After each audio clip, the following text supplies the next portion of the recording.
I see. Thank you so much. The Adventurers Guild has been overwhelmed these days. No worries at all. We've always valued the strength of adventurers. Given the current situation, it's vital that we all work together. Since we're facing the same enemies, I'll send you the intel we've collected on the Abyss so far. Then we can take a look at how to coordinate our efforts. All right. Thank you so much. Hi, Catherine. It's us. Got any new commissions? Then, Ah, you two have come just in time. I've got some good news. The Pyro Archon has finished assembling her forces and stationed them all across Natlan. Given how the Abyss has ramped up its activities lately, we can no longer afford to act only after receiving news of an invasion. So the Pyro Archon suggested that the Scions of the Canopy and the Adventurers Guild focus on collecting and disseminating intel. That way, we can stay informed of everything that's happening across the land. Once we receive word of enemy activity, we can notify the nearest camp and the stationed forces can take immediate action. Yes, precisely. This should also allow us to focus on gathering information rather than running around and trying to tackle everything at once. So please also take a chance to relax, you two. You've been working hard these days, and this will be a good opportunity for some well-deserved rest. So that's the plan. We can finally stop and take a break. Paimon knows that. It's not like Paimon just wanted to lay here and do nothing. The movements of the Abyss are always unpredictable. There have also been times when it suddenly became more active in the past. The people here generally see it as something like an acute natural disaster. Once the disaster is over, everyone will return to their normal lives. We just all hope that day will be sooner rather than later. Oh, right. Most people have no idea just how bad the situation has gotten in the Night Kingdom. Oh, hey, Kachina! Are you feeling better now? Wow!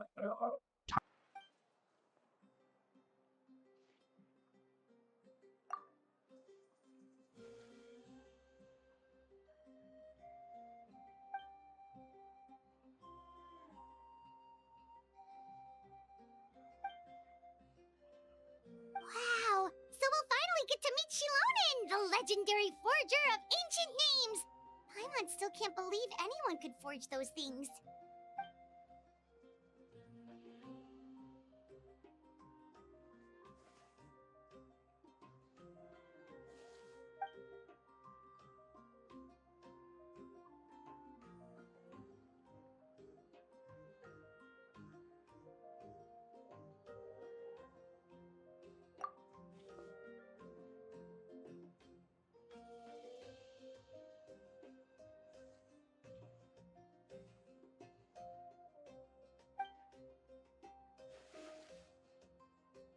Hey, have some confidence in yourself, Kachina. After all, you're already a victor of the Night Warden Wars.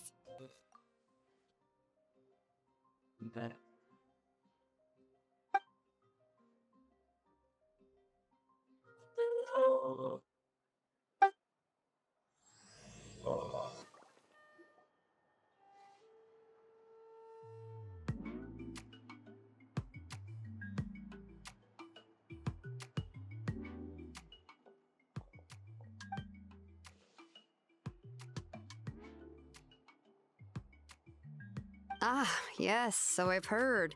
So young, and yet you've already got quite the reputation. Wait, are you Outlanders? Yep, we're travelers who just arrived in Natlan not too long ago. No, I mean, I was aware that you're travelers. It's just no one told me that you're Outlanders. No, the only thing she said is that a new hero had pledged herself to the plan, but we need to forge an ancient name to ensure she'd be able to return safe and sound. And she did mention that it would be quite difficult to forge an ancient name for them, but at the time, I thought she was just commenting on my skills. But I seem to understand where the true difficulty lies now. No, I wouldn't go that far. I'm Used to it, really. I just need a moment to process things. The Pyro Archon's requests are always difficult to fulfill, and we used to argue a lot. Honestly, it's probably for the better that she didn't bring this up at the time. Anyway, I can't argue with her if she isn't here, and it'd be pointless to take my anger out on someone else. But, just because I understand her rationale doesn't make me any less upset. After all, she must have known that forging an ancient name for an Outlander is an impossible task. It's impossible? As you probably know, an ancient name is a symbol of a hero's spirit and glory, which grows even richer and heavier as generations of successors inherit it. We forge ancient names by engraving the heroic deeds of an individual who will become the first hero of that particular name.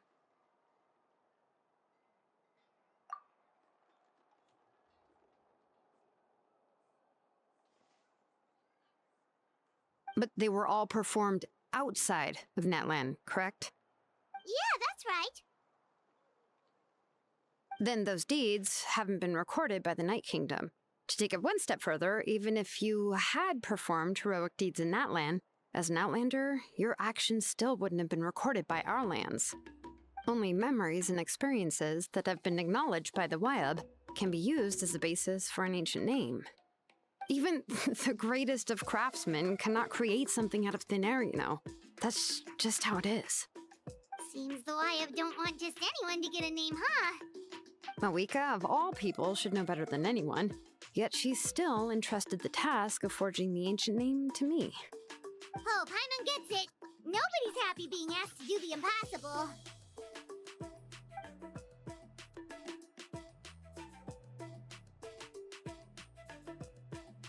Ugh, don't remind me. Let's just focus on how we can pull this off. How to achieve the impossible. You mean you're already willing to accept the task? Well, what else can I do? What's happened is already done, and it's not like I can outright defy the order of my Archon. If she gave me this order, then she believes the ancient name is an indispensable part of her plan, and that I'll be able to find a way to make it happen. In other words, the order is an affirmation of my abilities. Whoa, not only has she accepted the task, but now she's looking for silver linings?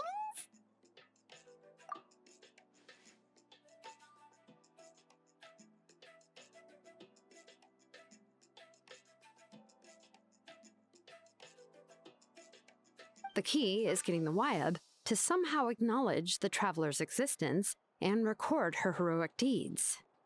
We heard the voice of a Wyab when we were in the Night Kingdom before. We even had a whole conversation with her. If we can talk to her again, maybe we can figure something out together. Well, every tribe has their own Wyab.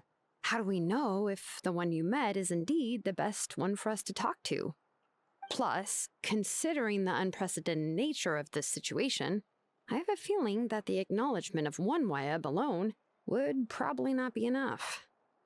I don't know. That requires a level of knowledge that I do not possess. We need to find a consultant who's an expert on all things Night Kingdom and Wyab.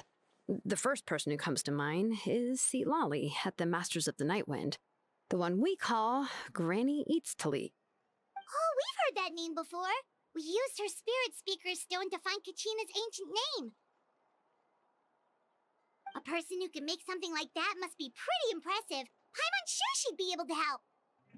Still, she's older now and quite eccentric. It's hard to even book a meeting with her, given that she's constantly holed up in a room and doesn't like to be disturbed. I've heard that to get her help, you have to be extremely patient with her and know how to keep her spirit up. I hate to break it to you, but... Huh. Why is that? I mean, didn't she already help you before? And you even managed to save Kachina. Well, yeah, at the cost of her Spirit Speaker Stone being split into two.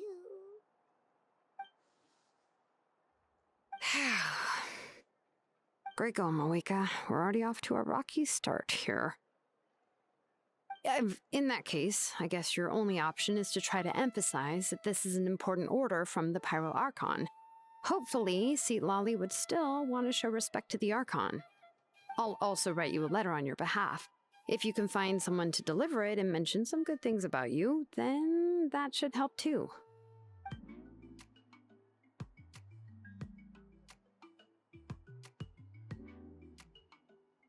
Paimon sure hopes a Hal won't interrupt when he's talking, though. All right, Kanich is a seasoned negotiator. I trust that he'll know the best things to say.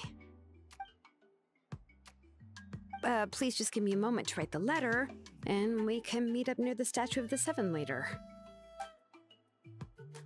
Sounds good. We'll take a stroll in the meantime.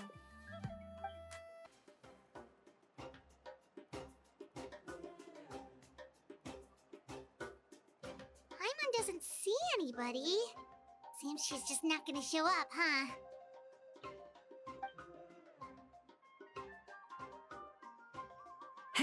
Well, we tried to be as considerate as we could, but she's under no obligation to help.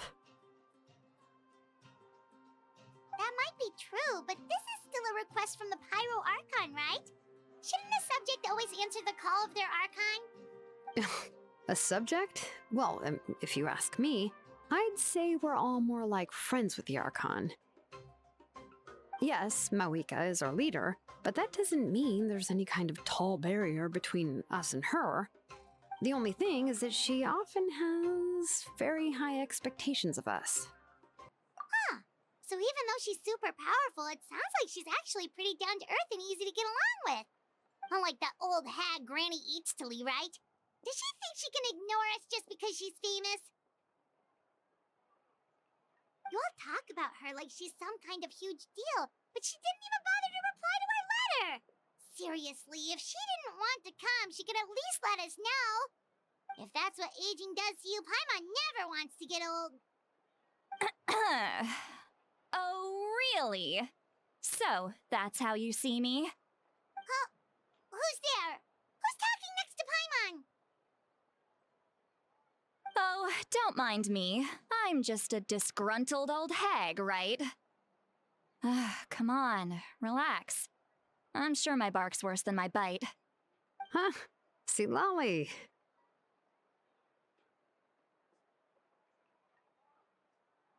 Wait, you're Seat Lolly?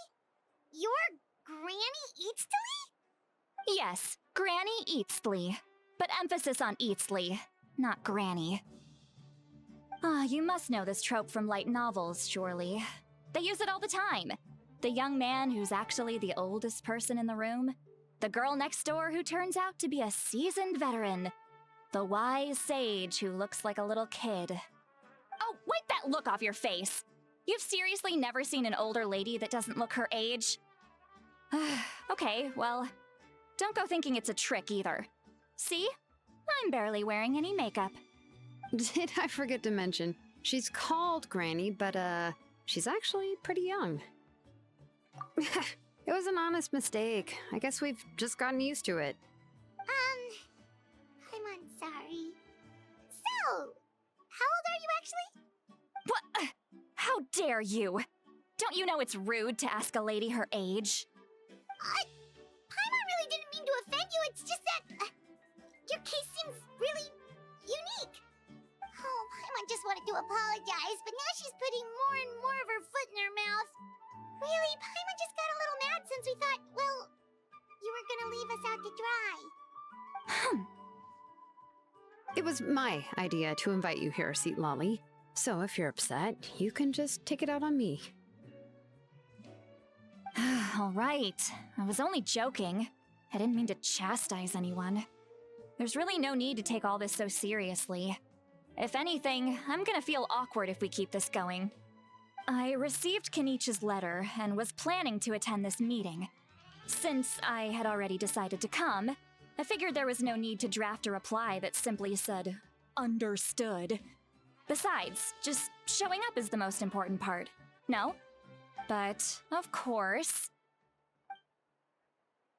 it's also natural for people to get held up by one thing or another as they're trying to leave the house.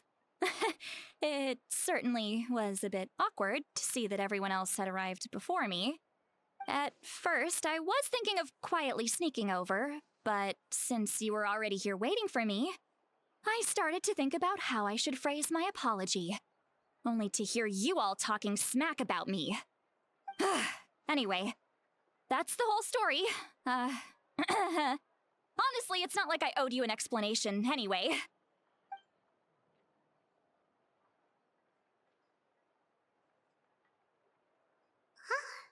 What's with that expression? Was she feeling embarrassed just now?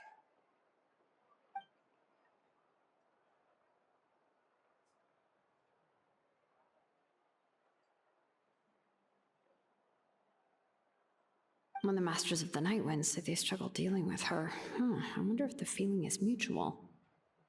She seems to be pretty awkward herself. Everything she does and says seems a little forced. Anyway, Shilonen, I heard that you require my help in crafting an ancient name. Correct. The situation isn't like anything we've handled before. Let me explain. I see. So Mawika has asked you to forge an ancient name for an Outlander. Well, that would be a first. And you've also heard all about Auroron. I must say, he's always been a good kid. I can't see him joining the Fatui of his own volition.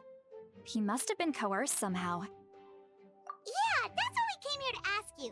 We'll help bring Auroron back if you help us solve the problems of forging the ancient name. What do you think? I suppose I'll just call you Traveler for now. Traveler, come here.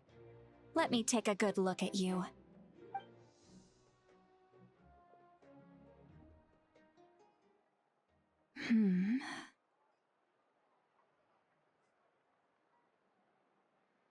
Wealth leads to unending conflicts between people. Yet you alone transcend the value of gold. Baleful thunder and wrathful waves bring terror to mortal hearts. Yet again and again, you've braved them to find new worlds. O weary yet free soul, even the most verdant leaf in the forest will pray for your happiness and safe passage.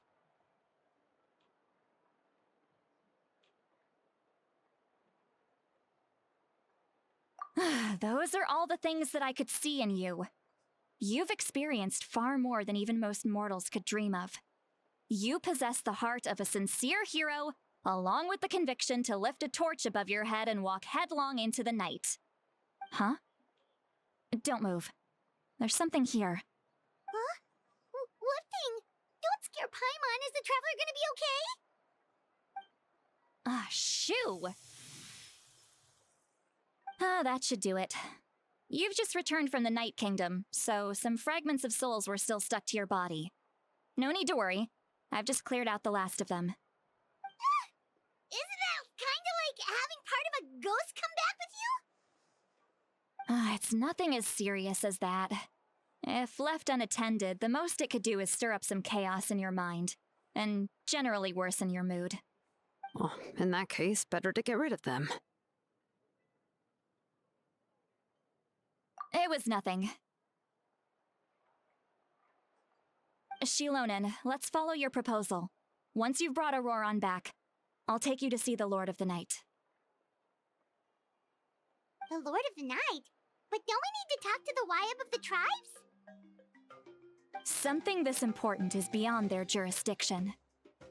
Only the Lord of the Night can decide whether we can grant an ancient name to one who does not hail from our lands. The Lord of the Night is an ancient entity that rules over the entire Night Kingdom, constantly borrowing the power of the sacred flame to combat corrosion from the abyss. Oh, so you're basically saying it's even more powerful than the Wyab of the tribes. Well, that sort of makes sense, being the lord of the entire Night Kingdom and all. Not exactly. It's not so much that one's more powerful than the other. But never mind. That's not important. It would take too much time to explain. Just listen carefully to what I'm about to tell you. The Lord of the Night is currently in a deep slumber, and we can only communicate with its consciousness while in a trance. In other words, in a dream. But I will need to prepare a few more things if we are to hold a ceremony to achieve the state of the trance. I'll make a list. Can any of you get everything for me? I can go. It'll probably be a long list, so better leave it to someone who knows all the local vendors. Sounds good. Then we'll go with St. Lolly to track down Auroron. Phew, the Fatui are nothing to scoff at, so please, be careful during your investigation. If you need any help, just come find me. Yep, we'll be sure to play it safe.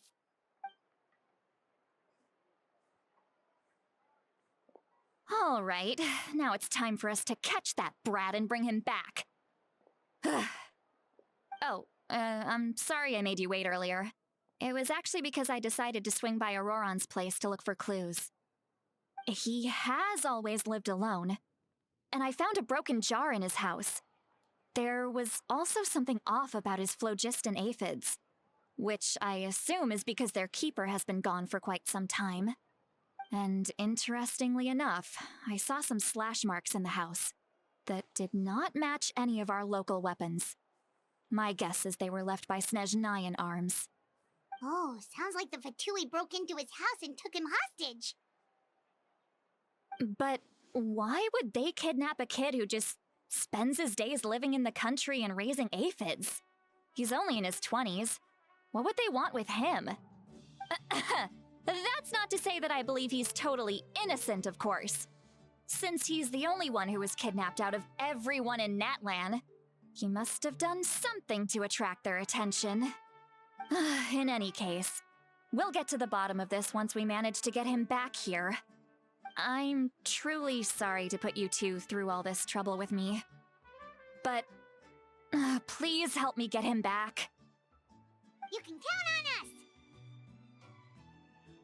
All right, then let's start by heading to where Auroron was seen last.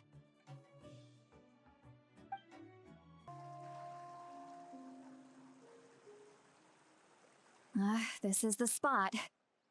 An eyewitness claimed to have seen Auroron speaking to some Fatui soldiers here. I don't know how much you're willing to believe me, but Auroron really is a good kid. I see no reason why he'd suddenly get involved with the Fatui. I'm convinced that what the witnesses saw was actually the Fatui coercing him, or perhaps trying to extract information. However, I doubt anyone would believe me, given there are no signs of a fight. Didn't Kamich say that she's a big name in Natlan? Feels kinda weird to see her so frustrated and helpless like this. Auroron? Well, he was left at the side of the road as an infant, and the people of the tribe took him in. You could say that everyone had a hand in raising him. He learned a lot from us, and once he reached adulthood, he built himself a house out in the countryside. He spends most of his days growing vegetables and raising aphids, living off of what he harvests from the garden. He's always been such a good kid. He would even get his friends to deliver whole bags of fresh produce to my place.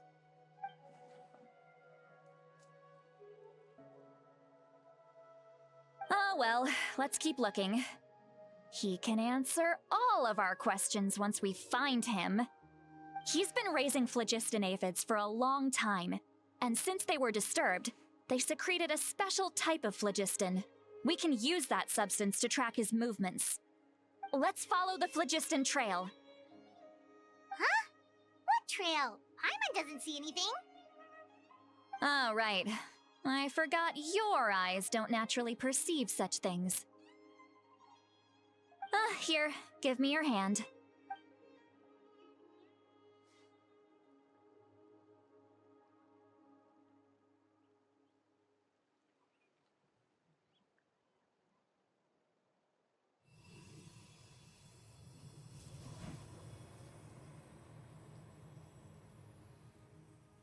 Huh? How about now? What do you see?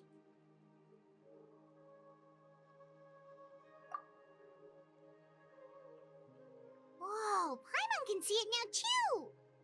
That's right. I used a spell to temporarily transfer a portion of my senses to you. For a short while, you'll be able to see the phlogiston too. Wow, you can even share your senses with us? First time Paimon's heard anything like that. It requires a very rare spell that most people aren't adept at. But don't worry, it's a cinch for me. Between the two of you, it seems the Traveler's senses are a bit stronger than Paimon's. When I held your hand just now, I could sense that you've got a great affinity for phlogiston. You're extraordinarily gifted. Anyway, we'll need to use our vision now to track down Auroron. Good luck, you two. Over here, this way! See, Lolly might say a lot of deep and confusing stuff, but this spell of hers is really something. What was that? What does she mean by deep and confusing? As far as elderly shamans go, I'd say that I'm already pretty easy to talk to. Is there any other old hag who's as fluent in the language of the youth as me? But is my way of speaking still not trendy enough? I've already tried my best to match their speech patterns. But given the looks on their faces just now, or perhaps I'm still not fashionable enough? But that can't be, right? Don't tell me they're still getting the impression that I'm super old-fashioned. Huh?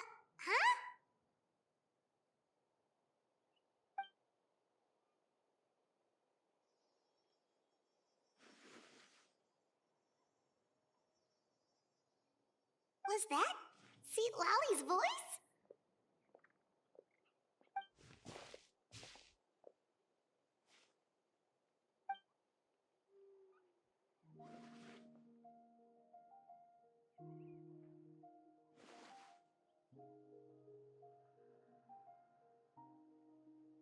Now that I think about it, it's a good thing I found some helpers this time. Some things are best done with the help of friends.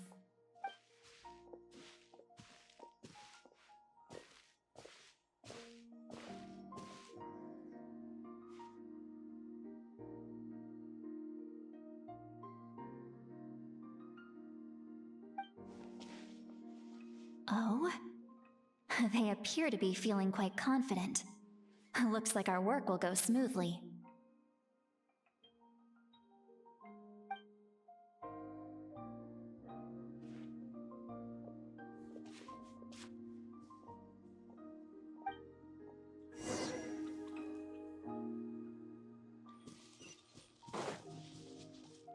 Hey, looks like there's a new camp over there. Let's go.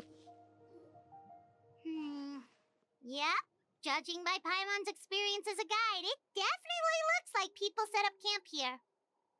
Wait. The phlogiston here is a bit odd. Let me see. Paimon sees a small shape here. Could it be some sort of symbol? This is a distress signal for the Masters of the Night Wind. Only someone from our tribe would recognize it. So Auroron was indeed being threatened. We've got to find him, fast. Leaving such a subtle mark implies that he was trying to be discreet. In other words, he was probably under the Fatui's watch. If they notice us, we can just charge in and fight them to the death. But what if my darling grandson is also there? I can't have him caught in the crossfire. No, I've got to be careful. Otherwise he'd get hit as well. How annoying. No, I've got to stay calm and keep my composure.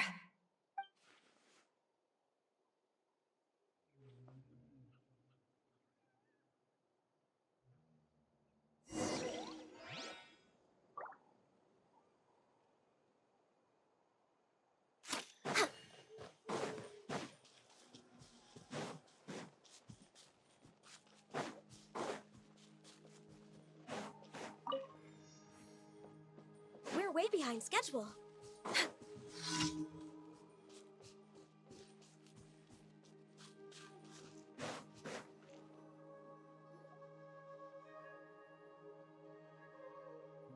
traces of people staying here too. Wait a second. The phlogiston around here is jumbled up. I can also smell a mix of elements in the air. Pyro, electro, and some other elements as well.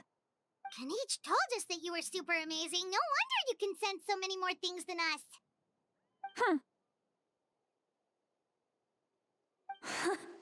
It's about time that little brat said something nice about me. There are signs of a struggle here. Judging from what's left on the scene, there must have been a fight. But after that, the factions seem to have gone their separate ways. Both the phlogiston and the elemental traces in the air support that. Do you still remember the little mark we found before? Paimon's thinking, what if Auroron wanted to leave another distress signal, but was caught by the Fatui?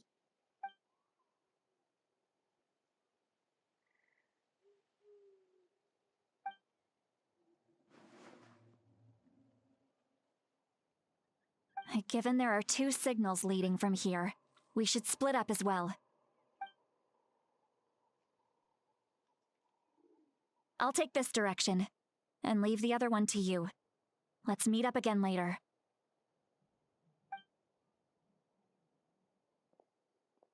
Auroron, what the heck were you doing? It's one thing to trouble me, but now I had to bring other people into this as well. You little brat.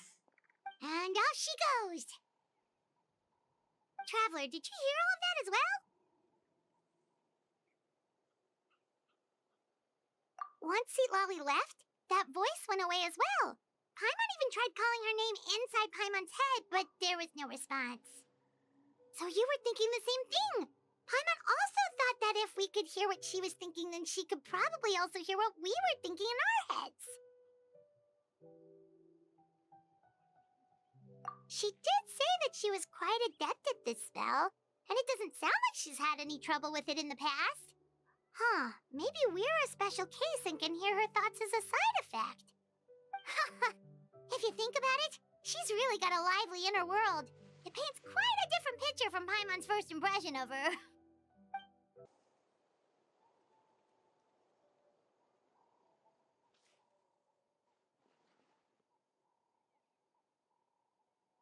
Did you find something?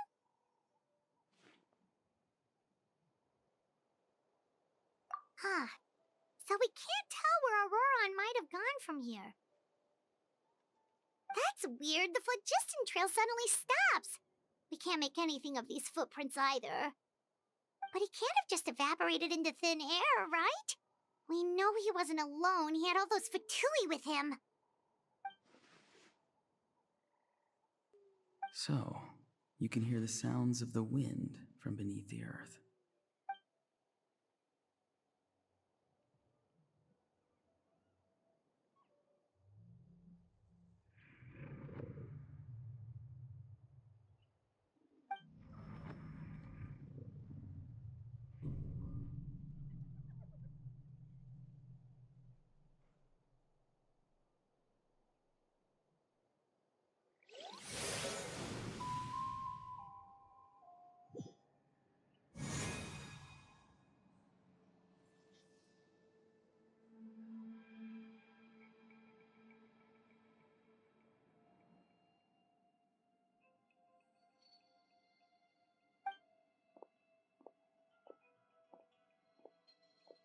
I'm very sorry, but please do not move.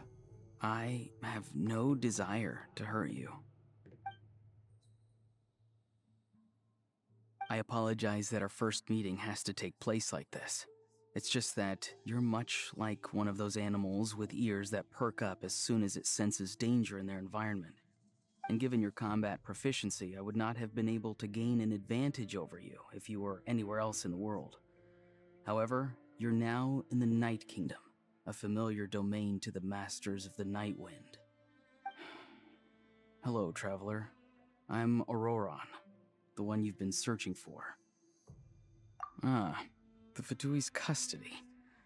I see. So even Granny has told you that I was coerced by the Fatui. I'm afraid you've been brought here by a lie, like a false omen in the lingering smoke. My friend and I only left those traces to lure you here. Deceiving you was never our true intent, however. It was simply the fastest and most feasible way for us to set up a meeting. Greetings, traveler from afar. Be careful with this traveler. Her soul is temporarily restrained by us, and it appears to have become more fragile in the process. It's taking all my concentration to hold on to her. It was I who tasked Auroron with leaving the traces to lead you here, and I who used the Master's ritual to bring your soul to the Night Kingdom. I've heard much about you from the past encounters you've had with my colleagues. Given the present situation in Natlan, I would like to sincerely request a formal meeting with you, in person. I will use the opportunity to explain my goals and motivations to you, as well as why I mistrust Malwika, the Pyro Archon. I believe there is little reason for you to blindly follow her plan. If you would like to hear our intel, then find us to the east of the stadium. But remember, not a word of this to anyone. I would like to avoid any further conflict. You will see me again once you return to reality. No matter what I say, please, help me keep this a secret. This is all to avoid dragging Granny into this conflict.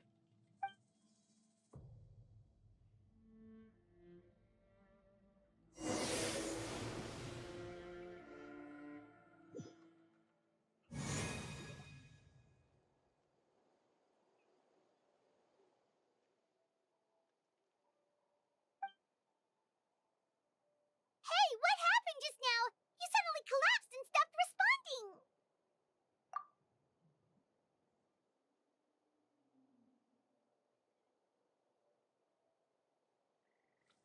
Hey, why are you sitting on the ground? Are you okay? See, Lolly! She froze for a moment and then just collapsed to the ground. Could it have been those leftover remnants from the Night Kingdom? Do you have any itches or pain anywhere? Don't worry, we can take a short break. Sorry, I know I asked for your help. But had I known you were feeling unwell, I wouldn't have taken you on this trip with me.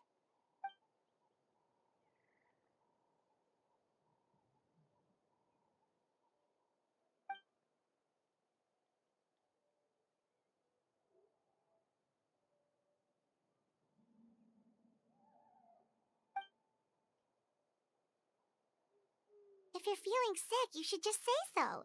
See, Lolly should be able to, exorcise any ghosts or weird stuff that you picked up in the Night Kingdom. A seasoned traveler must know the importance of not pushing yourself beyond your limit. If you need anything from me, just say the word. In any case, let's take a bit more time to rest now.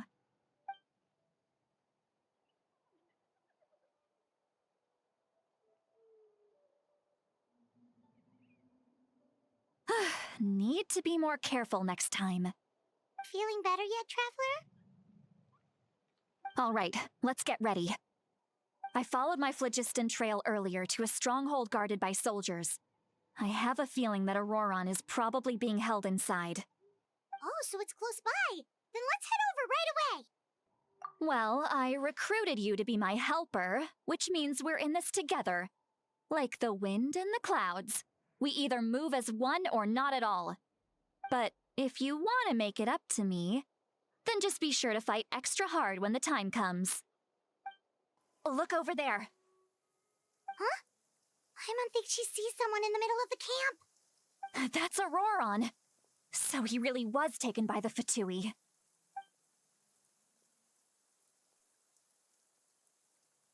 All right, we'll take the lead.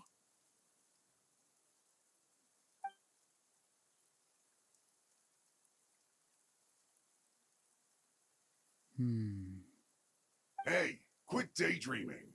Don't you have work to do? I cannot see the sun. What? Without the sun, I cannot see the truth. You are currently blocking the light, so I must beseech you to move aside. Huh? Okay, Mr. Philosopher. That's enough mumbo-jumbo. Wow. I'm going to rip that guy's head right off. See, Lolly's struggling to control her temper now. Are you ready? Let's go kick their butts. On my count. 3, 2, 1! Still trying to resist? You've got no idea who you're up against. Auroron! Granny! Paimon knows she's called Granny Eats to Lead, but it's still kind of weird hearing someone actually call her Granny. And greetings to you too, other Granny. What did you just call her? Granny. Is that not right? You are Granny's friend, are you not? You seem to be approximately the same age as her, so I figured you're also a Granny. How many times have I told you? It doesn't work like that. There are a lot of people who look about the same age as me. You can't go around calling everyone Gramps or Granny. Oh, wait. He's not a child, is he?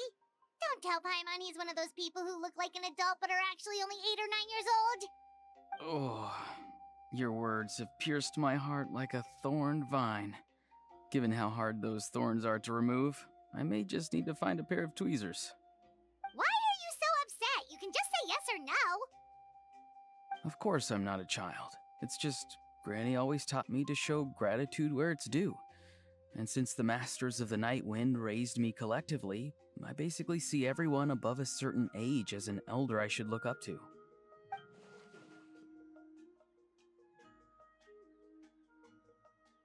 Exactly. But if you keep that up, then everyone's going to be your senior. And do you think saying all of this is gonna save you from a scolding, Auroron? Haven't I told you 100 times since you were a kid? Heed the 3 warnings. Be wary of beasts prowling around, scammers looking for their next victim, and strange people who appear out of nowhere. Oh, so you do remember, and you just chose to ignore them. I always knew that living on your own was going to get you into trouble sooner or later. But getting kidnapped? That really takes the cake. You won't always be able to rely on other people coming to your rescue, you know. You're just lucky we got here when we did. Or we might be launching another search and rescue operation to find out where they put your severed head. I'm sorry, Granny. I'll be more careful next time. Next time?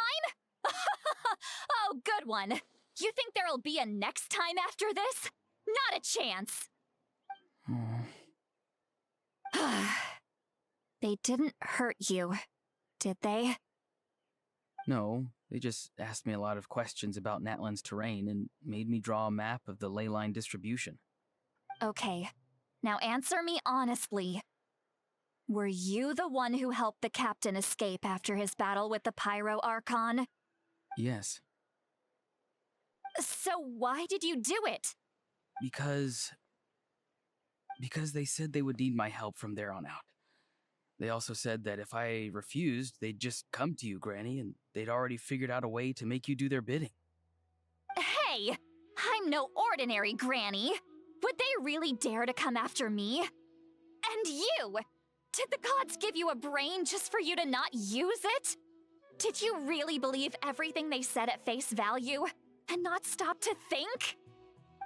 Thankfully, the Pyro Archon only asked that we find the mysterious individual from the Masters of the Night Wind, and didn't slap your name on a wanted poster. Don't think for a second that she doesn't know what's happening. Even if the truth that you see will soon manifest into reality, there is still no need to preemptively panic. Have you forgotten the words that I've taught you? I'm sorry. Forget it. We can submit the details of this camp and the defeated Fatui as evidence of your innocence. Let's clean this place up and get back to the city. Auroron, you better remember this lesson well and seriously reflect on your actions. Also, Once we return to the city, come to the speaker's chamber with me.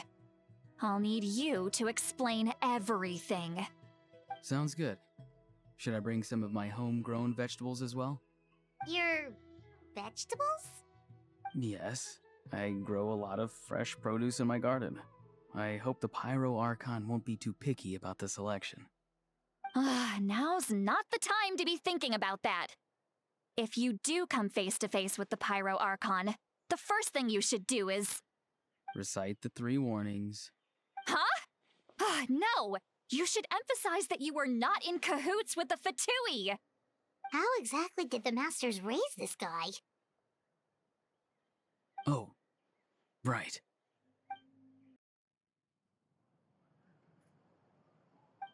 I see. So Auroron came to the captain's rescue because he promised to help him in exchange for Lali's safety. That's right. I'm sorry. Now that you know Auroron was only trying to protect another member of his tribe, could I ask you to petition the Pyro Archon for her forgiveness? We'll give her a full report. We'll let you know once she's reached a decision. Will I need to stay here? Technically, yes. But if Miss Lali is willing to serve as your guarantor, then we can release you from custody. Sure. I'd be happy to do that. I don't have any more time to waste here. I still have other things to do. Understood. Thank you very much. Mr. Auroron, please report back to the Speaker's chamber as soon as you've received notice of the Archon's decision. I understand. Thank you. And thank you too, Granny. Well, at least you won't need to hide your face anymore. Traveler, Paimon, thank you very much for your help. And don't worry, I haven't forgotten about my side of the deal. Once Auroron is settled, I'll go talk to Shilonen and get started on forging an ancient name for you. Oh, thank you! You scratch my back, I scratch yours. It's as good as done. You can just go twiddle your thumbs or something while you wait for the good news. Bye for now. Come with me, Auroron. We've got to find you a place to stay for the night. Goodbye, Mother Granny.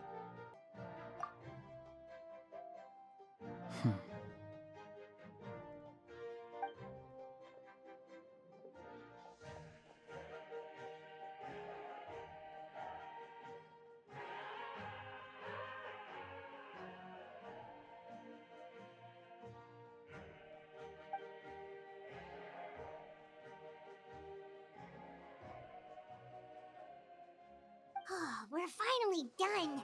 Alright, it's time to find some grub.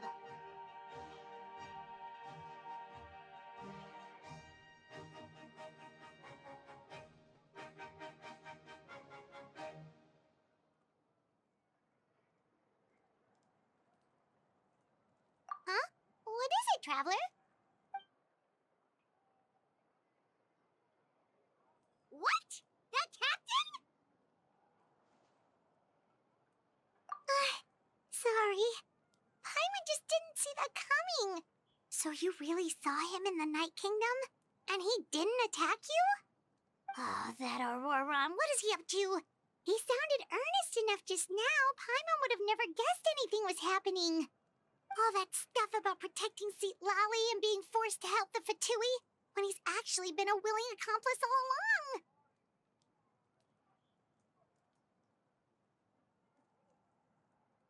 Yeah, you're right.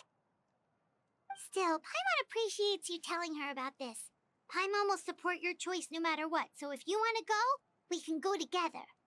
We still have another whole day before the meeting, so we'll just meet with them when the time comes.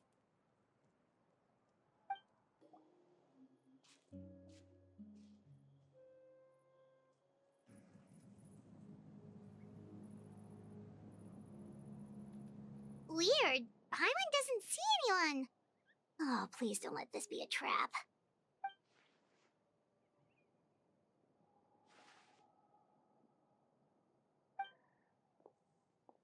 What was that? Good evening. Nice to see you again. It's you. You shouldn't pop up from behind people like that. What are you, a ghost? I'm terribly sorry. It's just A force of habit. And what's with you apologizing all the time? You sound so polite and honest, but you're actually doing shady stuff behind people's backs. You're right. Granny tells me that too. Huh. Come to think of it, you remind me of her. Sometimes you two sound really similar, you know. Oh, so you're gonna call Paimon Granny too now? Well, I could.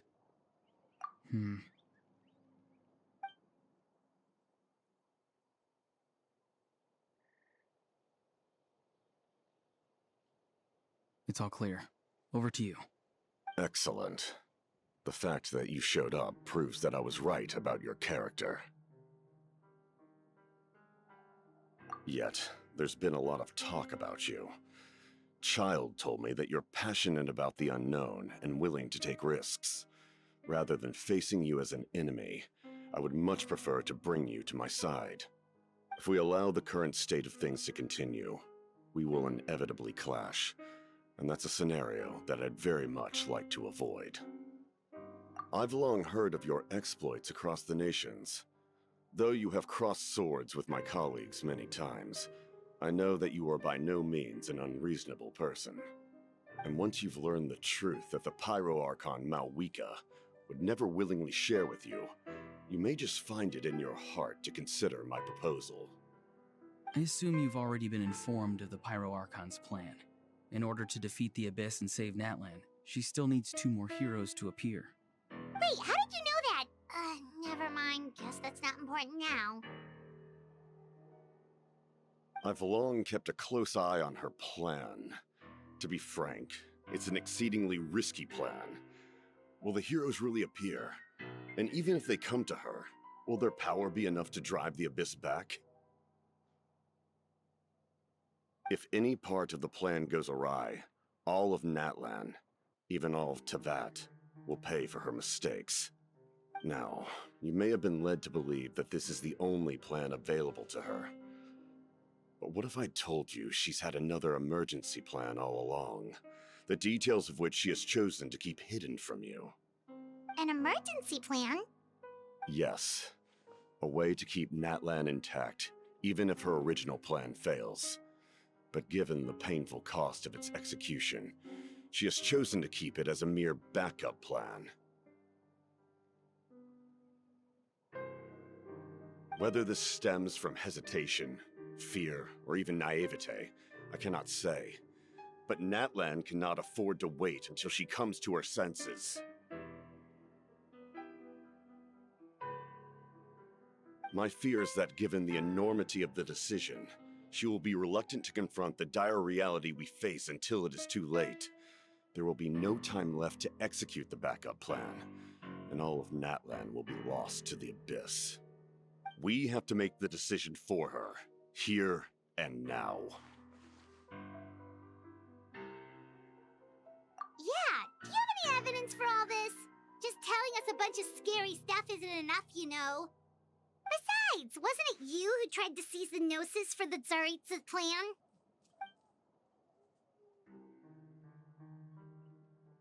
I knew you'd be clever enough to see. That's right. I did not seek the Gnosis for the Tsaritsa. Since I was defeated in battle, I must put to rest my thoughts about the Gnosis. But even so, my desire to save Natlan remains unchanged. And now, I have found a new way to solve the crisis. We can implement it immediately if we reach an agreement. Someone's here. Huh? The captain disappeared! Something is rapidly approaching. Oh no. Something? Bad news, chump! It's your granny! Oof. See, Lolly? When did you get here? I knew something was amiss after we were separated. Hidden ceremonial tools, an unconscious traveler. I must say, I'm very curious about what you're up to. How dare you go behind our backs like this, Auroron? Colluding with the Fatui? Really? Oh, here we go again. Cat got your tongue, huh? You really think you can avoid a scolding just by staying quiet? I'm not trying to avoid anything. Oh, and now you're talking back. Well, go on then. Explain yourself. What the heck are you up to? I'm sorry, Granny. I feel so guilty. You! That's it! Where are my tools? I swear if I don't teach you a lesson right here and now, I'll... Wait, Tivoli! Please, calm down. We, still learned a lot of info, didn't we? Like the fact that the captain isn't trying to seize the Gnosis anymore. So, maybe just save the scolding for later, okay?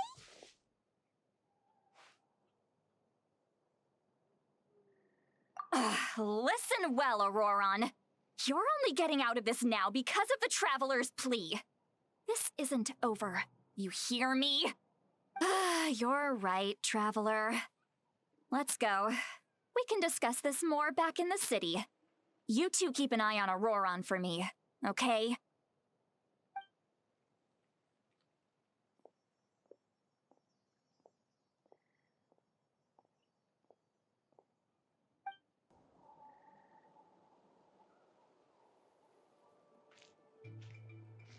In all my years, I've never had a child cause me so much grief.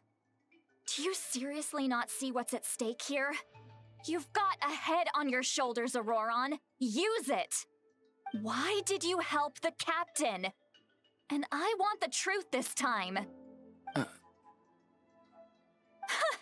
No answer? Think you're being smart? Then let me ask a different question. What does the captain want? What is his purpose in Natlan?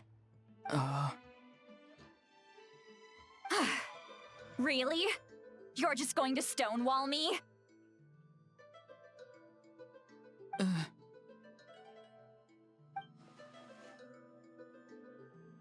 Just use your brain for a second. What do you possibly stand to gain by helping the captain? Only endless trouble awaits you and everyone in the tribe. You've always been a good kid. Why would you throw that all away now? If you're worried about something, just talk to me. Granny would much rather we had a conversation instead of constantly clashing like this. Why is he staring at us all of a sudden?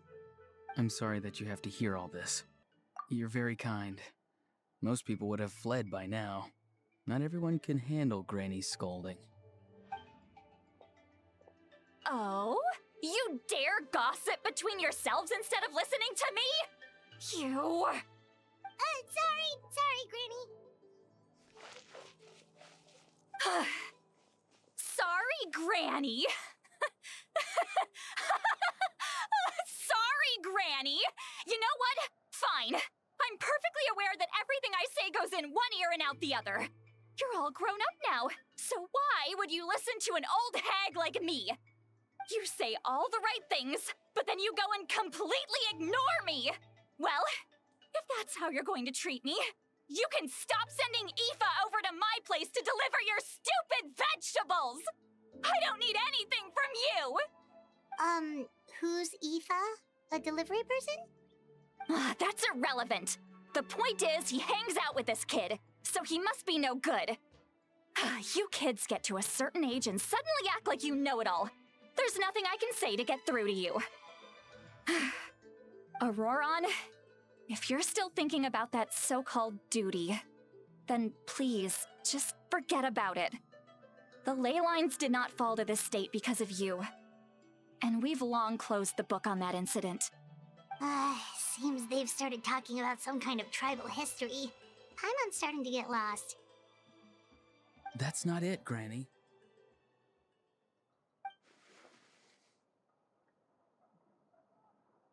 I know you tend to get down on yourself when you're upset, but I can tell I really hurt you this time. All I can say is I'm sorry. His voice. Auroron! Where have you gone? It sounds like he's somewhere super far away, but isn't he right here in front of us? I'm really sorry. It's up to all of us to do everything we can to save Natlan. So I've got to go. Get back here this instant! Auroron! What is this? Powder from plant spores? Is that the trick he used? What just happened? How was he able to suddenly get so far away like that? It's a trick of his. If you grind spores into a powder and spray it in the air, it can be manipulated to create an illusion. He pulled it off flawlessly. He must have put a lot of time into perfecting it. Don't tell me that's how he's been hunting in the fields these days. Couldn't he have picked up something more useful? Little brat. That's it. The next time we meet, I'm definitely going to break his legs. Whoa, that's a little extreme. But still, why does he feel like he needs to run from us? If his goal is also to protect Natlan, then can't we work together? I'm sorry for interrupting your conversation with them earlier. But even if you'd been able to hear them out, there's no guarantee you would have gained anything substantial. Auroron probably did everything he could to get away because he knew I'd get the truth out of him sooner or later. That brat. I swear.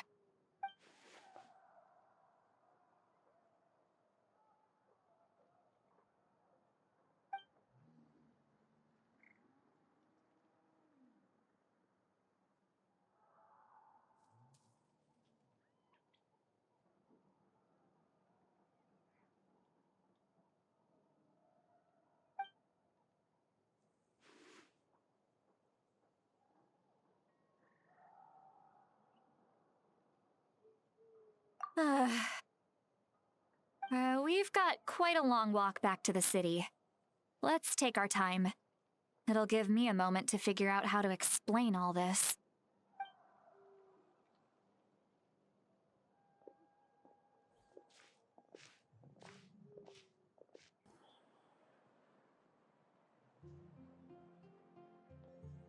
Do you two have some time? Feeling hungry? How about we get something to eat? Oh, right. It's been a while since we last ate. Now that we can relax, Paimon just realized how hungry she is. Then let's go. We can find somewhere to sit down and talk. Food and drinks are on me. How did this become Paimon'sville? See, Lolly looks quite down on herself. All right. It's on Paimon this time. What's one meal to the best guide into that? So you can just sit back and enjoy, sweet Lolly. Paimon will take care of it. Hey, come on now. You won't even let me take you out for some food and drinks? I just wanted to treat you to a meal. Are you sure? We can save you some Mora. Mora is the least of my concerns. Besides, we're definitely due a meal after all the time we've spent together. Let me get this one. I might be an old hag, but I like to think I'm not completely useless. Sure, that's fine with us, but Paimon doesn't want you to be sad, sweet Lolly. Don't worry. I'm sure a juicy grilled steak will work wonders.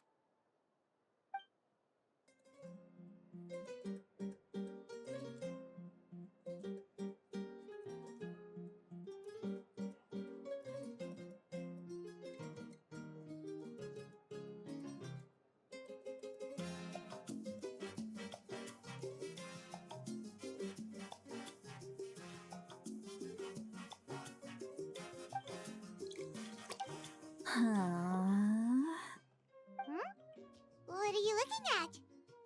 Do you see two people standing by the door?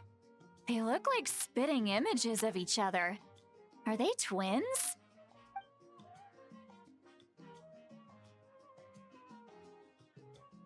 But Paimon only sees one person there. Huh? How could that be? I guess my mind isn't as sharp as it used to be. Give me another bottle, boss! Do you think she's drunk? There you go, miss. Oh my, it's not every day you get to see Granny Itzley here with some friends. Not to mention ones who've made a huge name for themselves recently. Oh, so you've heard of us? Of course I have! Aren't you the ones who saved Kachina and brought her back? No wonder you hit it off with Granny Seedlolly. She wouldn't spend time with just anybody, you know. I don't even remember the last time I saw her with a new friend. Wait, so you call her Granny too? Well, given our ages, it'd probably be more accurate for me to call her my great-great-granny. She's one of the most famous people at the Masters of the Nightwind. Most days, hardly anyone even dares talk to her. Huh? Gossiping about me right in front of my face now, are you, Chonka? Oh, please, Granny, I wouldn't dare. I'm just beyond happy to see you bring over some new friends. After all, any friends of our regulars are sure to be great customers too. All right, that's enough. Go on now. I'm sure the other customers would like to talk to you as well. There's no need to keep staring at me. I promise I'll keep my alcohol down until I leave. Well then, you have my thanks.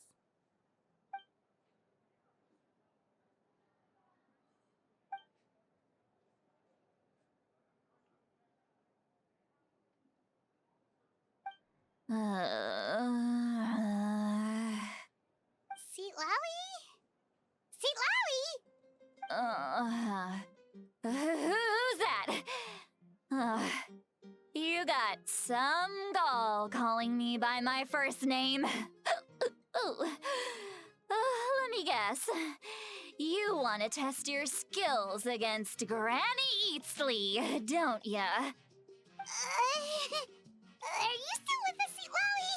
You're kinda talking to no one.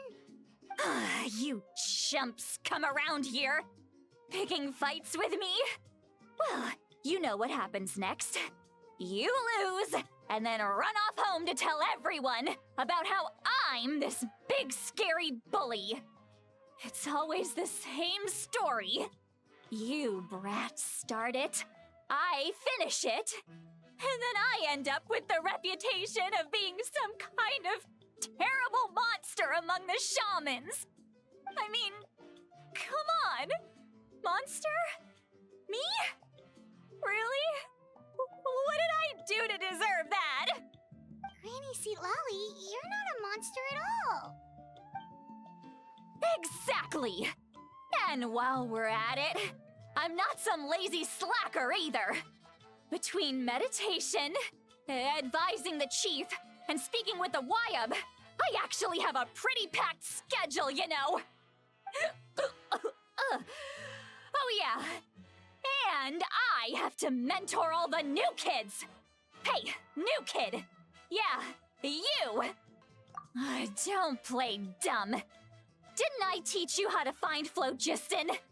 You see? I know my stuff. I'm a good teacher. You tell him. That's more like it.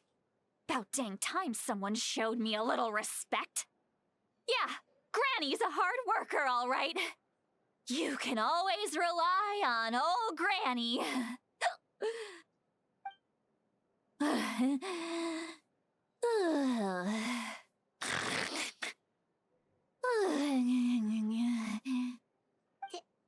Did she just fall asleep with her eyes open? Oh, jeez. Behind this pitch-black curtain, a chapter of hatred reveals itself. Behind the smoke. The lingering smoke. Ah, she's meditating again. She does this whenever she's had a few too many drinks. Her mind's actually racing at this point. It's quite the opposite of sleep. Is this another specialty of the Masters of the Nightwind? No, I'd say it's an ability that's unique to Sitlali herself. While she can easily pick up everyone else's skills and tricks, few have been able to master hers. Warning, warning. Red, red, the color of danger, has now arisen within that pair of eyes. Huh?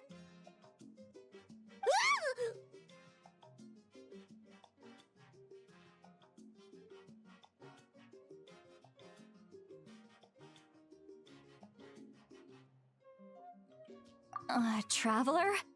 Paimon? What's wrong? I'm gonna hurl.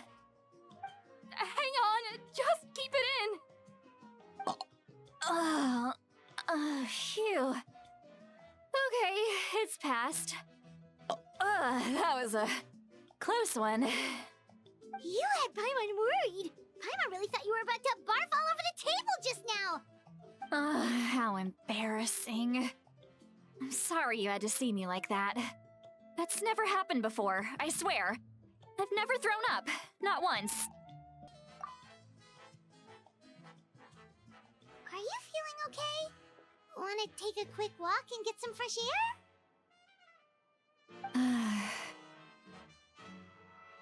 There's so much that I want to say, but I can't.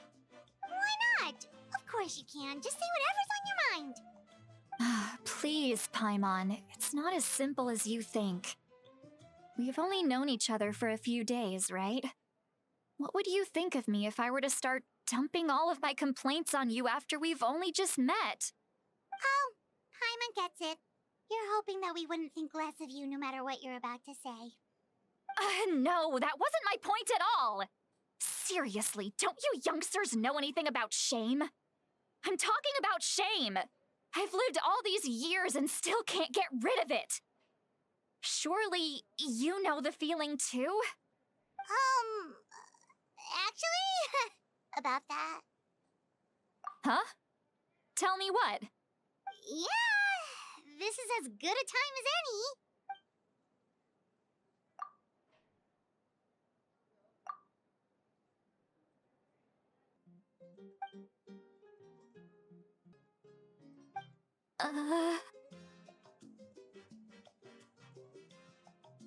So, you heard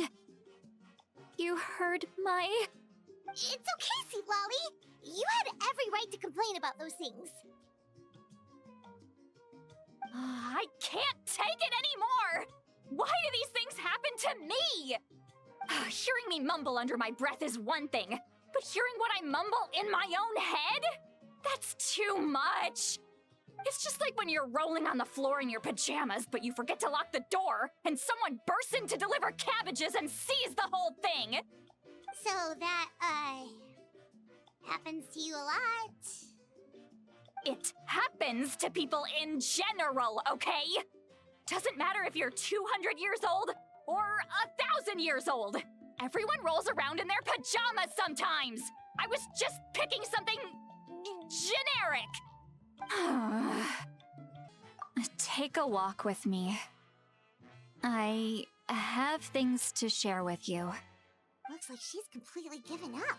Like those criminals who just confess everything and accept their fate. Well, great view, right? I love coming here by myself.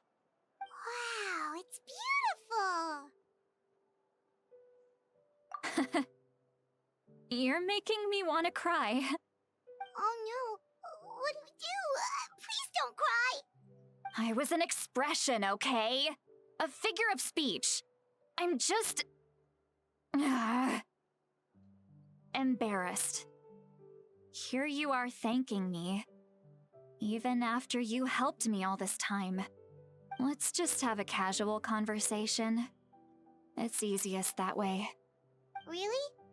You don't seem like the kind of person who keeps things casual. Well, I guess I used to be more of a stickler for the rules. And you're right, I don't usually open up to the people of my tribe like this. I'm just an eccentric old hag to them. That story's been passed down so long, it might as well be true. But you're just a regular person. The kids of my tribe would have a heart attack if they heard you say that. Granny Eatsley is a powerful figure. Be careful around her. That's what they'd say. Well, you are powerful. Are they afraid of you? Some are. Others are mad I always come out on top. A few decades like that, and people stop knowing how to deal with you. What about you? Are you scared of me? We don't find you scary at all.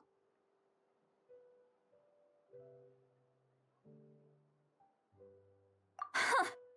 That's because you're not from my tribe.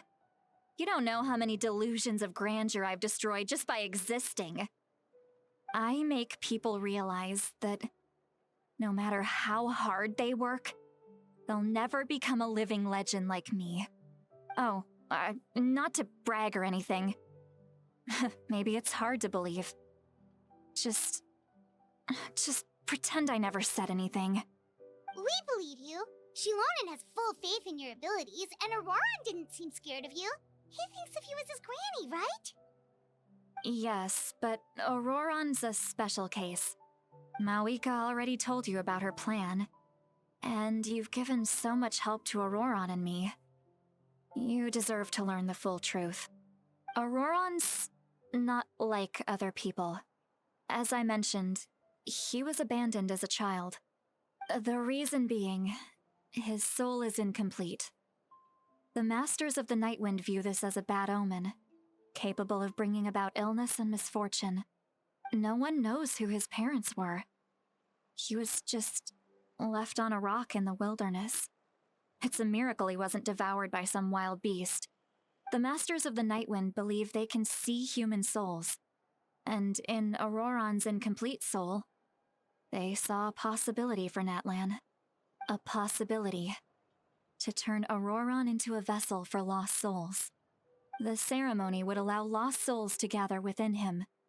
Auroran would then be sent to the Night Kingdom to return the souls to their rightful place, strengthening the ley lines and completing the ceremony. Wait, that doesn't sound right. Now you see the problem. When damage occurs to the Night Kingdom, the souls held within disperse and remain adrift, unable to find a way back to the ley lines. This loss of souls damages the Night Kingdom even further. The ceremony can send back countless souls at once, which would benefit the Night Kingdom and the souls themselves. Of course, the vessel, Auroran, would be sacrificed in the process.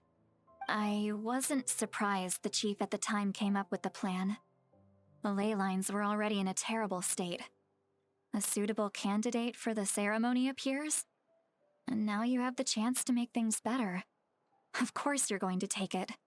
When the chief asked for my opinion, I didn't give my approval, but I didn't object either. So they went ahead with the ceremony. It failed, and Auroran escaped with his life. Pathetic, isn't it? By not objecting, I basically gave them the go-ahead. Maybe they didn't have my explicit approval, but it's not like I did the right thing. If the ceremony was successful, Auroran would probably be dead. Of course, in my tribe, death is rarely something to fear. But what kind of message would we be sending by sentencing a newborn to death?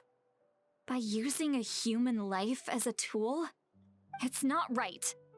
So, when I learned the ceremony had failed, I was ashamed by my inaction, and absolutely relieved by the result. The plan was never a secret.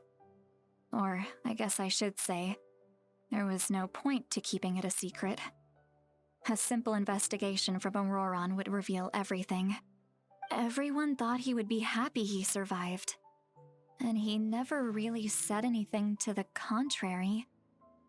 But just as I was about to put all of it behind me, he asks this question. Would Natlan have been saved if the ceremony succeeded? Wait, but it's not his fault. He knows that, but he still feels guilty.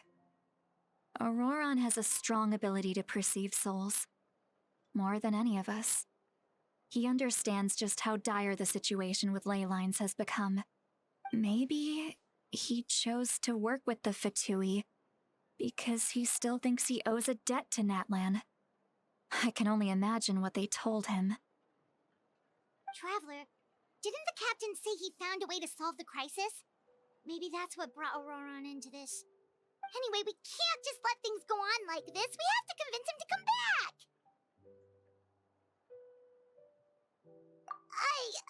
You don't look so good, Lolly. Maybe you should head back and get some sleep. Probably drank too much. It's okay. The fresh air is doing me good. Okay. Forget that. I need to go home. I hit it a little too hard. You've helped me so much already. How do I even begin to thank you? Hey, we're friends, aren't we? Besides, you already said you owe us a favor, so you don't need to worry about us. Good point. Well, I'll go home and get some sleep. We can figure out our next move in the morning.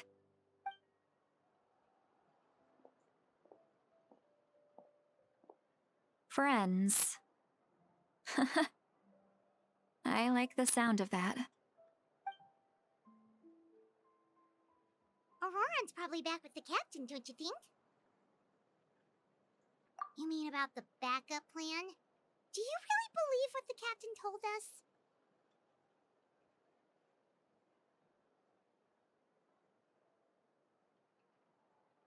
Yeah, you're right. We should just go to her directly. But she's probably asleep. We can find her first thing in the morning. For now, let's... go to bed.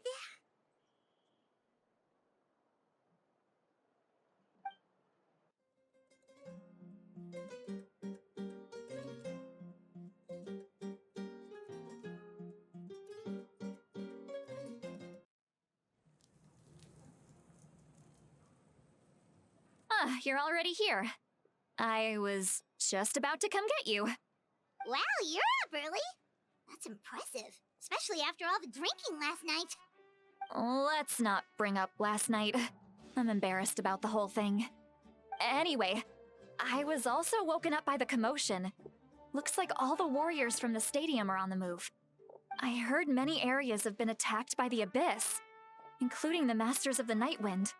I need to head back right away. The Abyss attacked again?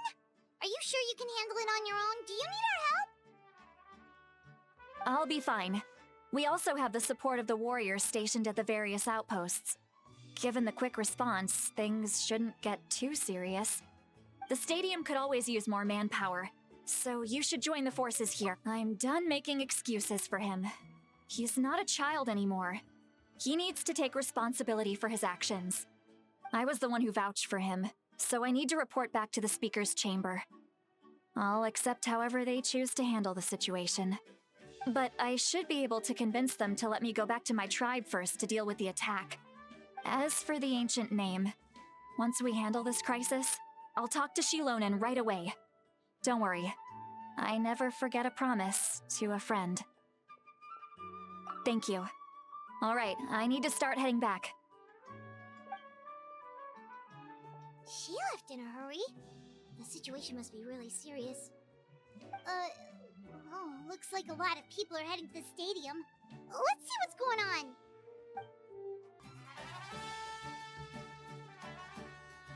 Traveler, over here!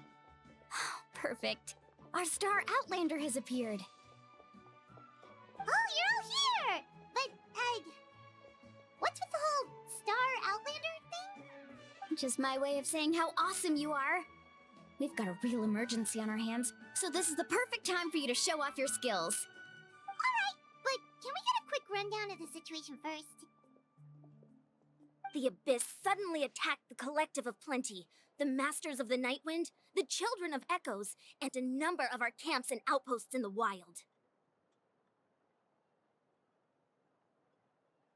Yes, and the attacks are increasing in frequency.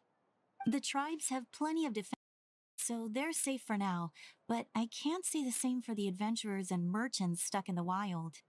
Chaska and I have been searching for survivors and treating the wounded.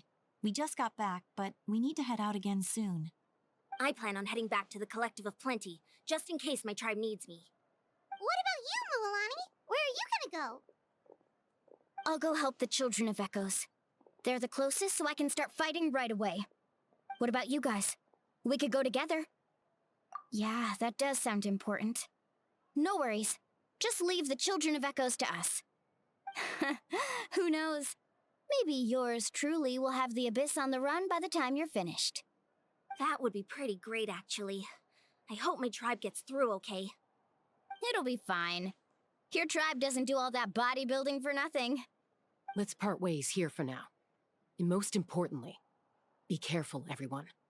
Oh, and some of us need to avoid getting contaminated by dangerous-looking substances. That will make my job a lot easier. Koichi, do we really have to do this now? It's alright. She's just looking out for everyone. Alright, let's hurry up and talk to the Pyro Archon so we can help the others.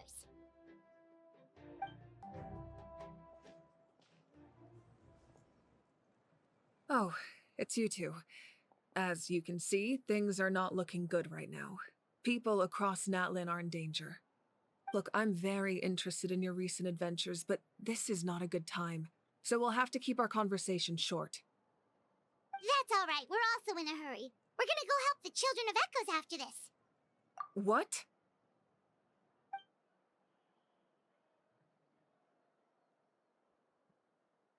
So he thinks my plan is too risky. He thinks I'm being stubborn. I shouldn't underestimate the Fatui's ability to gather intelligence. The Gnosis does have that function, but there's more to the story. I will answer you honestly, but you must help me keep this a secret. I can use the power of the Gnosis to save Natlan, but it comes at a heavy price.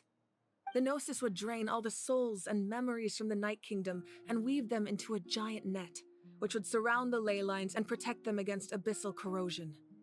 Wait, you can use souls to weave a net? But does that mean... Yes. It means sacrificing those souls in the process.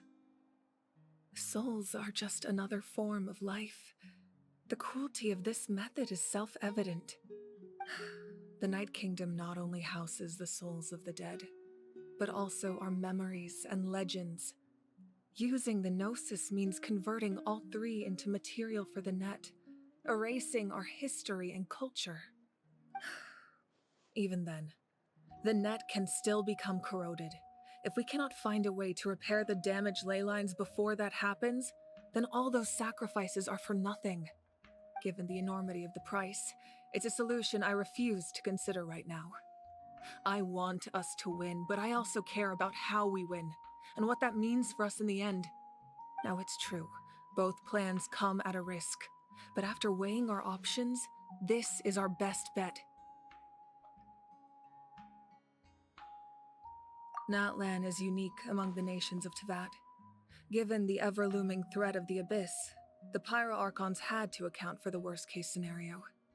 Having a contingency plan is our duty, not just to the people of Natlan, but to all who live on this continent. Still, this has always been a well-kept secret. I'm very curious how the captain learned this information. Oh, one more thing? The captain said he found another way to solve the problem. Could be equally as extreme, though. Without the Gnosis, he should have no other option. But I see no reason for him to lie. Seems like our only path forward is to track him down, so he can answer that question for us.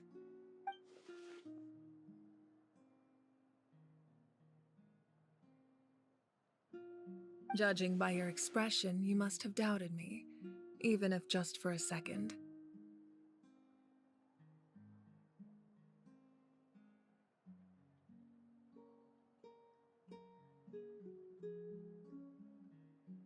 Not even a little! We would never... Wait, what are you talking about, Traveler?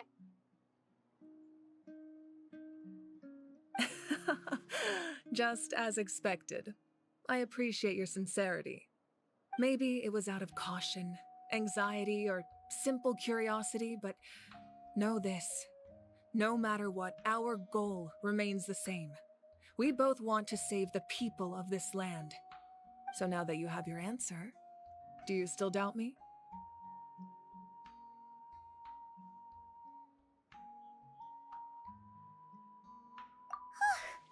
You scared Paimon. You've really got a lot of guts, Traveler. That's a good thing. Oh, and feel free to call me Mawika. It's what all my friends call me, and I like it that way. As for the captain, the intelligence officers we assigned to the Fatui should be back soon. We'll get our answer then. That's great! Sounds like we just have to wait a little longer.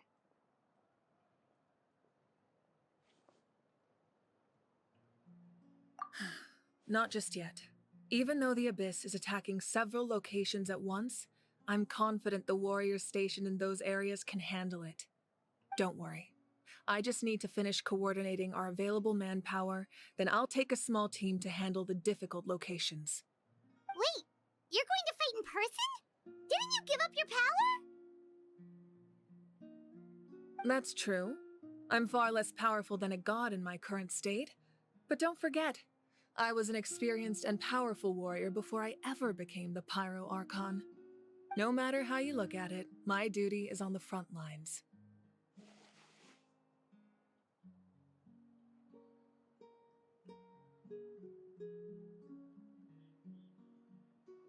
Oh, now you doubt my strength. That hurts, Traveler. If we had time to spar, you might think otherwise. Anyway, even if we respond to these threats in time, it's not a permanent solution in the long run. I've considered moving my people to other nations, but given their close connection to the Night Kingdom, a forced evacuation would have devastating consequences. I've told the chiefs of each tribe to strengthen their defenses and advise people against leaving their settlements. Now, I just need to find the right time to disclose the true nature of the crisis to the people of Natlan. Paimon's a little worried about how people will react.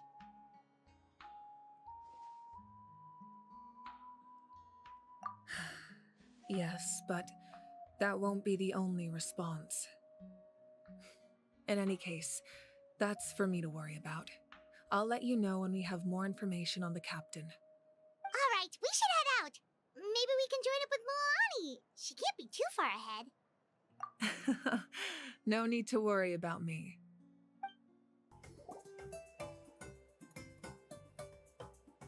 Quick, over here! To safety! Kachina, how many people do you have left?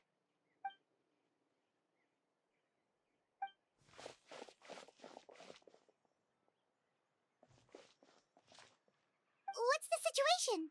There's a trapped caravan that needs our help. We need to rescue them as soon as— We'll go together. I really thought I was done for. I can't thank you enough. Don't worry about it. We're just glad you're okay. Let's see. Your goods look fine too. Guess the Abyss isn't after Mora. That should be the last abyssal pylon near the Children of Echoes.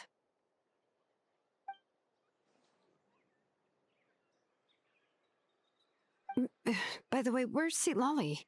I thought she would come with you. The Masters of the Night Wind also got attacked, so she went back to help her tribe. She said we can deal with the ancient name later. Yeah, that makes sense. The attacks are more urgent. Alright, this isn't a good place to talk. Let's head back to the tribe.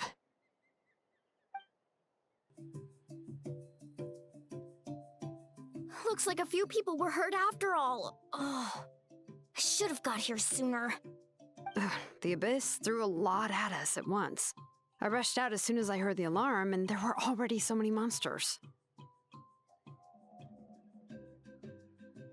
Before long, Kachina brought over a whole group of warriors, and just like that, we destroyed several pylons as a team.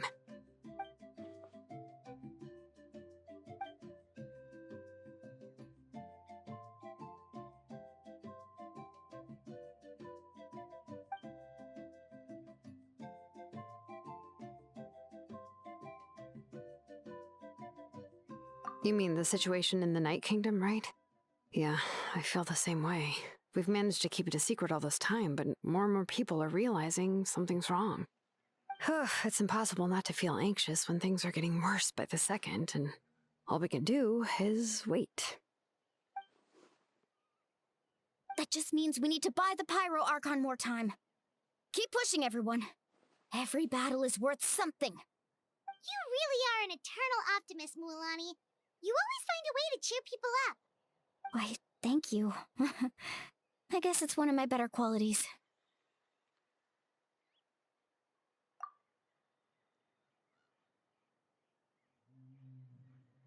So, specifics aside, the Pyro Archon confirmed the Gnosis can resolve the crisis, but it comes at a huge price.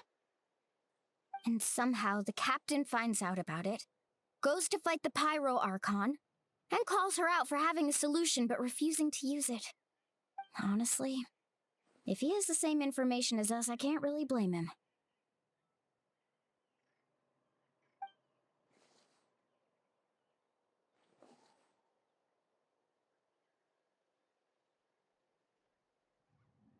We talked to Moika before we left the stadium. According to her, the cost of the captain's plan is too high. And, well, it makes sense. If that was truly the better choice, she would have picked it. Yeah, I trust the Pyro Archon. When I was upset about Kachina's disappearance, she was really sincere and patient with me. Plus, she burned down all those precious mementos for Kachina. She's already proven how much she values even a single person's life. When it comes to Natlan's survival, there's no way she would hold back. I agree. Maybe the captain weighed the costs and came to his own conclusion, but I'm sure we have different priorities. Life is important, but so are history and memory. As the Archon, she can't tell us everything, but it seems like she wasn't holding anything back this time. The next question is, if the captain found a new way to save Natlan, how come the Pyro Archon has never heard of it?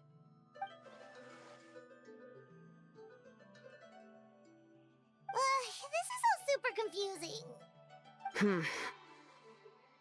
We still don't have enough information. Once we figure out what the Fatui are doing, we'll have our answer. Let's head back then. Moika said her intelligence officers should return soon. With how many Fatui there are, someone's bound to give something away. Sounds good. I have a few theories of my own. With a bit more information, we just might get to the bottom of the whole thing.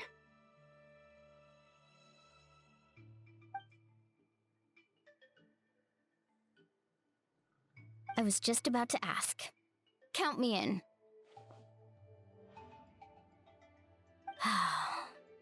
If I was just a bit faster, we could have prevented a few people from getting hurt. People who could help us in the next battle. It's all a chain reaction.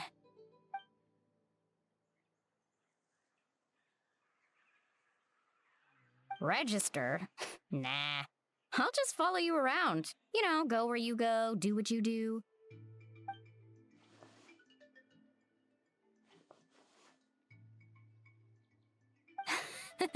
You got it. I just don't want to make the trip back. It's so far. All right. See you all later. Let's get together and celebrate once this is over. Oh, you betcha!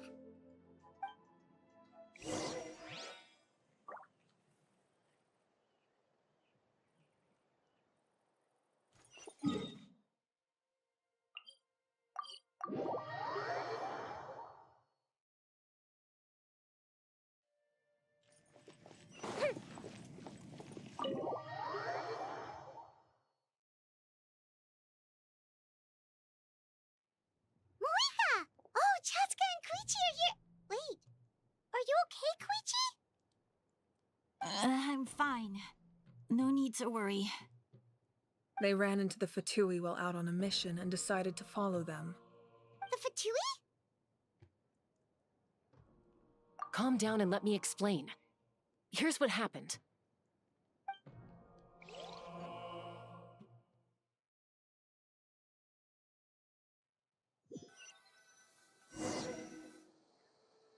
Watch out. It's the Fatui. Were they attacked by the Abyss? No, wait. It looks like they're protecting a group of travelers. Over there. Do you see? You're right. That's a traveling group from Natlan. Could they be trading for something? Let's keep observing for now. We're glad you're okay.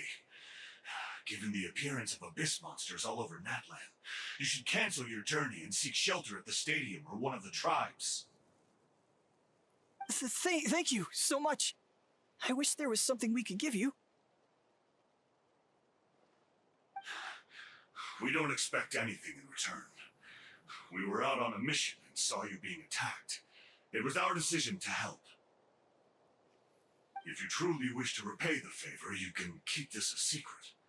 If anyone asks, just say you were saved by warriors from Natlan. Oh, okay. We can do that. What? But... We're not asking you to cover up our activities. We haven't done anything illegal. Our captain simply wishes to remain undisturbed. Nonetheless, the decision remains yours. If we wanted to keep you quiet, we would have employed a harsher method. Got it. We'll get going now. Did you hear that? They mentioned a captain. Isn't that who the Pyro Archon is looking for? Exactly. We could be onto something big. Still, there was no trade. They were just helping people in need. I didn't sense an ulterior motive. I didn't believe the captain when he said he wanted to save Natlan. But based on what we just saw, it's possible he was telling the truth. Maybe we've been wrong about the Fatui this whole time. It's too early to say. Let's follow them and see what's really going on.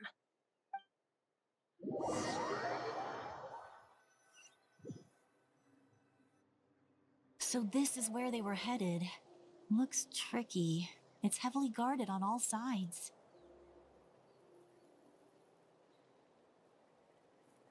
Koichi, wait for me here. I'll go in and check it out. Oh, no, you don't. How are you planning to get through all the guards? Look, I can use this terrain to my advantage. With our tribe's special way of getting around, I doubt they'll see me coming.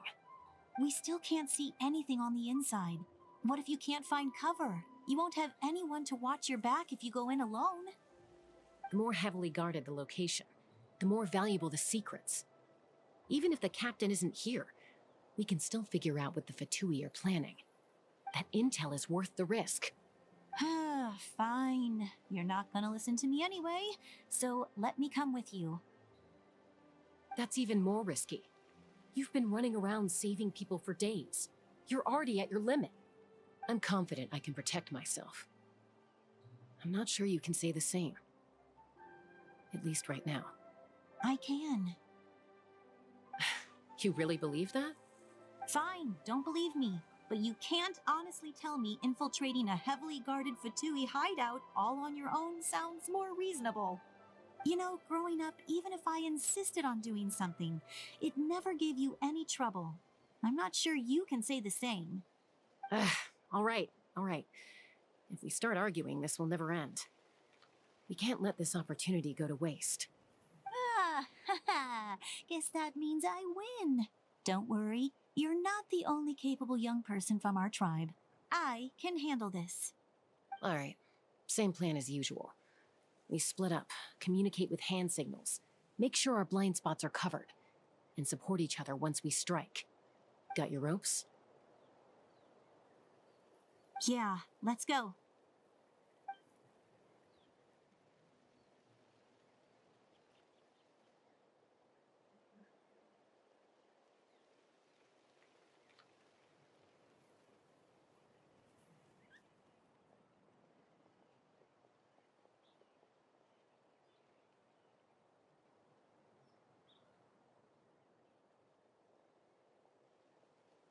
The Fatui have eyes all over this place.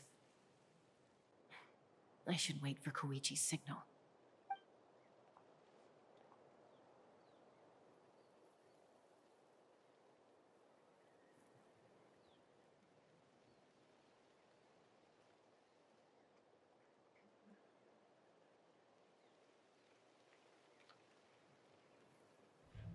Now.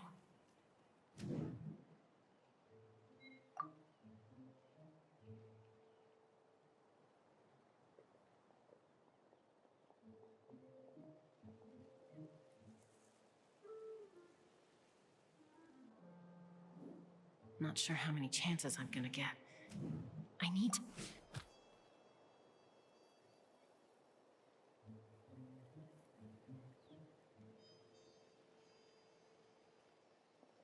Good. I made it without getting caught. I should get to that platform over there. But it's guarded by the Fatui. Koichi should have line of sight. I'll wait for her signal.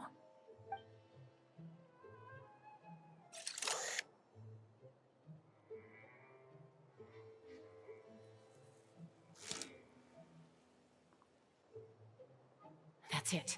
Now's my chance.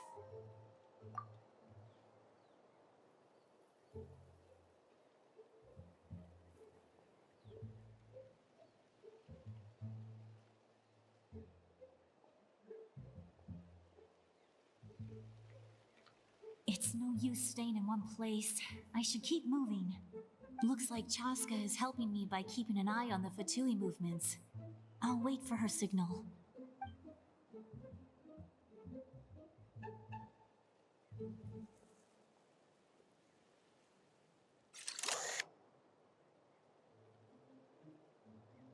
Time to move.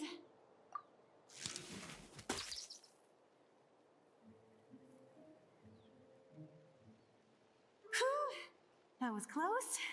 Almost got caught. Probably can't make it over in one go.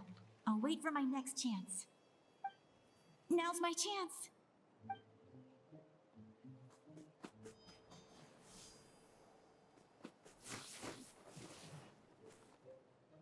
I made it! That'll show my sister.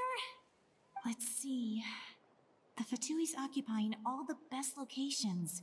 If we could just get past them somehow. Wait, I've got it!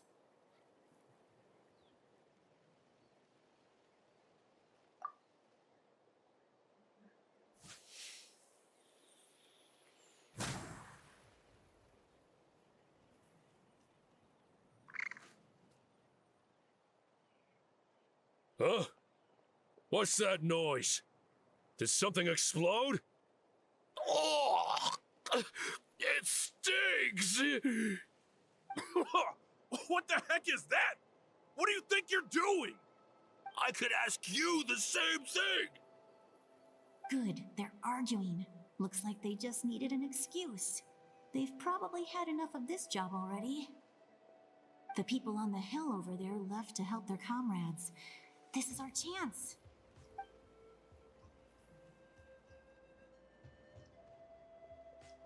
Come get me, Chaska. I hope she gets this hand signal. That's Koichi's signal. Smart idea. Alright, time to move. Give me your hand, quick. Coming!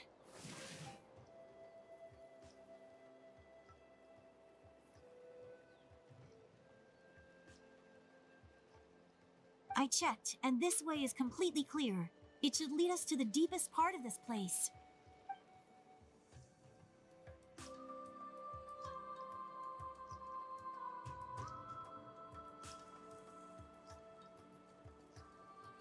Well, I was pretty helpful, right? You know, everyone usually jumps at the chance to work with me. Not my own sister, though. No, she avoids me like her life depends on it. I was wrong, Koichi. You've done well.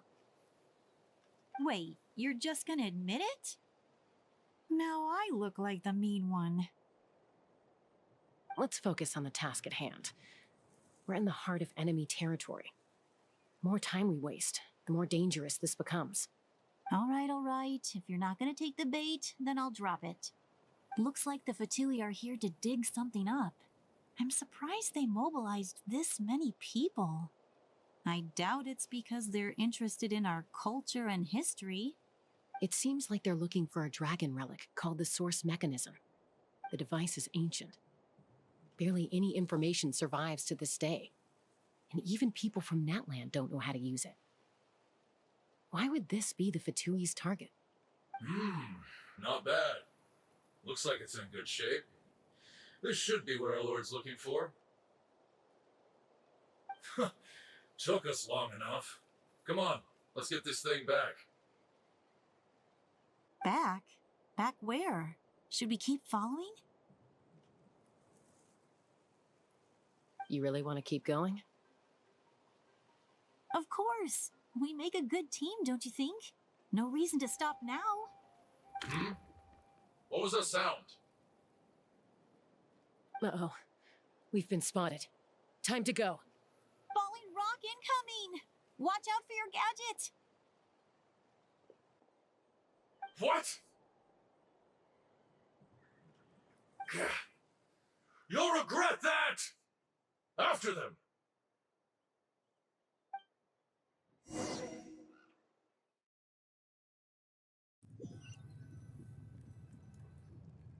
Once we got them off our tail, we went back to observe some more. They'd collected several identical pieces of something. It looked like they were waiting, though. So we decided to come back. So, Koichi got injured trying to get them off your tail? She pushed herself too hard and collapsed on the way back to the stadium. Well, I didn't cause you any trouble while we were fighting, right? So my perfect record remains. You've done very well. I could make a comment on knowing your limits, but it's not my place. I know. I'm already reflecting on my actions.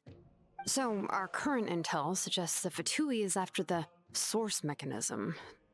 The device is a complete mystery, even to us. What does the captain want with it? I have no idea. But it's safe to assume the device could serve a similar purpose to the Gnosis. Shilonen, I need you to gather every scholar in Natlan familiar with the secret source. I'll get right on it. Thank you both for your hard work. Koichi, it's time for you to get some rest. Oh, and there are gifts from your patients waiting at the speaker's chamber. I've prepared a small gift of my own as a token of gratitude. I'll send it to your home along with the others. My patience. That's so nice of them. Guess that means I'm doing something right. You don't need to give us anything, Archon. We were just doing our duty for Natlan. I should take Koichi home now. Well, if Koichi doesn't want her favorite Saurus crackers, then... I accept. Thank you, Archon. What am I gonna do with you? There's some for the rest of you as well. They're one of my favorites too, so don't be shy. I'll start investigating the source mechanism right away. If I learn anything, you'll be the first to know. Yummy snacks!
What's next for you two?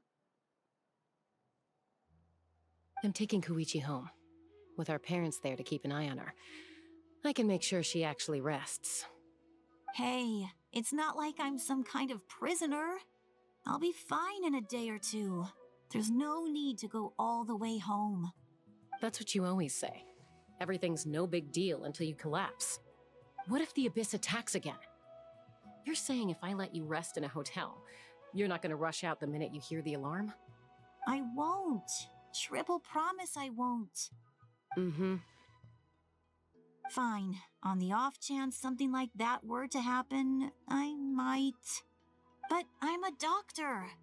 I have a duty to help people in need, no matter how hard or tiring the work gets.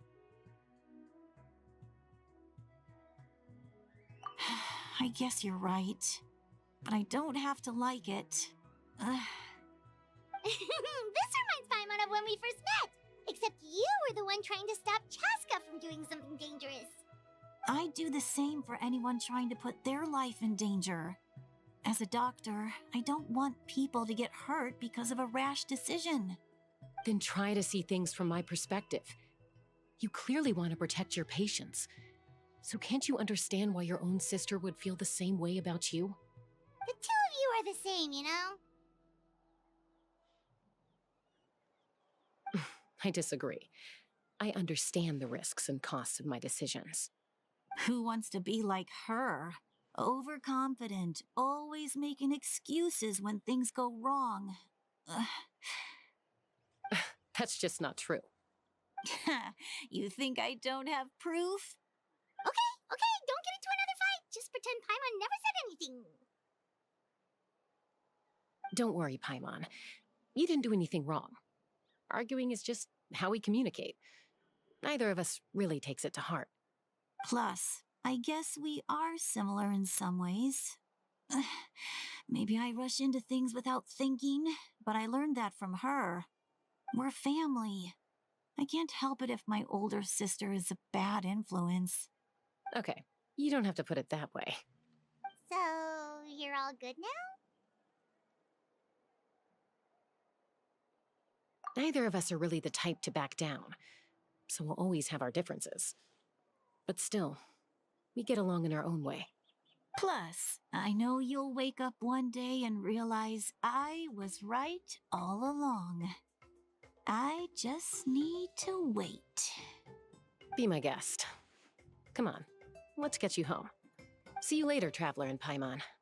I'll be back once everything's settled at home. There's no rush. At least grab a nice meal with your family.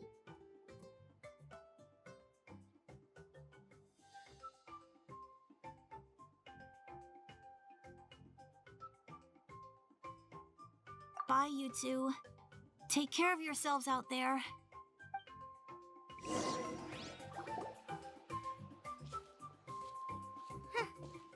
two will probably make up for real at some point, right? Well, we've learned a lot.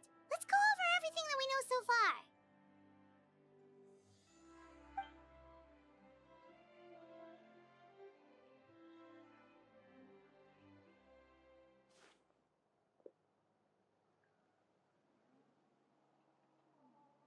Ahem. Sorry for popping up out of nowhere. Again.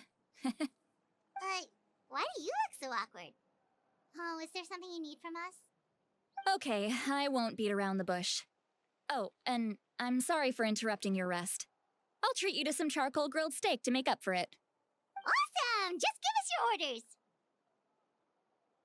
Hey, friends don't order each other around. I'm just here to share some news. Remember what we talked about before parting ways?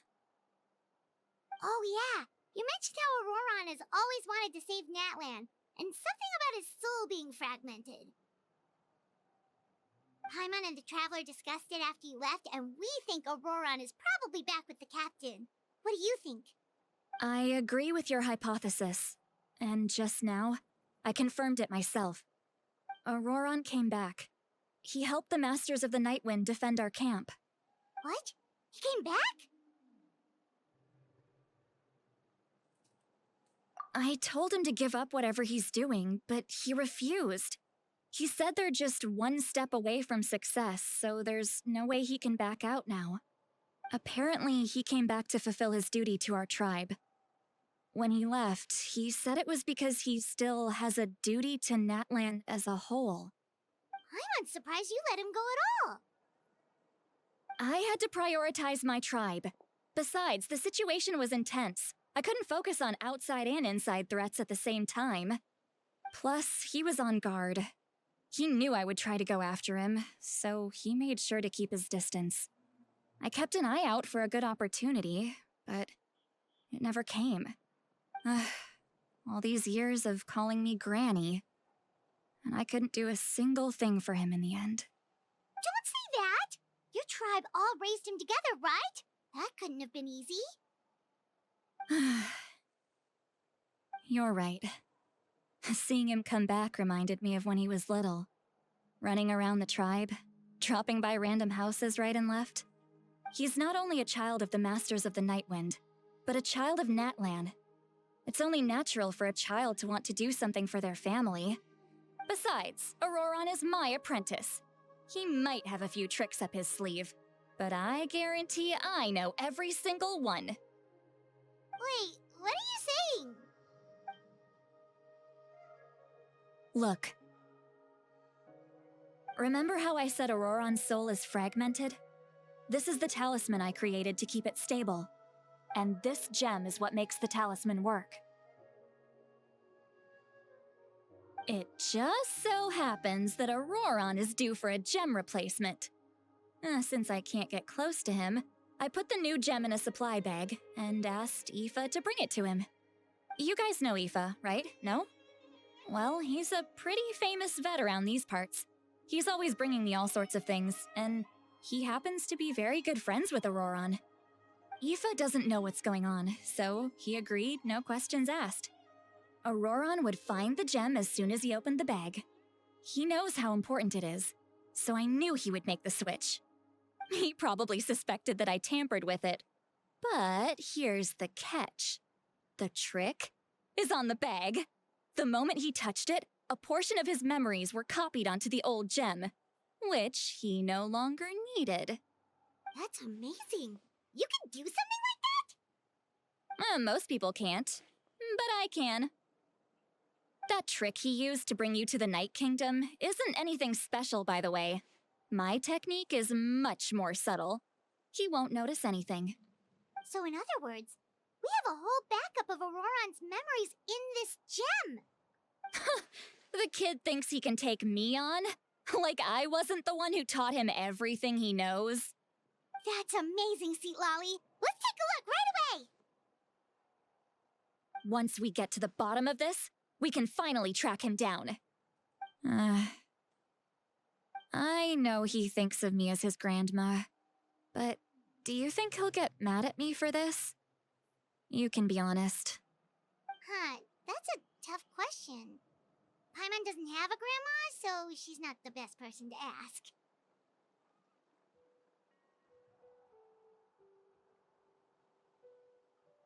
To be honest, I've always doubted my ability to look after him. I didn't stop the ceremony all those years ago, and now I'm useless again. But if I stop here, it will haunt me until I'm 500 years old. Every night I'll wake up in a fit of anger.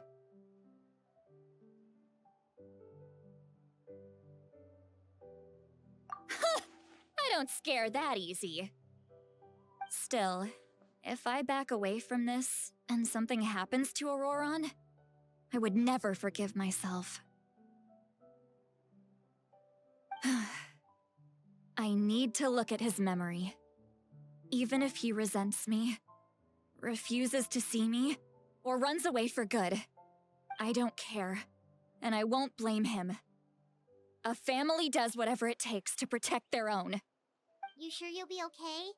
We can come with you if you want. Did you just say you'll come with me? Is that okay? We have a pretty good reason to see it too, don't we? Because, right, we need leads on the Fatui. You really mean it? Fine, you can come. Just promise me you'll see this through. No backing out. Got it? Don't worry, we're professional adventurers. Then I place my trust in your professionalism. All right, time to sneak into someone else's memory and engage in some,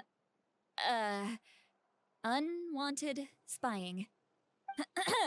You heard it here first. I wouldn't be doing this if I had any other choice. Are you ready?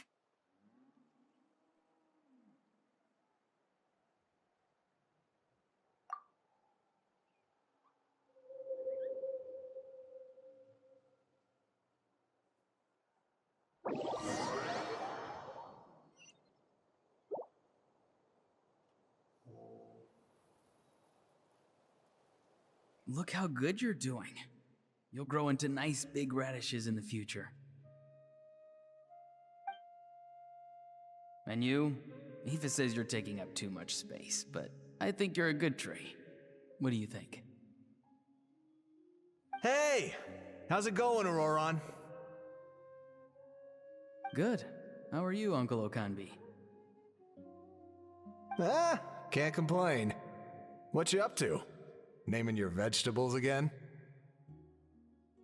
No, just some idle conversation. Sounds fascinating. What did they say? They told me you were coming and that you would take some produce with you. Only if you're offering. By the way, I ran into Aoife yesterday.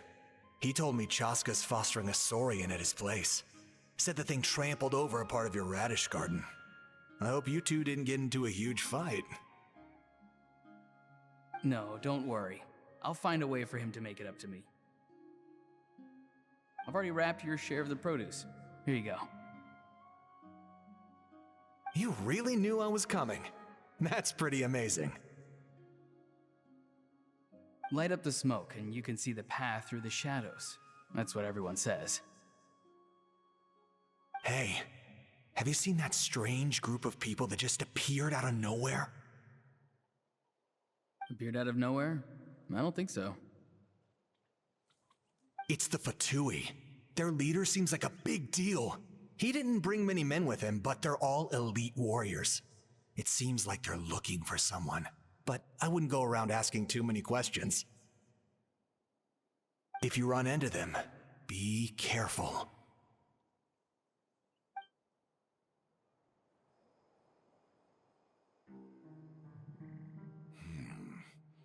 You're from the Masters of the Nightwind, are you not? Why do you live here alone? I enjoy living by myself out in the wild. I guess you're from the Fatui, the one everyone's calling a big deal. Not an inaccurate description. I'm looking for someone who may be known to you. Citlali is her name. Granny? What does an Outlander want with her? I've heard the name. You have business with her?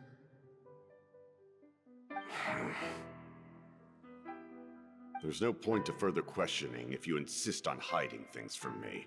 I shall seek answers elsewhere.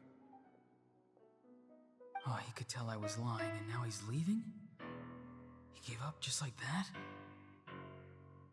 Hey! At least tell me why you're looking for Citlali. It's none of your concern. I have my own means of tracking her down. Why are the Fatui looking for her? What does she have to do with them? I can't just let them go like this. I have to figure out what they're planning.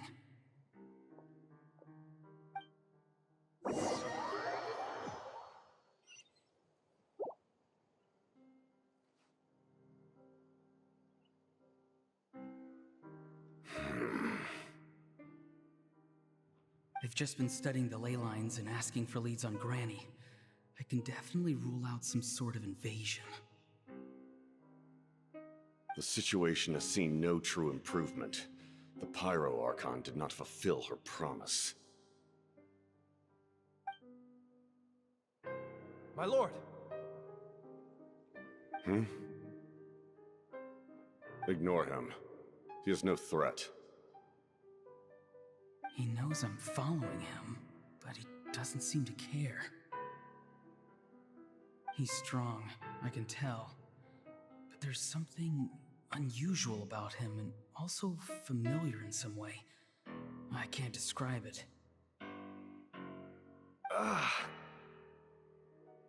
What is it? My lord, I feel dizzy. A ley line disturbance. Certain presences have been forced to wander outside their rightful realm.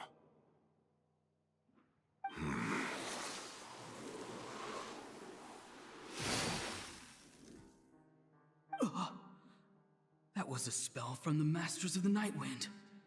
How did he know that? Is he sending those escaped souls back into the ley lines?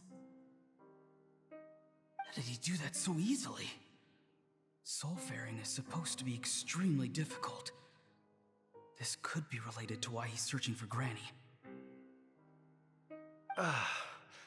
I feel much better. Thank you, my lord. Think nothing of it. Stay vigilant and continue to gather information. The Abyss could attack at any moment. If you notice any irregularities, assume drill formation and be prepared to fight. However, there's no reason to overengage. Information is our first priority. Yes, sir. Why are the Fatui fighting against the Abyss? Do they really mean us no harm?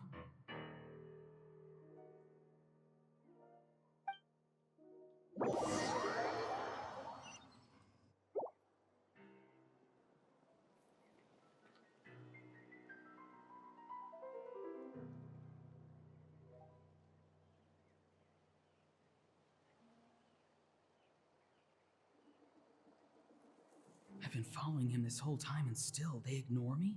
Do they really not care? It seems like his subordinates referred to him as the captain. Never heard of him before. And now he's headed to the stadium. That's unusual. What is he gonna do? You two, with me.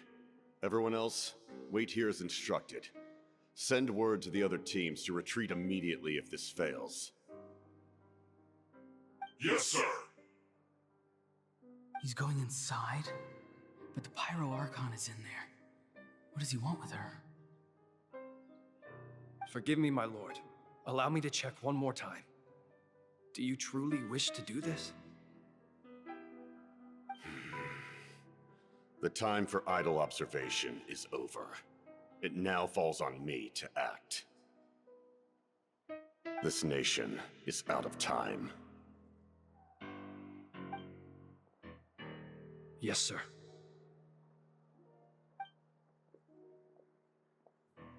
He just walked straight into the stadium. What is he gonna do?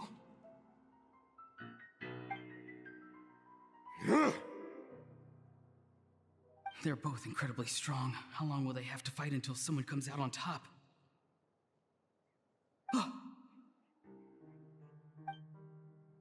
Wait, this feeling. Just like the other day near the ley lines, it's faint, like a soul's trying to escape. Where is it coming from? Is that why he's looking for Granny? If he dies here, then all clues will be lost. I can't let that happen.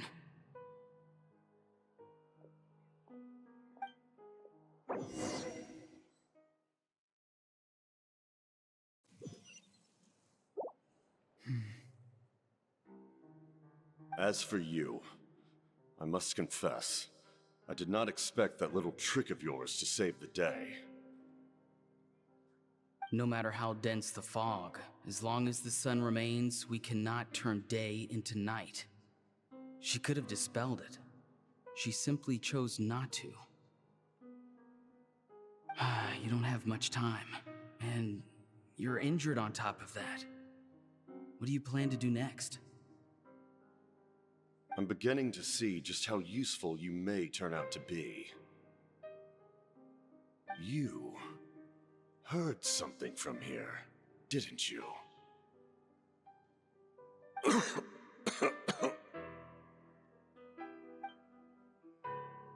No need to force yourself.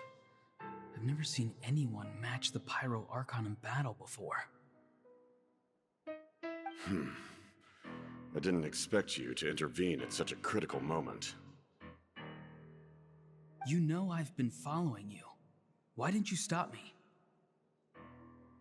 When walking in the forest, it is only natural to encounter wild beasts. However, not every beast has the courage to come out and bite. And yet, one of those very beasts saved your life.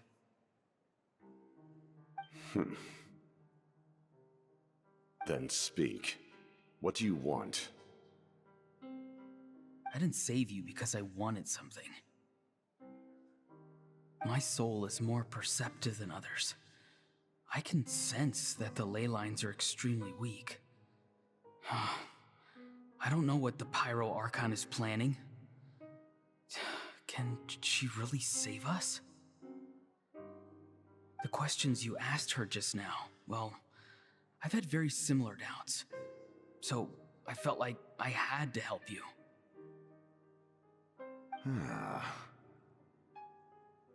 So, you can tell the truth. That was quite a reckless decision to make. I'm not sure you realize that. There's no turning back for me now. What I did back there is going to get me in a lot of trouble.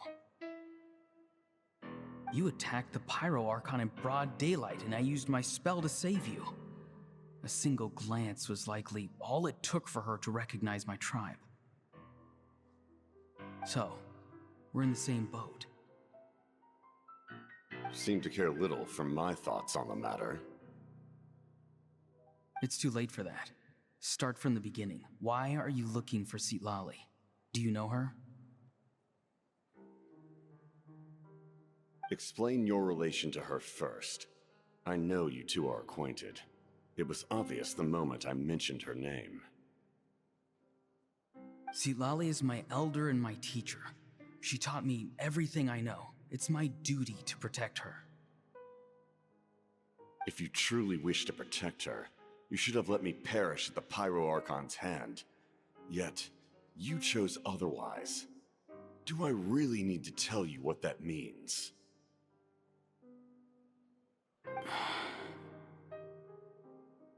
I want to do something to change Natlan for the better. Something I can accomplish with my own two hands. You're stranger than anyone I've ever met. But maybe, just maybe, you can show me the way. Strange? Citlali is said to be the legendary Granny Eastly, someone capable of communicating with the Wyub, and the Wyub are the key to information on the Night Kingdom. Why do you need knowledge on the Night Kingdom?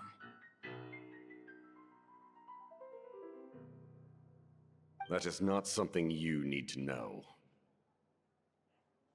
Don't forget, I saved your life. Do you not believe the Fatui capable of betraying a debt? People can lie, but souls cannot.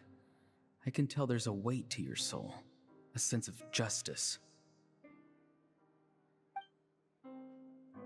You may not live among your tribe, but you certainly know their tricks. I apologize for my rash judgment. You are more capable than I imagined. Let's go. We'll see if you have what it takes to join my plan.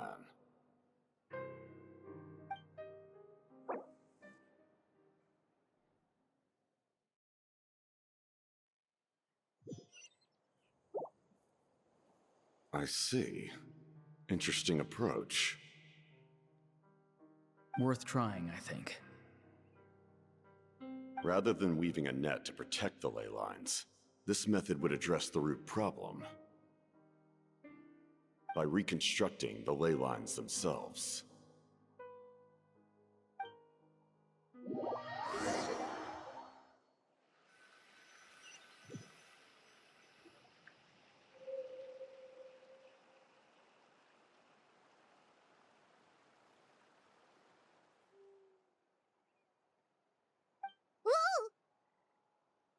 Traveler, Paimon.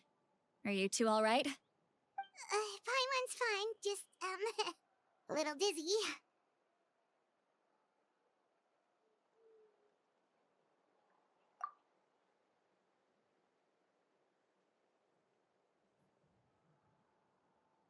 Of course. I'm so mad at him. After everything, he still can't let go of the past.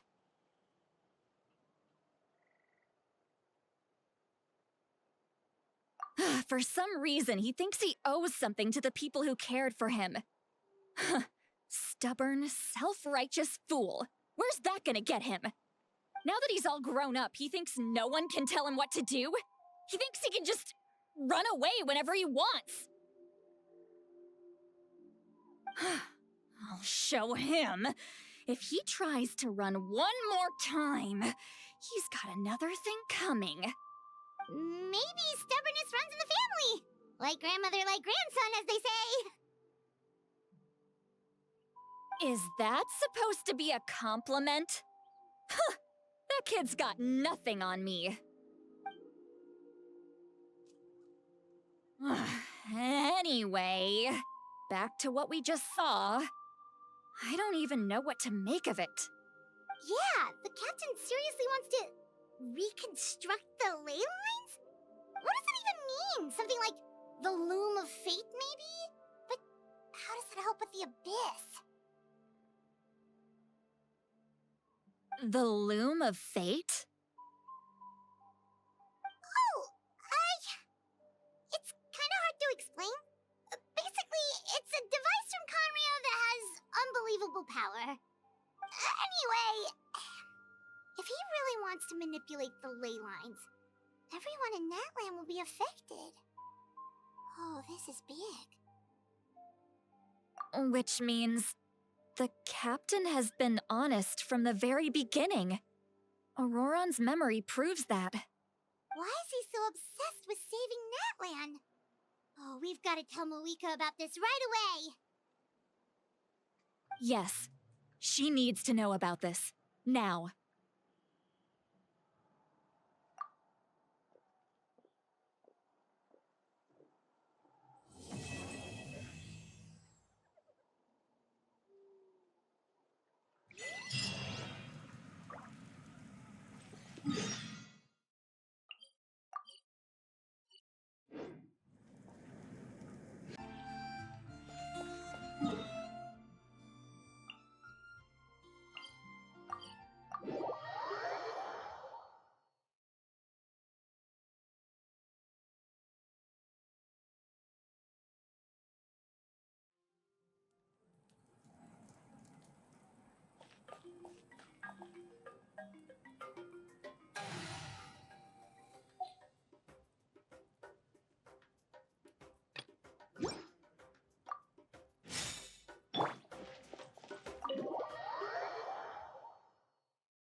Moika!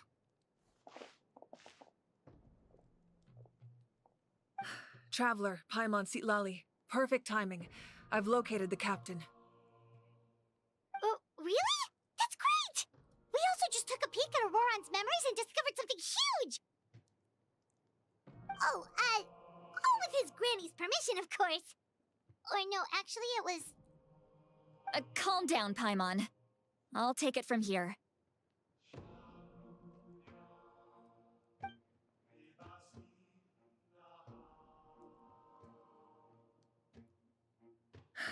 So the captain was searching for the source mechanism to reconstruct the ley lines.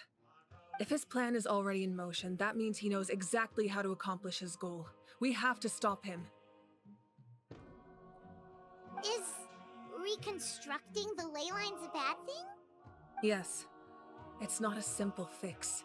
It would mean sacrificing nearly everything contained within the current ley lines, very similar to the price of using a gnosis. If he activates the mechanism, it's all over.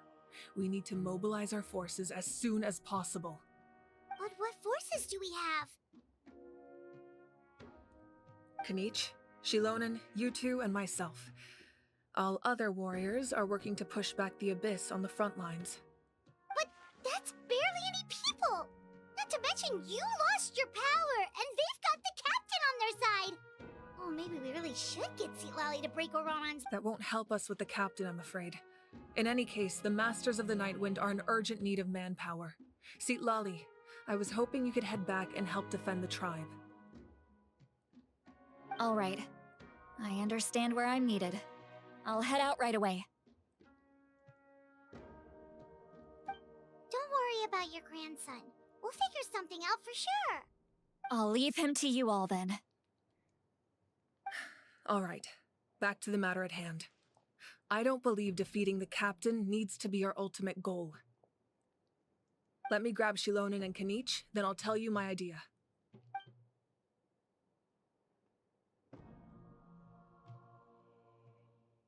As you all know, Auroron is working with the captain and we need to stop their plan. The captain is a formidable opponent, but that shouldn't deter us. In any case, a head-on confrontation isn't the best way to solve the issue. Their plan hinges entirely on a single element, the source mechanism.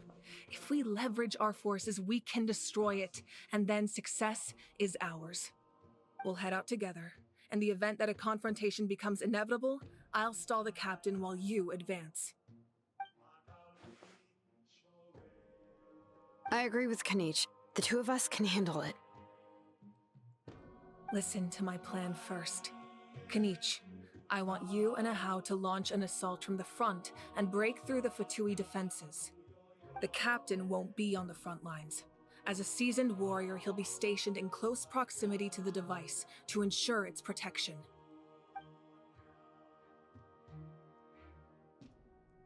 No. The purpose of the frontal assault is to gather the Fatui forces in one place. That way, it's easier for the rest of us to avoid them. Shilonen, I need you to do what your tribe does best, and dig a tunnel from the outskirts of the ruin. Once we get close to the device, we just need to destroy it.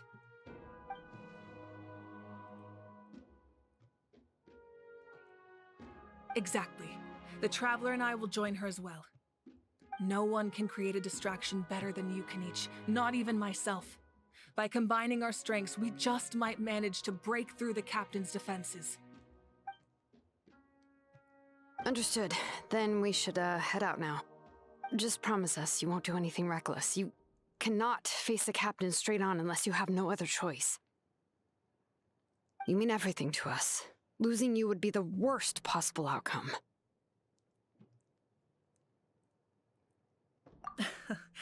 Thank you, everyone. You have my word. I'll proceed with caution.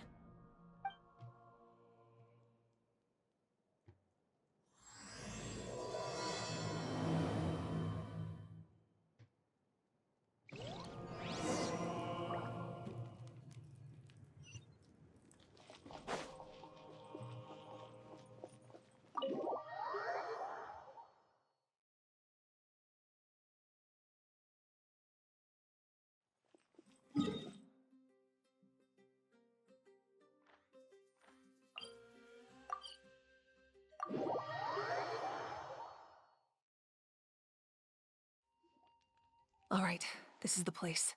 Their tunnel must be behind that gathering of Fatui guards. Any of the nearby mountains could be a good infiltration point, but if we want to stay under the radar, we should approach from the side. There are only a few Fatui stationed around the perimeter. We should take care of them first so they can't alert anyone. What do you think, Shilonen? Is this a good spot? Yeah, looks good. We'll take it from here.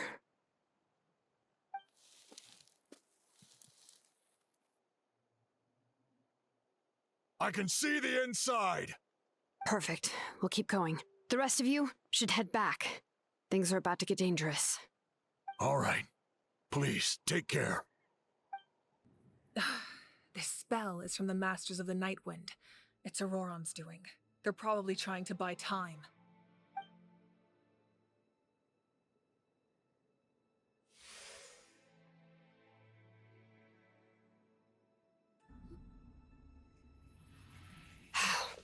This must be it. There they are! Oh, the captain's here too. Perfect. Looks like they focused their defenses over there. Oh, they're here. Huh. I thought the Pyro Archon would choose a frontal assault. It doesn't matter. They're too late anyway. It's too late. We need to turn it off! I won't let you do this!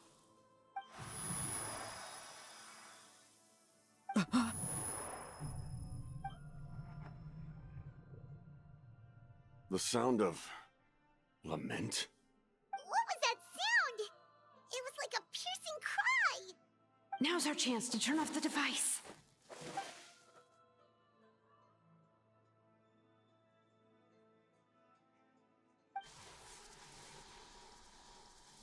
Oh, Auroran?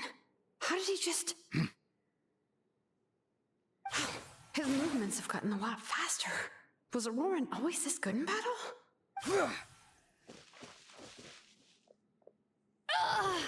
This ends now! Huh? Something's wrong.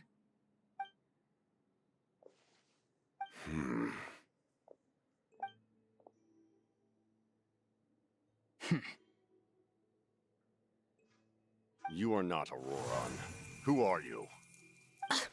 What? Commander. You. So, you still recognize me, Commander? I'm glad. Although, I believe you have some more pressing concerns at the moment.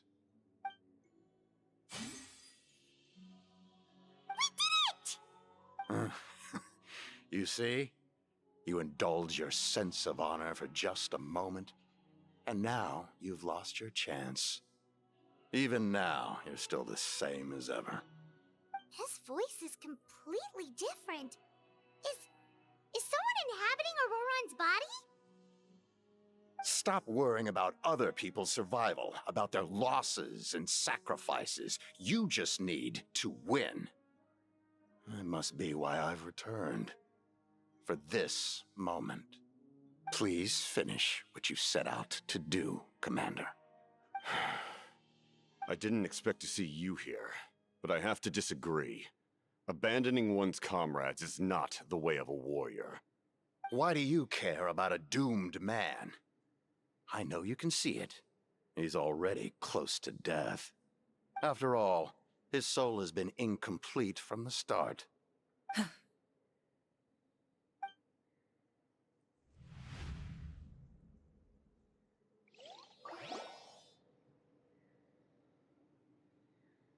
Oh, someone said I'm close to death.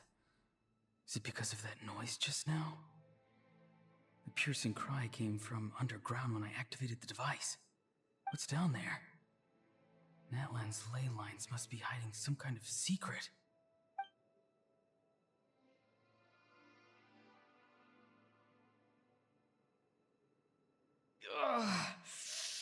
Am I dying?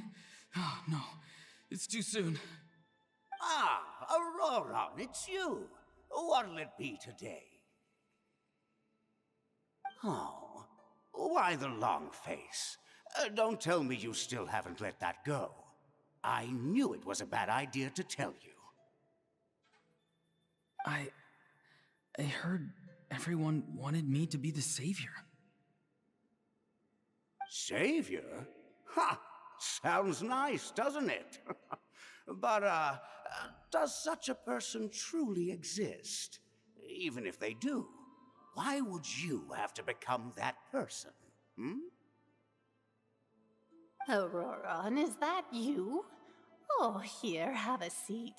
Let Granny cut you some fruit. We just got a fresh batch.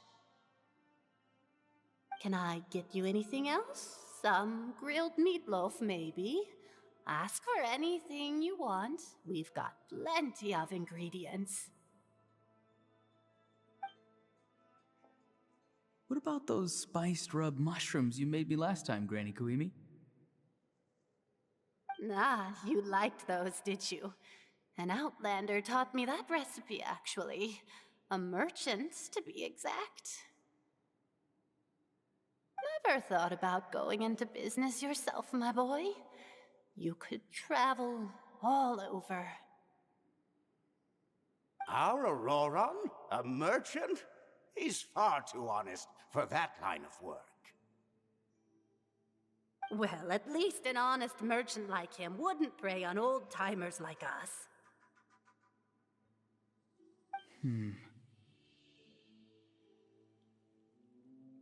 Everyone said a true savior does not really exist, but then why did my birth open the door to the possibility? Why give people false hope? Maybe I don't need to sacrifice myself, but surely everyone is born for a purpose. So, what's mine? If I had succeeded back then, would the world have become a better place? What's the meaning of my existence? Done spacing out, Auroron? Did you finish your homework? Yes, Granny, it's just... Will learning all this really make me as strong as you? Of course not. I'm a special case. Other shamans study their whole lives without reaching a fraction of my abilities. Because you're a genius, right? You could say that. Or maybe I've just been alive longer than the rest of them, and picked up a few tricks that they didn't want to touch. It's rude to bring up a woman's age. Never do that again, no matter the circumstances. I wasn't the one who brought it up. Anyway, class is canceled tomorrow. Go have fun. What about my homework then? Do what you want. What use is it being as strong as me anyway? You've seen how the tribe treats me. They're all afraid. I try to go about my business, and they practically tremble in fear. Not the most fun way to go about living one's life, I'd say. Take it from me. The happiest people are the ones who do their own thing. So do what you want, Auroron. No matter what anyone else has to say. Granny didn't say it outright, but I think she was trying to comfort me. Don't force yourself. Don't beat yourself up over the past. That's what she always says. But I never forced myself. I never even got the chance to try before it was all over. Hey, you zoning out over here again? There's such a thing as overwatering the radishes, you know. I was just looking at the aphids. Something interesting about them today? I noticed some on the ground. Maybe it got too cold yesterday and they couldn't handle it. Bummer. Guess that means less honey this year. Aoife, do you think being a vet is fun? Fun? I'm not sure about that. Do you think planting vegetables is fun? Fun enough, I guess. I don't have anything else to do. Exactly. Most people live like that. No special purpose or calling. That's just how the world works. Oh, jeez. That troublemaker's at it again. Auroron, my man, come inside and give me a hand, would you? Why should I? I thought being a vet was no fun. Well, I guess there is a fun part. Trying to outsmart these rascals. Come on, give me a hand.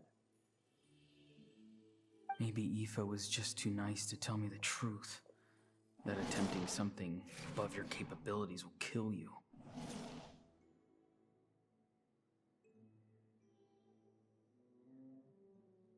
My soul is unstable. I only survived because I had people to help keep me in one piece. A part of me has always been missing. That's why the other spirit said I was close to death, but... Why struggle? It's a miracle you were even born. Just close your eyes and wait for death.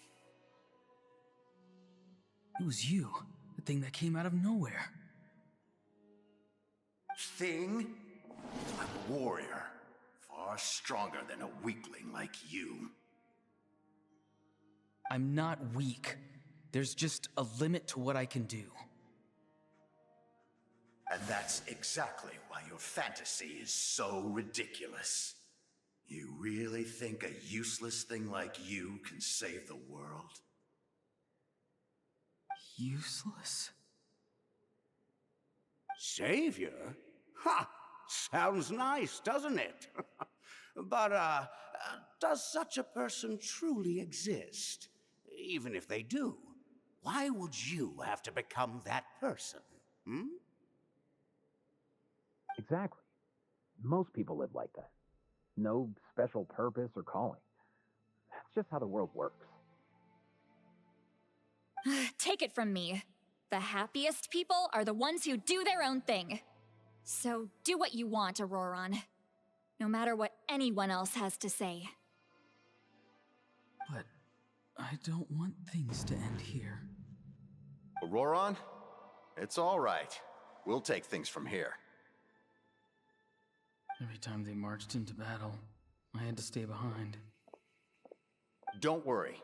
With the Archon on our side, the Abyss doesn't stand a chance. All the best warriors are fighting on the front lines. I want to do my part too. Both of us are bound to disappear.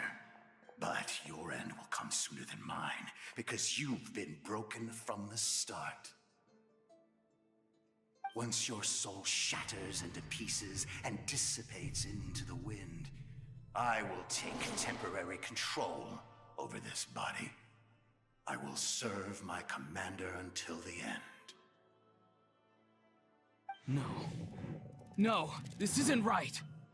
My life can't end like this. I still haven't done anything important with my life. My end will not come first, and I'm not giving up.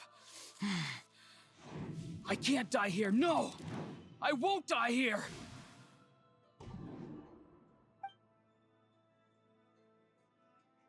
Auroron!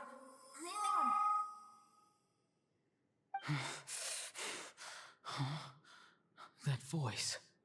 Control your mind. Feel the ground beneath your feet. This is not your end.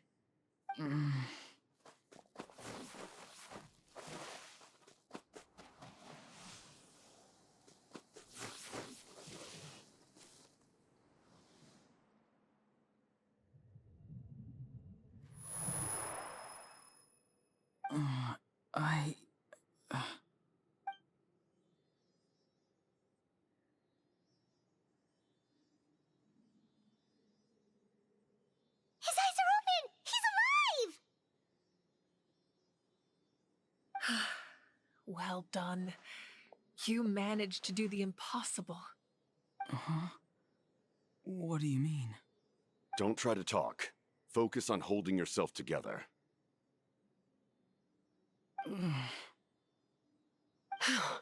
I can't believe the captain did that. Maybe he thinks of Auroron as a comrade. He was helping to rein him in all this time.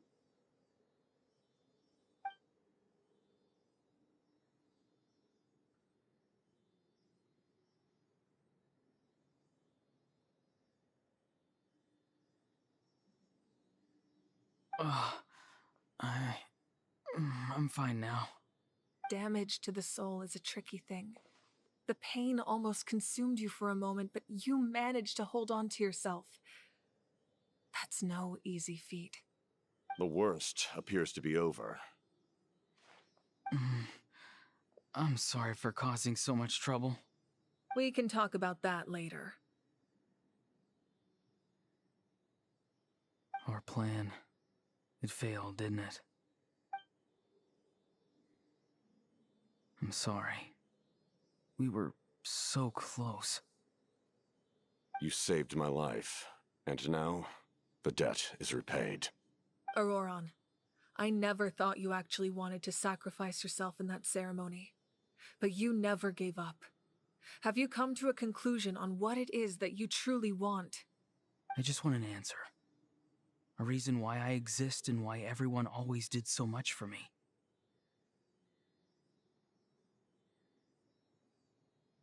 No one is born a hero, and no one should be treated like one from birth. I had a chance to do something important back then, but I failed. All I want is to find some more ways to make up for that. The answer you seek now lies before you.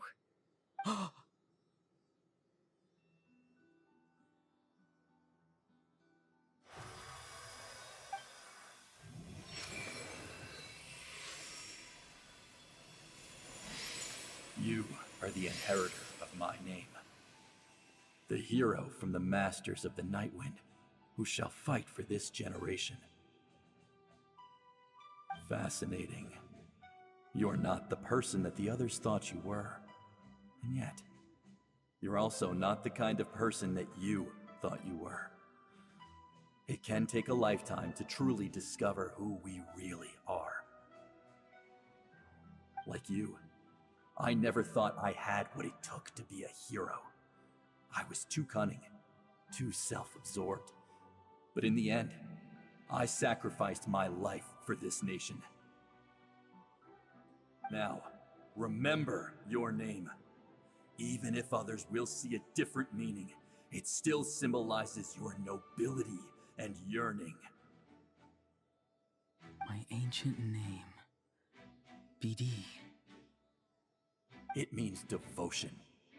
You will give your all, not for the sake of a heroic death, but to do justice by the answer you found for your life.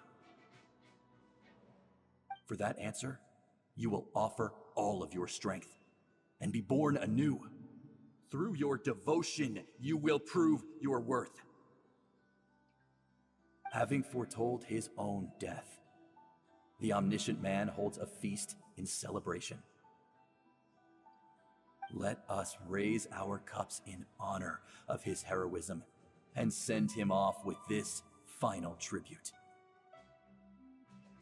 For at last, his wish is now fulfilled.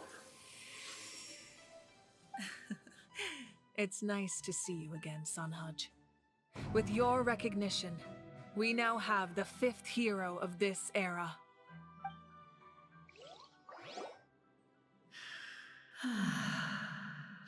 I am happy to see your plan advance one step further. It seems that my cry did not cause irreversible damage. What is that voice? Just as I thought. The Lord of the Night has awakened.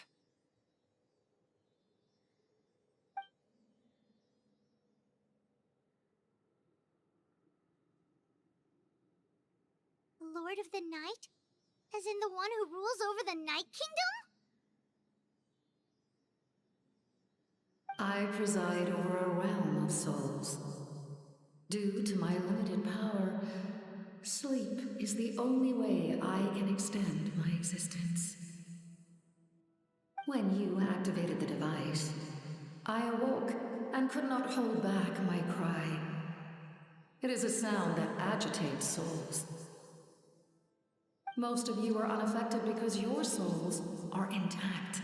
But with a damaged soul, the effect on your friend was heightened, and his soul almost shattered as a result. And yet, his soul remains in one piece.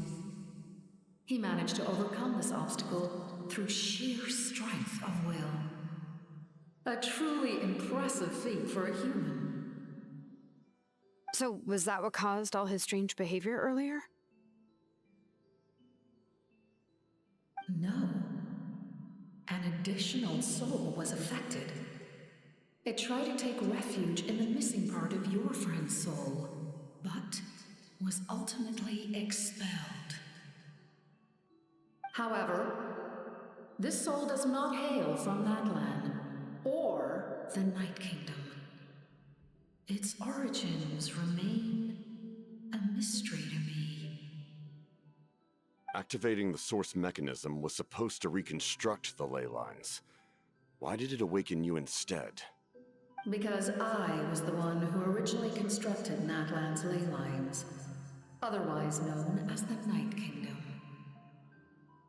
The ancient battle between the Descender and the dragons destroyed the corner of the world, allowing the Abyss to invade. Natlan's ley lines took the worst of the damage. To aid the people of Natlan, the Lord of the Night used the fragments of the old ley lines to reconstruct a similar network. That's how the Night Kingdom was born. The first Pyro Archon, Xbalanque, strengthened that realm and established the rules that aid our fight against the Abyss. The Ode of Resurrection and the Pilgrimage, both of which are practices that survive to this day. Oh, right! You said before it all came from the power of the heavens. The ancient dragons tried to use this device to strengthen the ley lines by imbuing them with power. Back then, this method was rather ineffective. They lacked the skills to navigate the intricate structure of the ley lines. And now, the structure of the ley lines has also completely changed. I am the only possible vehicle for the power generated by the device.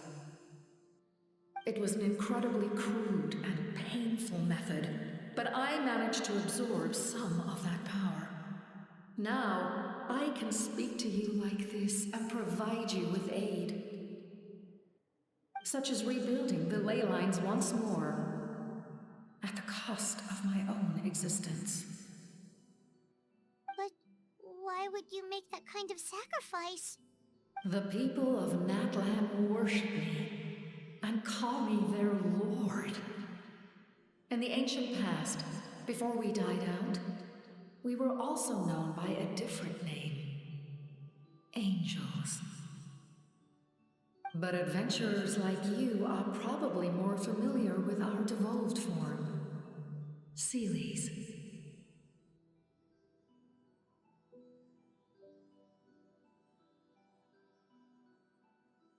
No wonder there are Seelies around here. A Seelie also helped us in the Night Kingdom! Few angels remain in Natlan, so the same is true of Seelies. Everyone rallied around me and offered their power to humanity to reconstruct the ley lines. Now, I have witnessed your determined pursuit for survival, and I have become your faith. I am very pleased.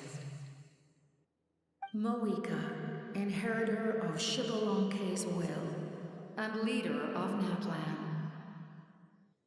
Despite all the obstacles and misunderstandings, I have awoken, and the efforts of this harbinger and the young hero have imbued me with power. Say the word, and I will once again work to fulfill my mandate, just as I did thousands of years ago. You need only nod your head.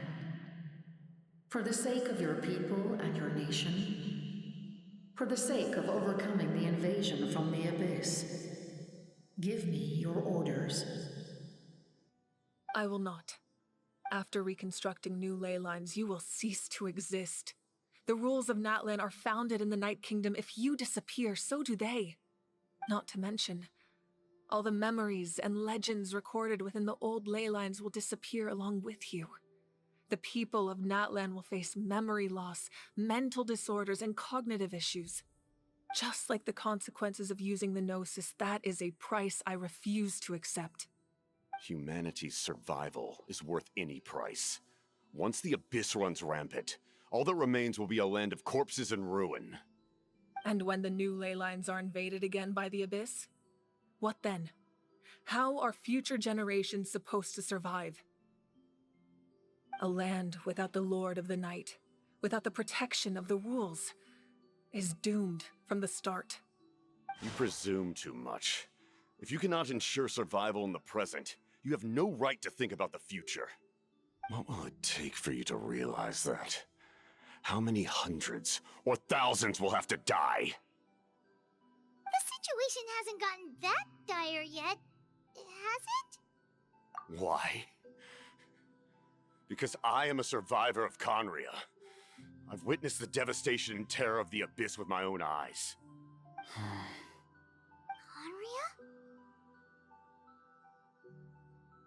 That's right. My family, my comrades, my homeland, we're all lost to the abyss. It is an unforgettable pain. One that no amount of time could ever dull. Not even 500 years.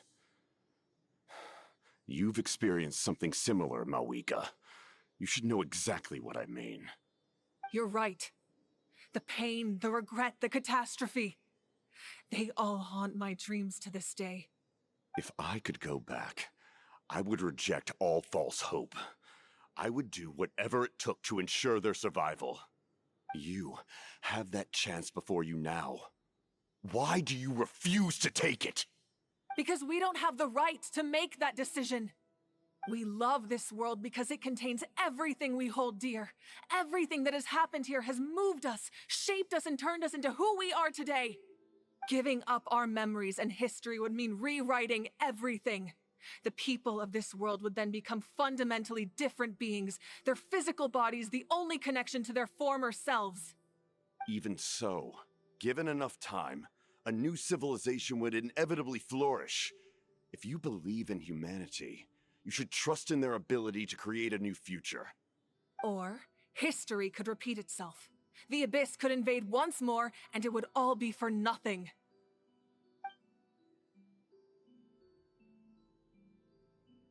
Can I say something? I once carried the hopes of many people, and I was also desperate to save our nation. In the captain's plan, I saw a chance to ensure our survival. But as I was on the brink of death, my wish for life and purpose was rekindled. I've been very fortunate to be well cared for by all the people in my life. I refuse to forget that.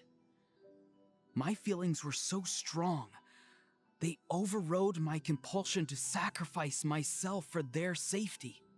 No matter what path lies before us, we still have a destination. If we lose our way now, we will lose the meaning of our existence. That's right. Natlan's heroes gave their lives so we could have this chance against the Abyss. Their sacrifices are our blessings. Not only are their deeds and spirits exceptionally meaningful, they may also well be our path to victory. I don't want to give up just yet. Yeah, we're just one hero short. The power from the device will allow me to remain awake for some time. I stand at the ready should you change your mind. Even if you fail, you need only send someone my way. My offer still stands. Humanity is truly remarkable. Even the gods in the heavens hold you to be special. Even now, you stand before me, dazzling like the sun. You must have a profound connection to this land since you're so determined to save it.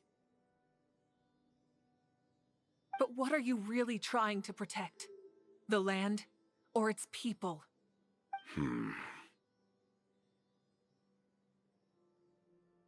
Pretty sure he wants to hear what you have to say, Traveler.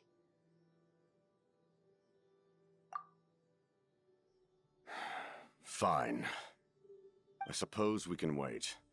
Now that Auroron has inherited the memories of his forebearer, there's only one hero left. Your plan does have the potential to generate the best outcome. In the meantime, you shall have the aid of all the Fatui under my command. Thank you. Having such a powerful harbinger on my side is a big advantage.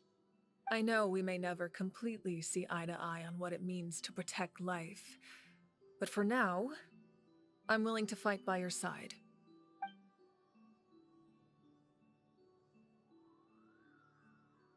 All right, we should let everyone else know about the plan. They're probably still at each other's throats outside. Good idea. We need to explain the situation. Oh, guess we'll stick around then. I'll update everyone outside. Let's meet back up at the stadium. You come to me with many questions, and you should be rewarded for your bravery. Ask, and you shall have the knowledge you seek. Ah, yes, yes. The artisan from the Children of Echoes has yet to mention the matter to me. Probably because the young girl from the Masters of the Nightwind is absent. No matter. I'll reach out in a dream and tell them what needs to be done. Young girl? What? Did I say something wrong? You come to me with many questions, and you should be rewarded for your bravery. Ask, and you shall have the knowledge you seek. Phlogiston is Tevat's primordial form of energy. The heavenly principles used phlogiston as a basis for the creation of elemental energy, to develop a power to better counter the abyss. Have you heard of the concepts of the light realm and the human realm? That explanation might take too long. Light refracts into 7 different colors, which we collectively refer to as a rainbow. Elemental energy is a similar concept. It's essentially the modern counterpart of phlogiston. You come to me with many questions, and you should be rewarded for your bravery. I'm not familiar with that concept. The device is capable of weaving and creating ley lines, you say? Even I cannot create something from nothing. I can only reconstruct the ley lines by reassembling the yet intact components into a new structure. If that power were available to the people of Natlan, they might have a new option against the Abyss. You come to me with many questions, and you should be rewarded for your bravery. They do not like being mentioned by name by any living being, be it an ordinary human or one of the 7. They prefer to remain in the shadows as shades. The one you wish to know about? I call her the Ruler of Death. She helped Natlan establish the rules. It was also under her guidance that I created the Night Kingdom. It was an expression of love, as well as an act of reparation. She was seen as having significantly overstepped her authorities as a shade, which quite displeased the almighty heavenly principles. She succumbed to self-pity as a result, and no longer cared if others discussed her identity.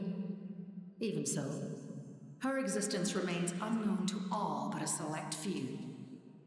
Self-pity? Please don't tell anyone I used that word. I'm just trying to speak plainly to conserve energy. You come to me with In that case, allow me to formally welcome the Fatui to our cause. We now face a common enemy. It's time to put our differences behind us and look to the future. As for Auroron, his actions may have been out of line, but I don't intend to punish him right now. I'd rather give him a chance to prove himself. A magnanimous decision. We're back! Whoa, seeing the 2 of you chatting like this, Paimon almost feels like she's dreaming. This may be an unexpected outcome, but a favorable one nonetheless. Now that we're all here, I have some questions of my own. Tell me, how did you discover the source mechanism? We weren't getting any closer to obtaining the Gnosis, so I had my men scour Natlan for a different option. Auroron helped as well. We tracked down 3 scholars, Aberawa, Bosomtwe, and Kushtal, and combined the results of their research to locate this ancient device. I've never heard those names before. Seems like my own investigation failed to locate some critical personnel. I'm just not sure how I missed them. Strange. Perhaps they simply live in seclusion. In any case, their results speak for themselves. That's true. Now we have another option at our disposal. Compared to using the Gnosis, our current plan will buy us some time. And if all else fails, we still have this plan as a last resort, even though executing it will come at a heavy cost. But that means making everyone forget their past! We should definitely try to avoid it if we can. Oh, Actually, speaking of the Gnosis, how did you know what it could do? That story begins with the Cataclysm 500 years ago. I failed to save Conria from the rampage of the Abyss. When the situation became unsalvageable, I fled to Natlan with the remainder of my platoon, only to find that Natlan had fallen victim to the same tragedy. I defended this land for quite some time, and, in the process, met the chief of the Masters of the Nightwind, Aizu. I'm sure many people viewed Conria as the cause of the tragedy, but Aizu was kind to me all the same, and even helped me in my time of need. From that moment, I made it my mission to aid Natlan. In battle, a warrior fights to win. Even though my homeland was lost, I was already committed to this fight. Together, Aizu and I fought many battles and overcame countless hardships. However, he was unable to escape his fate, and, in his final moments, told me the secret of the Gnosis. So it was him.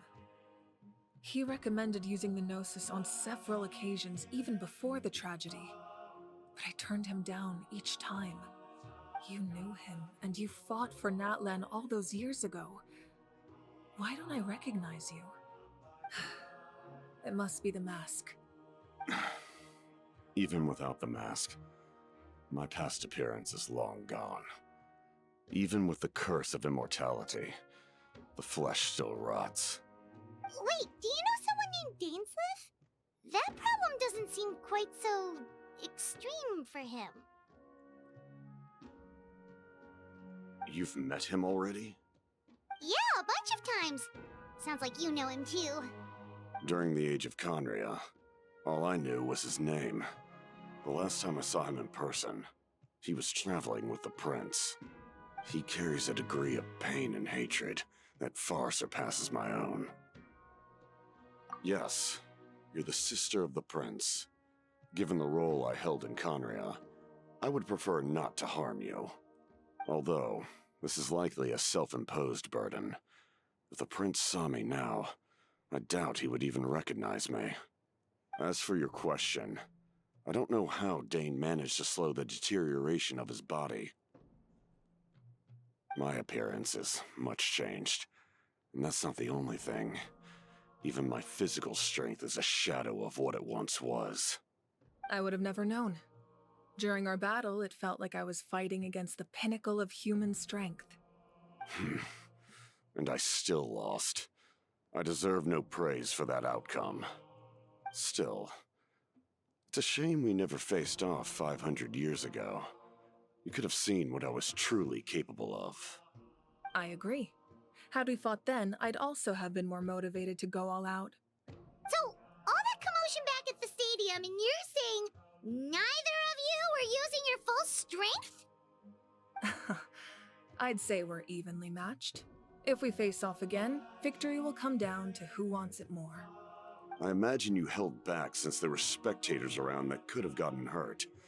But capitalizing on that situation would have only led to a hollow victory. It would have been no different than taking hostages. My goal was the Gnosis, and I failed to obtain it. That means I lost, plain and simple. Her Majesty the Tsaritsa allows every Harbinger the freedom to pursue the meaning of their existence. When the time comes, that freedom can take precedence over her orders. That's why our methods can be so radically different, despite sharing the same goal and the same sovereign. I needed the Gnosis because I came here to save Natlan. That was my primary motive. Once Natlan is saved, if the Gnosis still remained in my possession, I could bring it back to Snezhnaya. My decision regarding the Gnosis will not change. So let's focus on the Abyss for now. Right! What happens when all 6 heroes are together? We will unleash a great power that can be used to thwart the Abyss. But only once. It's a power that Xbalanque gained from Renova. Renova is a god whose existence predates any Archon. You can think of her like an emissary of the heavenly principles. She controls the power of death. Wait, is that why you have the Ode of Resurrection? Yes. Renova also orchestrated Natlan's rules. As for the Divine Throne, like I said before, when a human ascends to the Divine Throne, their inner flame will awaken. The size of the flame depends on the person's potential. The same principle applies to the ruler of Death's power, with one notable distinction. The amount of power inherited will not change depending on your ability to tolerate it. In other words, it's a kind of power that not everyone can withstand. But if you survive the trial, you will gain unprecedented strength and the ability to harness powers more formidable than any Archon. That still sounds really risky. We cannot walk this path without accepting risk. Mualani charged into the Night Kingdom despite the abyssal contamination. Auroron fought back from the brink of death. In the face of their bravery, I must respond in kind. That is my duty. Spoken like a true leader. All right, that's enough for one day. You should head back and get some rest. I'm sure you're exhausted. The Abyss will likely sense the change in Auroron. It's possible the frequency of the attacks will increase. There are many challenges to come, so we need to be prepared. When you put it that way, Paimon feels even more exhausted. All right, let's head back. That hurts. The monsters keep increasing in number. It's like something changed. It's definitely unusual and we should all be careful.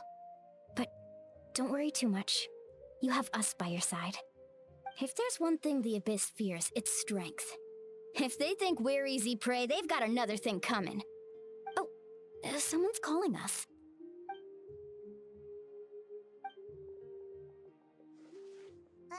Something wrong, Traveler?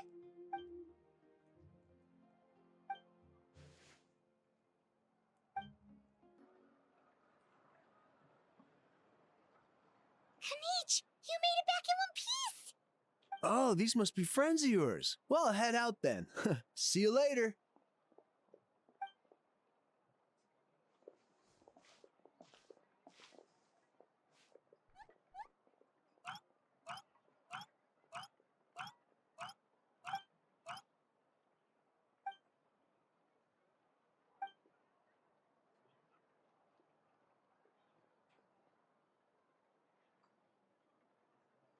Yeah, a lot happened while we were in the ruin. We'll tell you about it some other time.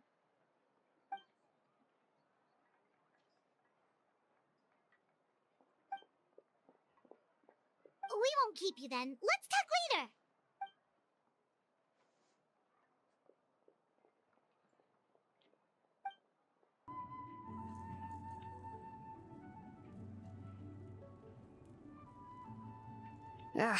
Nope. We can't give any of these to our soldiers. They were not tempered correctly at the forge. Well-made weapons and shields are vital for the survival of our people. I know we're under a lot of pressure, but we can't compromise on quality.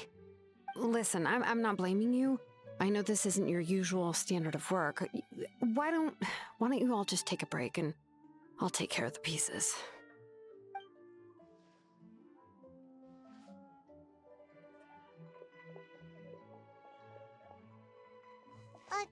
Hey, Shilonen? Is something wrong? Nothing I can handle. Just, some rushed defective goods, that's all. Even the most skilled craftsmen make mistakes under pressure, and if you two want to avoid the same fate, you should really get some rest. You must be exhausted too. Don't worry. I like it that way. If you're done for the day, we should get some rest. Paimon has a feeling we'll need it for tomorrow.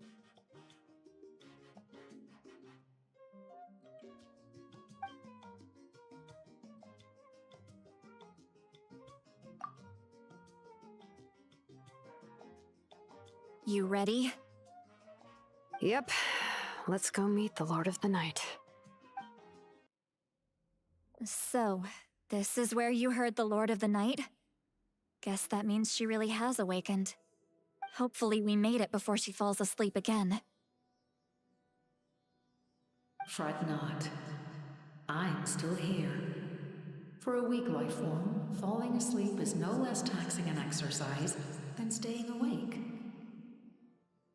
I'm sorry for disturbing your rest, but there's something we didn't have the chance to ask you earlier.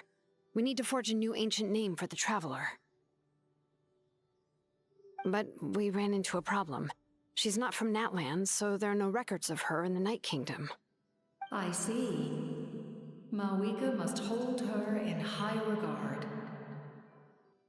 It would seem the two of you are not simply here on her orders. So, what say you? Do you believe this traveler to be deserving?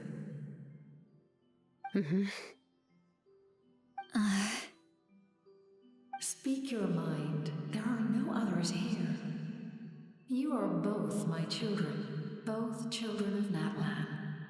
I would hear your opinions on the matter. She is special. She saved Kachina and devoted herself to helping us avert this disaster. Natlan owes her a debt. But that debt has not been repaid. And with an ancient name, we can at least guarantee her safety.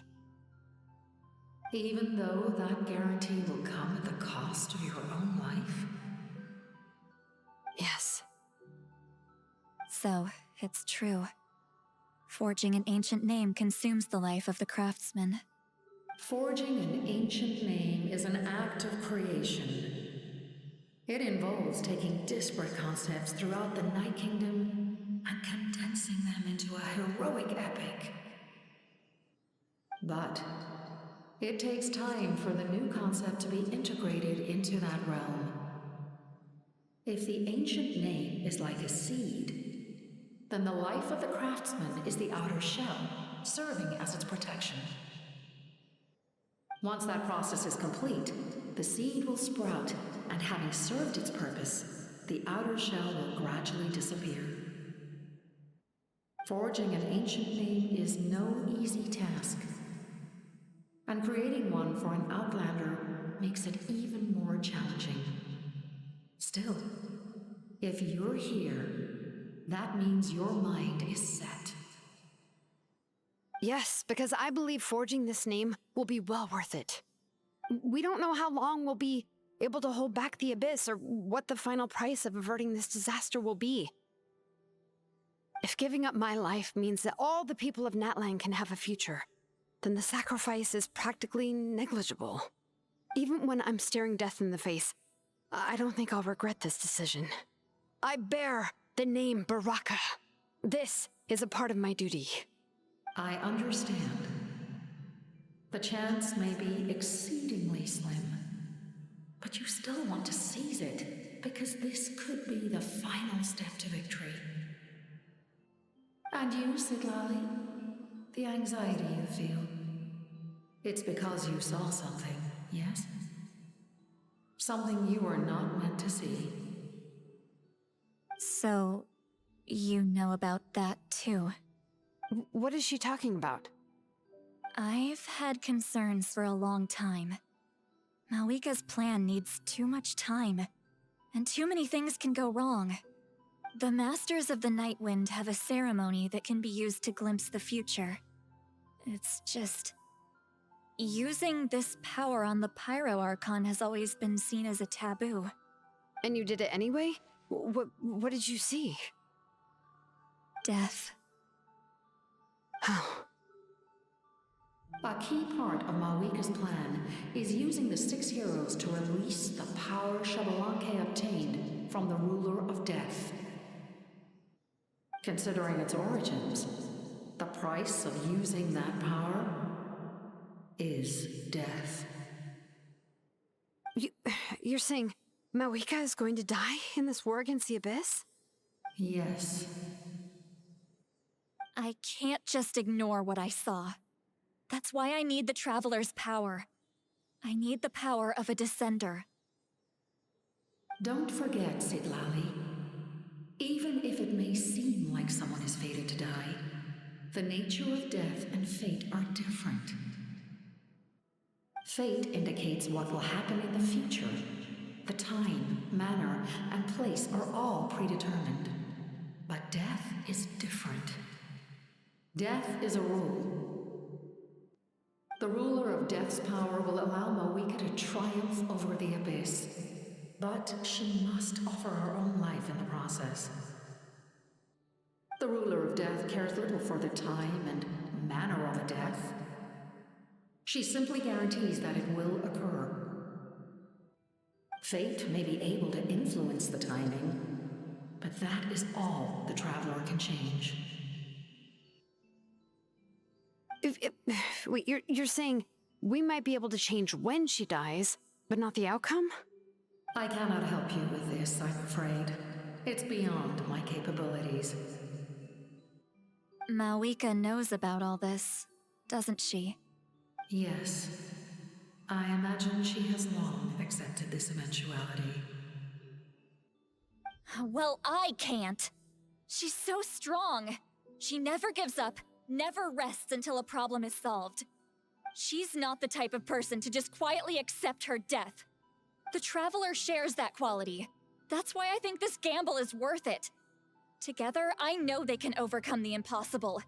Be it fate or death. We shall have to wait and see, but I will curb my expectations. My time is running out. It is my honor to witness humanity in this moment of absolute determination. We won't forget your contributions. Once we deal with the Abyss, we'll find a way to keep you alive. Thank you for saying that, but there is nothing you can do. How many years of life are enough? 10? 100? 1,000? 10,000? The Night Kingdom will disappear. The humans will continue to fight against the Abyss, and in the end, all will cease to exist. When you consider all of that, extending my life is meaningless. That's what makes us different. Even if our end comes tomorrow, humanity will still do whatever it takes to survive today. Exactly. Times like these always fill me with admiration and reinforce my commitment to the mandate I shoulder. My creator was right in esteeming you as special above others. Here. This is my gift to you and an extension of my will. It can record the Traveler's experiences in this land, whether from the past or the future. With it, you can forge the ancient name you desire, and the Traveler will also become a hero forever recorded in the memory of Natlan. Thank you. We're sorry to ask this of you when your strength is already all but spent. Really. Thank you so much. Your thanks are unnecessary. This is the least that an angel can do. Time for you to leave. It's getting dark. I can't sleep with all the noise outside! Forget it, let's go check it out. Shilon and Lolly, is there a reason you're up so early? We went to see the Lord of the Night, and she gave us this. Like I said before, I couldn't forge your ancient name because there was no record of you in the Night Kingdom. But with this, we can finally record your deeds. Just keep it with you during your time in Natlan, and eventually it'll be full of your adventures. Really? Let Paimon see!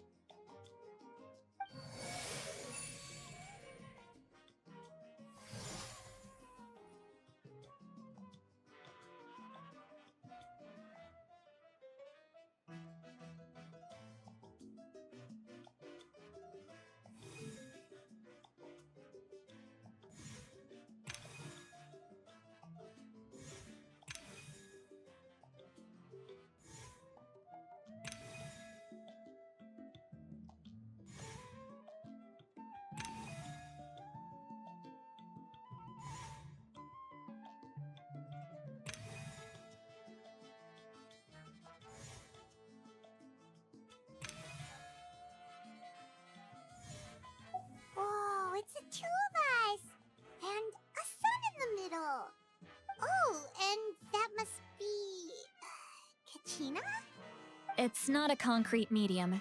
It reflects the Lord of the Night's will, and shows what she wants you to see. Oh, in other words, don't worry about its form. When you want to check the contents, just take it out and have a look. Sounds convenient.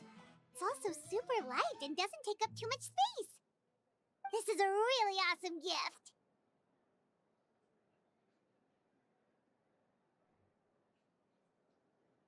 Oh, yeah. We'd feel bad accepting something like that. Oh, yeah, don't worry, you two. It's, like you saw yesterday, aiding humanity is the Lord of the Night's mandate. She would have willingly reconstructed Natlan's ley lines at the cost of her own existence. She wouldn't ask anything in return for this. Exactly. Just take it. Well, if you say so.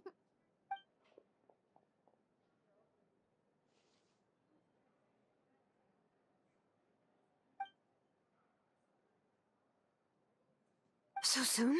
We just fought them off. We can figure that out later. Let's go!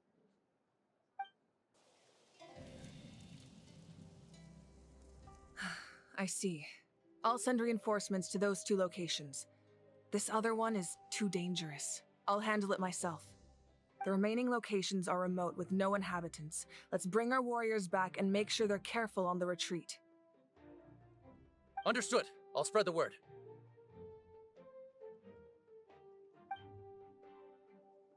We're here. What's going on? Kachina said the Abyss attacked again? Yes, it's not looking good. Our forces have always been able to handle the sporadic attacks, but now, there are more monsters than ever, and the attacks are more frequent. What about the scale? What areas are they targeting? All of Natlan. Not just around the stadium, but even the remote areas of the Collective of Plenty are reporting attacks. Could this also be some kind of omen? If things continue like this, then... We won't last much longer, I know. What we're seeing now is the desperation of the Abyss. It knows we're only one hero short. I don't have the strength to fight it right now. This is its best opportunity and its final chance. You're saying we just have to hold out for as long as we can? It'll be a long fight. Our current focus needs to be on protecting civilians and conserving manpower. There are caravans and adventurers trapped in the wild. Many of our warriors have already left to rescue them, but they'll need reinforcements.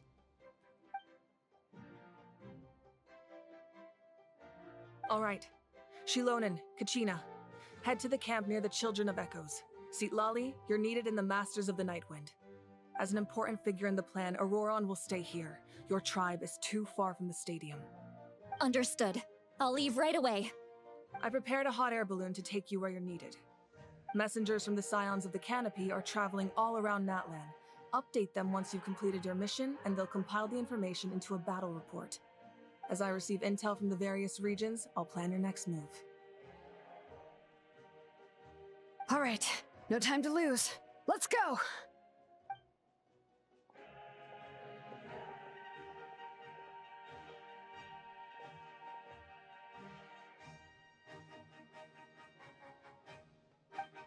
What about us? Where should we go? I received word that a small team escorting civilians back to the stadium was attacked. They won't be able to hold out for long. Can I leave them to you? Thank you. The hot air balloon is over there.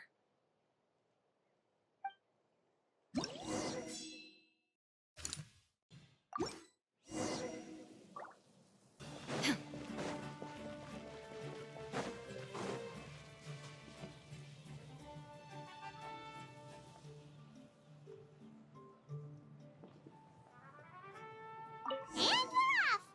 Hey, this thing is pretty convenient. It's not only fast, but also saves us a lot of energy.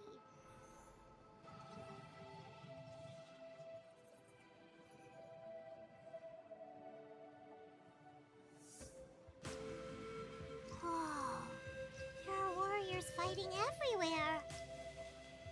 Seems like chaos in the making. Good thing for those battle reports.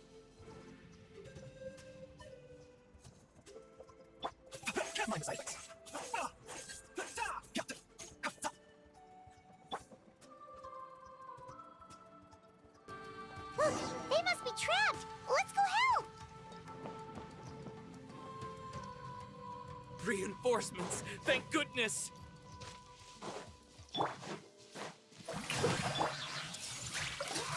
Illusion shattered! Ha!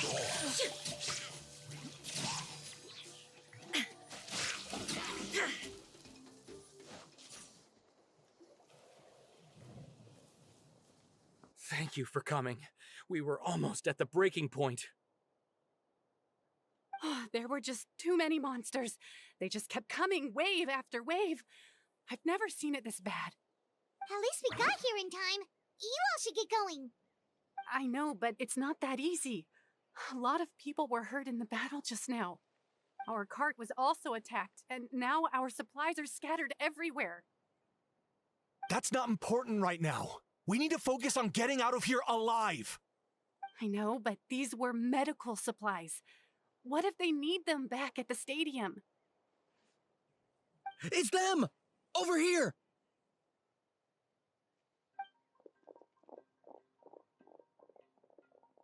We came to help, but looks like you don't need it. Nice job making it through. Now we can head straight to the next location. What other areas need help? Here, take a look at the latest battle report. Messengers from the Scions of the Canopy are traveling all around Natlan to pass along the latest intel. If you see a messenger from the Scions of the Canopy, feel free to ask them about the latest battle situation. Thanks! Now where should we go next? Seems like you can hold your own in a fight, so let's split up. Choose where you want to go and we'll take the rest. Still looks like they could use some help here, though. These supplies are really important. What should we do? It's all right. Don't delay your rescue efforts on our account. But if we stay here too long, the monsters might come back. What do you think, Traveler? Should we stay and help? Paimon will do whatever you decide.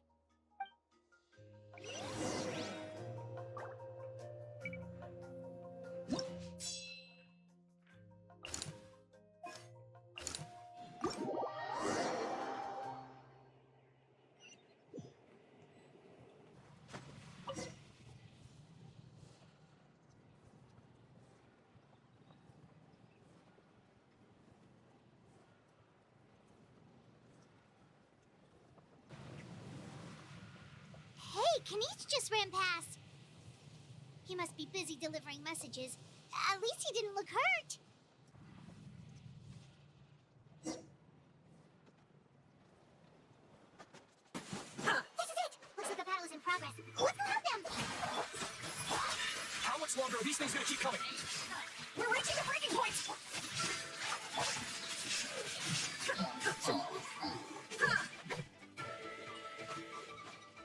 Illusion shattered! Yeah.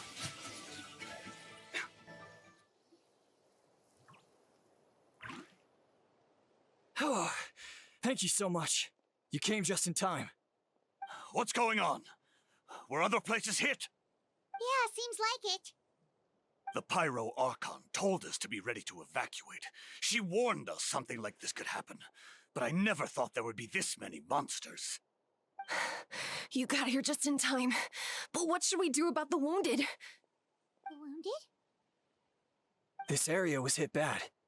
We're housing the wounded in this house for now, but we're short on medicine. It's not easy for them to get around either. We don't know what to do next. We're sitting ducks if we stay here, but we can't just leave them behind. Thank goodness you're here, though. You saved us all. You're right. The monsters are gone, so it should be safe for now. Some of my men can escort them. That will take time, though. And some of the wounded can't walk. They might have to stay here. Don't worry. Once we escort the first group, I'll call for reinforcements.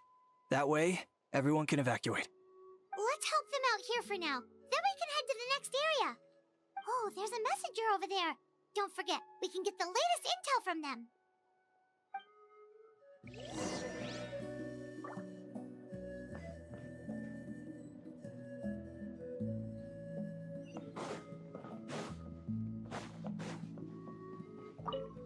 Thanks for your help.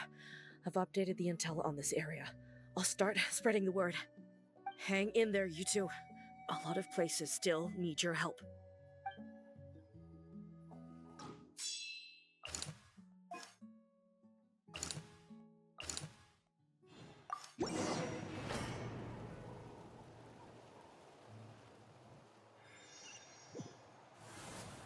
This is the place. Let's go help.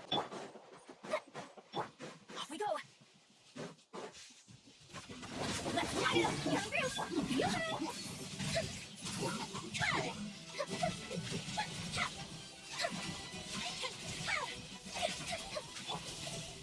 Everybody stand!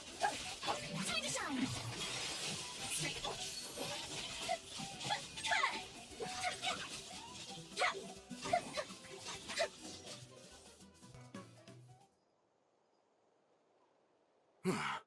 Thank you for coming.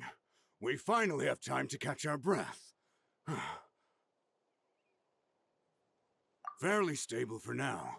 We've stationed ourselves here to act as a buffer. What about the monsters that suddenly appeared? Based on my experience, the monsters are attracted to two things: the presence of living beings and combat. That's why we set up our front line of defense so far from the tribe. The civilians are more isolated from combat that way. Ah, the messenger's here. Perfect! We were just waiting for the latest battle report. We'll stay here and continue to guard the tribe. There's so much that needs to be done after that last battle, but we're short on manpower. If you're not in a hurry to leave, would you be willing to help out? That's a decision for the traveler.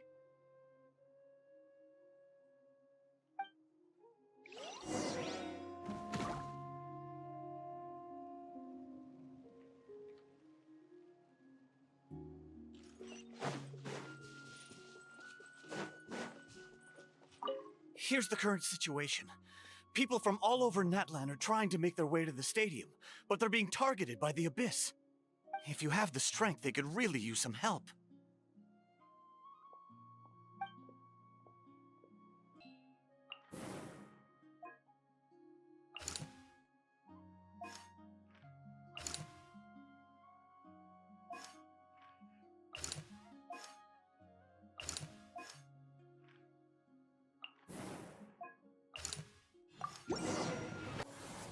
Wow, there are so many people here?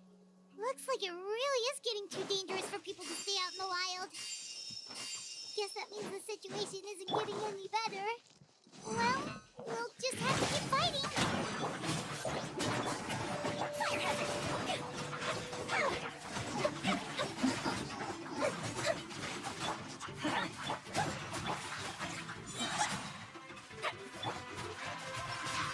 Feel the slit! Infinite guilt! Let's light it up! Come through! Here come the fireworks! I'm going in! Let the world collide! Fire hazard!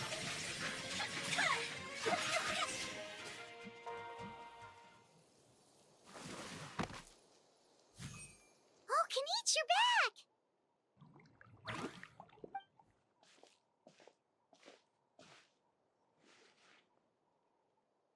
Yeah, it really feels like we're running short on people everywhere.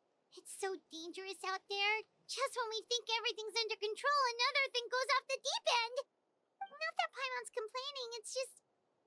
What if things get even worse?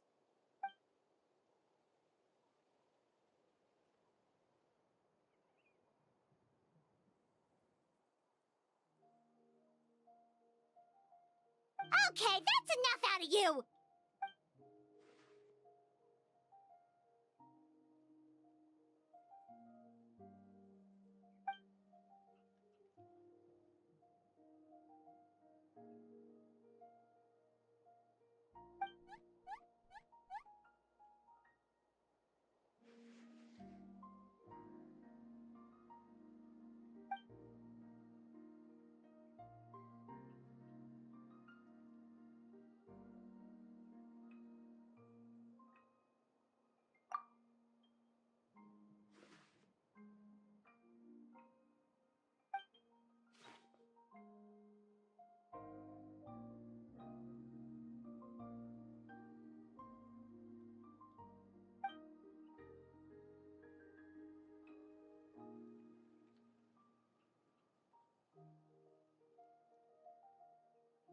Yeah, she always seems so confident.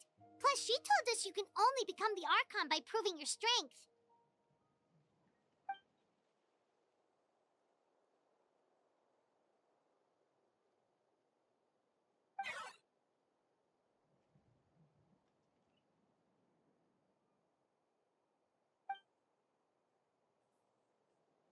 Good idea!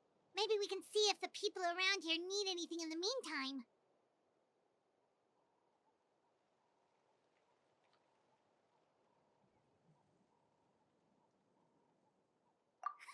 Looks like we're on the same page. Oh, it's you two. Oh, I'm so glad you're all right. Hey, you made it back! Sure did. Dargo made sure we got back safely before rushing out again. Plus, we managed to deliver the medical supplies to the stadium. I really can't thank you enough for your help. Want to get some rest, Traveler? We have to head out again in a bit.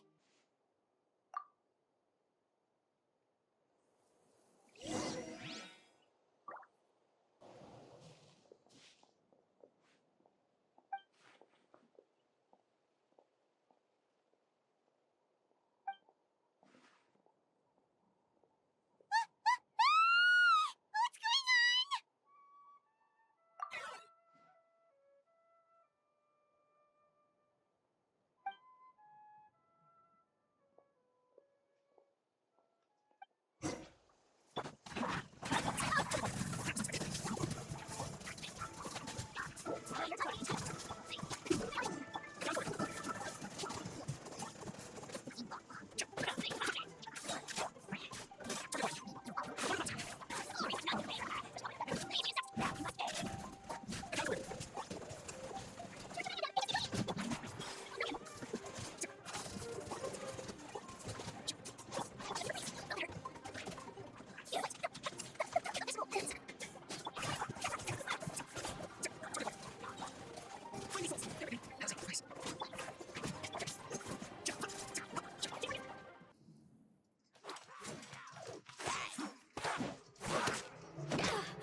Thanks.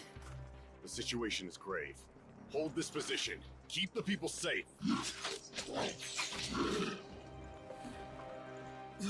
Chaos and emptiness. So that's the abyss.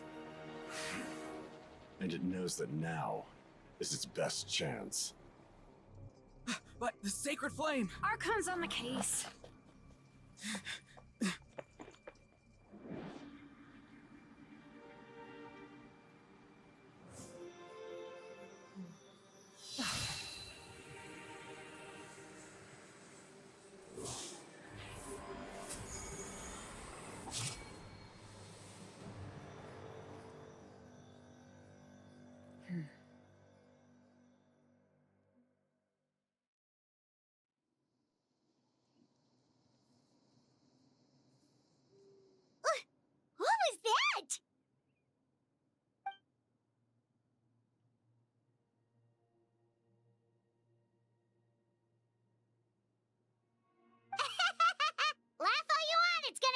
too!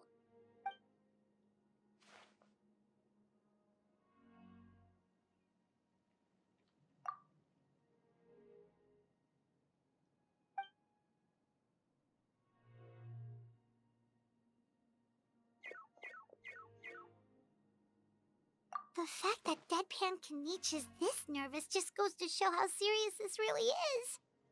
Oh, let's go. The disaster's really happening.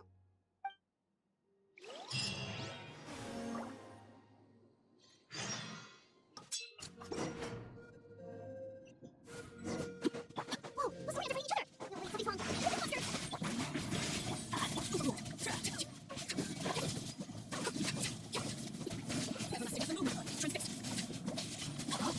long.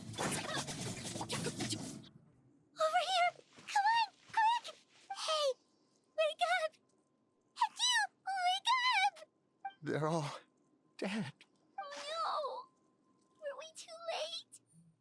We were on our way to the stadium with our saurians when that dark entity emerged in the sky. Seconds later, the abyss monsters appeared and changed into saurian form. They fought till the end to protect us.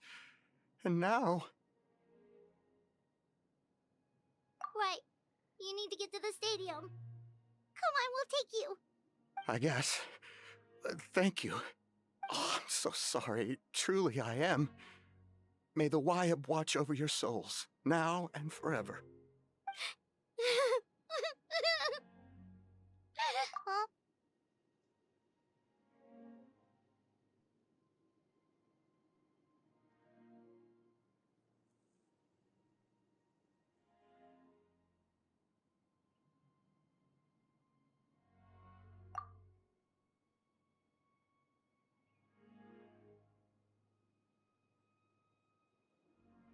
Yeah. Paimon knows, it's just... It hasn't fully sunk in yet. But anyway, right now, let's focus on getting on to the stadium. With any luck, there'll be an update waiting for us there. If not, we'll just have to play things by ear.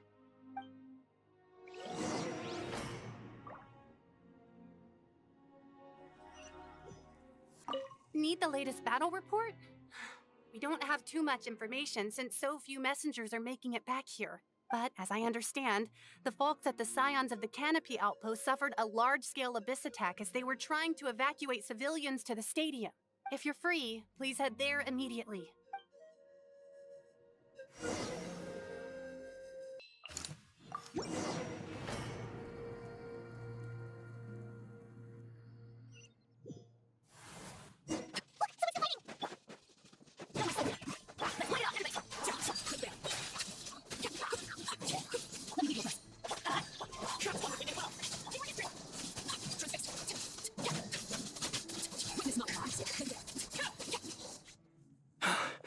It's you. You came. After you left, some of them started evacuating the civilians, while the rest stayed behind to keep guard, but they're all dead. I'm the only survivor. We're done for now. The Abyss will attack again any minute. And then I'll be a dead man too. The last few civilians holed up indoors won't stand a chance. Hang in there. We'll think of something. There's gotta be a way out of this. Like what? None of the civilians have any combat experience. There are old people, children, wounded. They can't defend themselves. The monsters are gone for now, right? Get back inside. It's too dangerous out here. I know it's dangerous. That's why I came out. Same. Huh? What is this? Can you spare some equipment for us? I've never been in a battle before, but I'm young and I can hold a weapon. That's gotta count for something. And I used to fight in the pilgrimage when I was a younger man. Admittedly, I never made it very far. But if you hand me a spear, I think the old muscle memory will kick in. There are others willing to join us as well. I persuaded them to fight. We can't let the blood spilled by our warrior brethren be in vain. We can't watch on as our heroes lose heart. And we can't let them fight alone. We don't have much equipment left.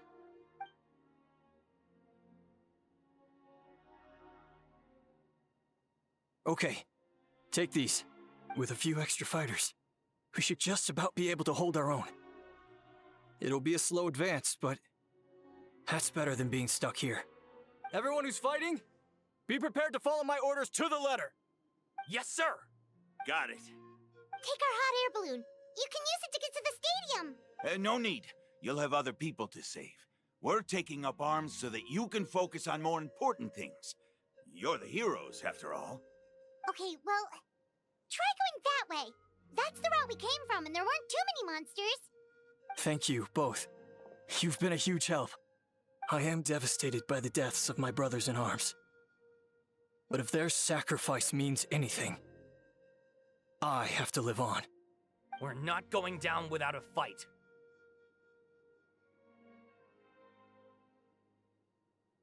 Thanks. We will. Now, go. There are other people to save out there.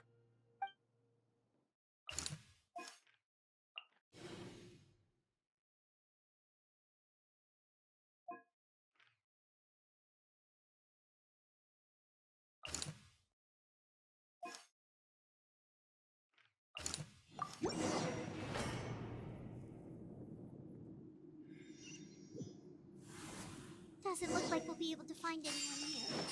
The monsters are all that's left.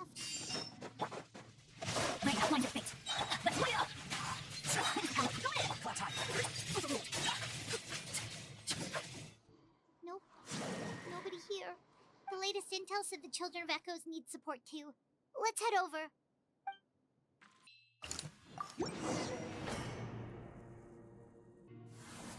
These warriors are struggling! Quick, let's help them!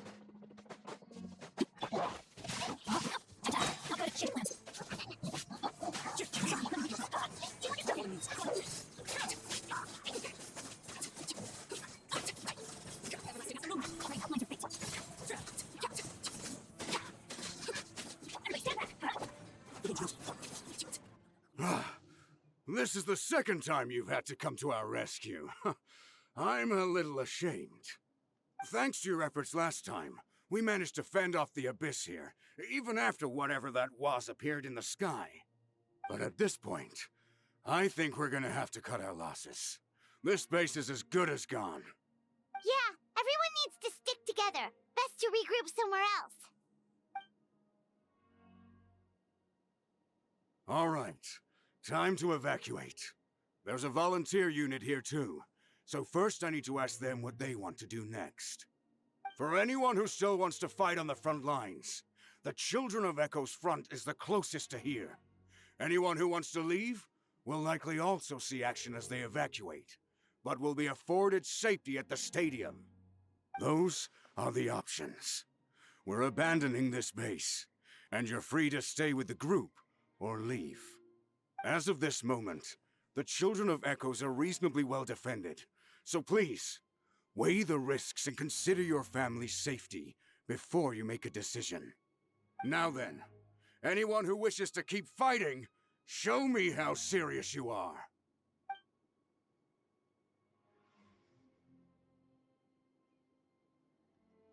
Did I not make myself clear?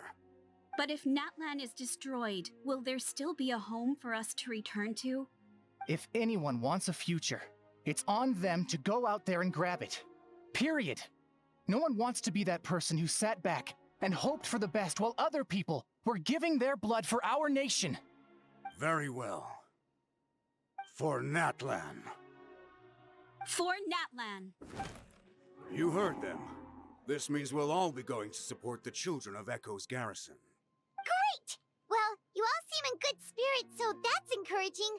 But still, please be careful. Don't worry. It'll be just like another Night Warden war. We'll force the Abyss back if it's the last thing we do. Huh?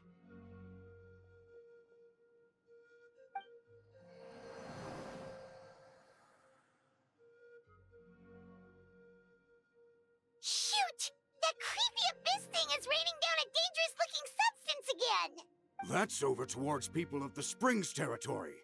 From what I've heard, their defenses have been substantially weakened by the Abyss invasion.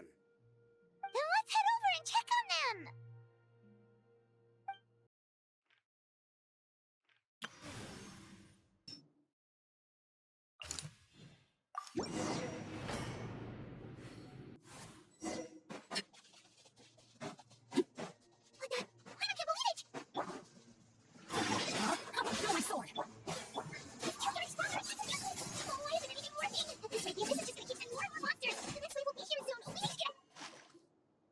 There's just one battle report left, and it gives a long list of places where the dangerous substance has been dropping. This is the first report we've had in ages, which means the messenger's job has become all but impossible. But there's nothing we can do about that. Our priority is to get to the next affected zone. Even if we don't find any survivors, maybe that strange substance over there won't be as rock solid as here. There's a chance at least.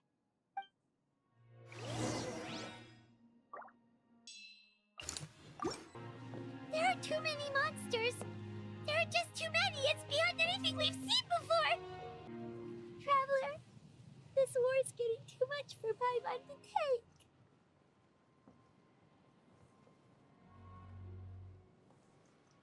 Okay, let's do this. Oh, thank goodness, those people are still standing. What's the situation?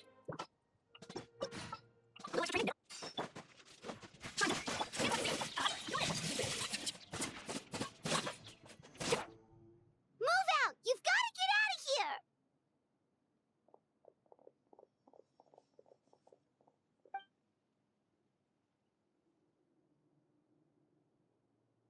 Still no luck, huh? What on earth are these things? How are they invulnerable to attack? Yeah, at least with regular abyssal pylons, anyone with a vision can destroy them. But this thing, no one's seen anything like it before. It's like a part of that sky demon's body or something. Whatever it is, it seems like it can spawn abyssal pylons, and with them, a never-ending stream of abyss monsters. We're just no match for it. At this point, retreat looks like our best option. We're fighting a losing battle here. The stadium is our only hope. That's where the sacred flame is, which seems to be the one thing that well of abyssal energy is afraid of. The Pyro Archon is guarding the flame. As long as that continues, we still have hope. What's this? Water, and some snacks. You look like you need it. I'm guessing you've been supporting the fight all over the map? Sounds like you need a breather. We got enough people to hold our own here, and it's high time you took a break. Why don't you sit down and gather your strength for a minute? It's true. We've been fighting pretty much non-stop. Traveler, you must be exhausted. What do you think? What is it? Oh, you're right. Well, then guess we'd better go warn them. It's your decision. If you want to set off right away, Paimon will come with you.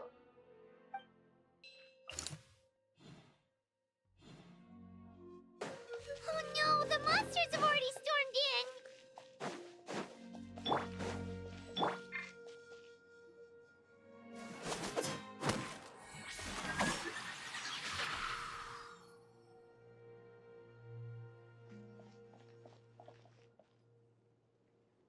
Oh, it's you guys.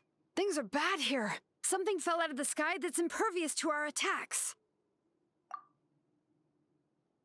It's a good thing you did, otherwise we might not have made it in time. Kachina, she and I can deal with the remaining monsters and abyssal pylons. You should go catch up with the rest of the group before your parents start worrying about you.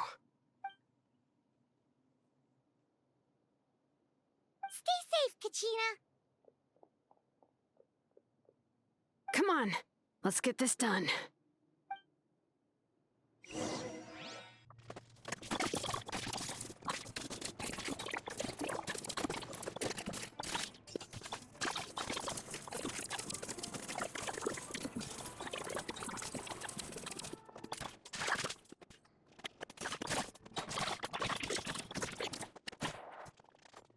Yep, that's everyone.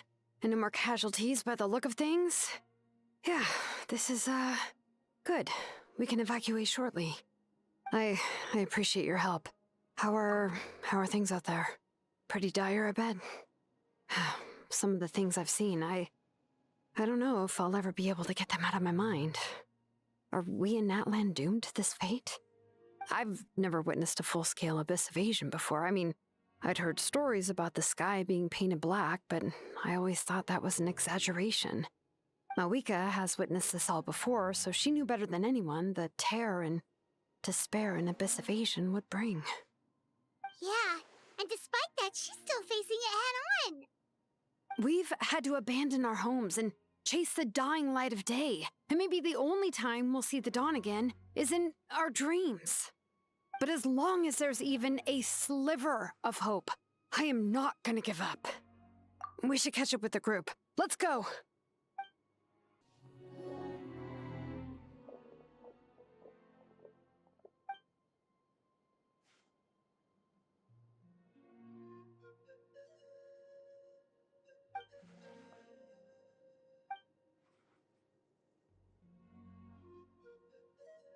What? Isn't that Chaska's tribe? She said she was gonna take Koichi home to rest for a while.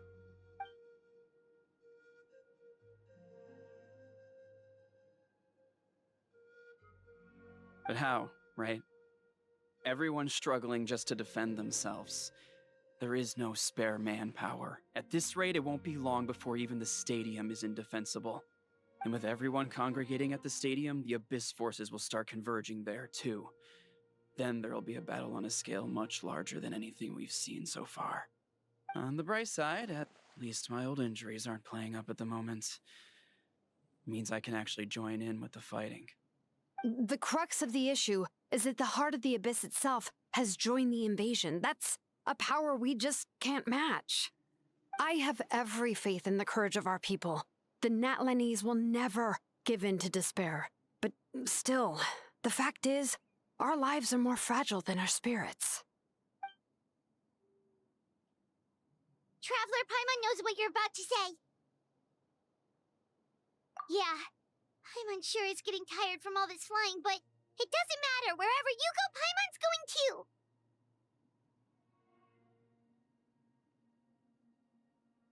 Yep, we'll leave the Children of Echoes to you guys. Flower Feather Clan, hang in there. We're coming.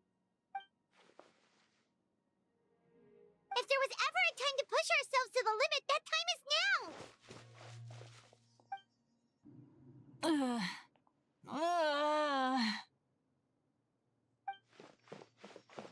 What happened to her? She's covered in abyssal energy!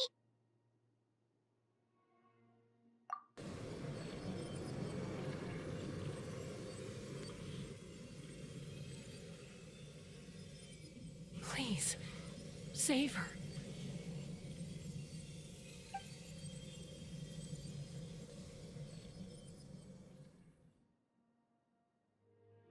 How's that, Koichi? Any better now?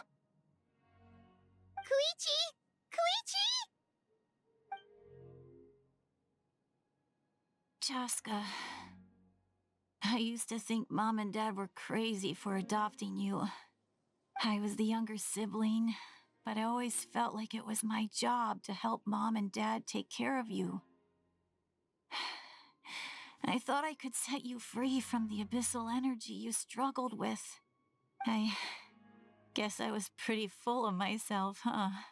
Thinking I could fix you when... well, we were always the same. Hush, Koichi. Put those thoughts right out of your mind. We'll be at the stadium in no time, okay? I'll carry you there. The abyssal contamination is gone now. Just rest, and you'll get better. I was always nagging you to slow down. Stop rushing headlong into things. I just didn't want anything to happen to you, or to anyone else because of you. I worried about you so much. But now, I realize I never really understood what it's like for you. The fact that you survived an abyssal contamination was a miracle. But it also left you in a constant state of agitation. The fact that we became family was another miracle. But with me worrying about you all the time, it feels like I just agitated you even further. No, absolutely not. Nothing could be further from the truth. Do you hear me? All you ever did was love me. Same goes for Mom and Dad. I've always known that. And I feel terrible because I really did want to get along as a family. It might take me some time, but I'll find a way to make it work. I'm so sorry, Koichi. I never meant to make you feel this way. It's okay, Chaska. No need to apologize. You didn't do anything wrong. No one did. It's nobody's fault that things didn't turn out great. I get it now. So, no nagging from me this time. You keep forging ahead, sis. Never slow down, and never hold back. Spread your wings and fly free, like the fiercest kukasaur in the sky. Show the world who the bravest flower feather warrior is. Because that's who you are. And that's the sister I'm proud of.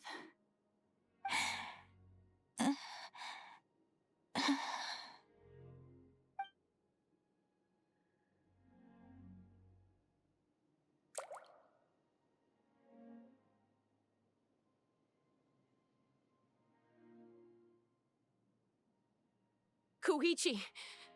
Koichi!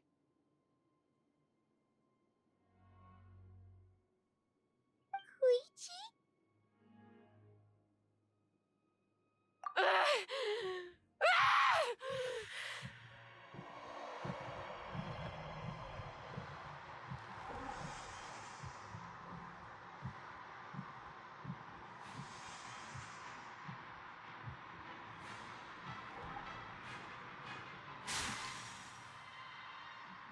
Chaska?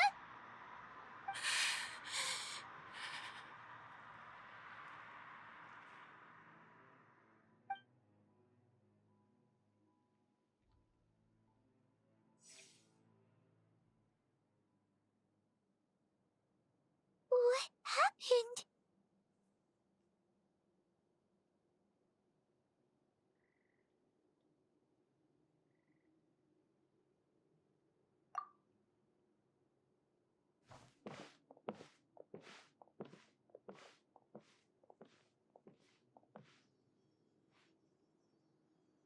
What was that just now? It looked like abyssal energy was flowing out of her, but then, a split second later, it disappeared. Koichi did say that Chaska needs to let off steam now and then, or she'll end up losing herself. But this time she wrestled back control. If only we were faster! Dealing with abyssal contamination is a piece of cake for you. We could have gotten to her earlier, then you could have treated her before it was too... Wait, what's happening to Chaska? How unfair life can be. She's had the odds stacked against her from the very beginning, and each step forward has been an agonizing one. Maybe she would have been better off embracing her pain. But her journey goes on, and one question looms large in her mind.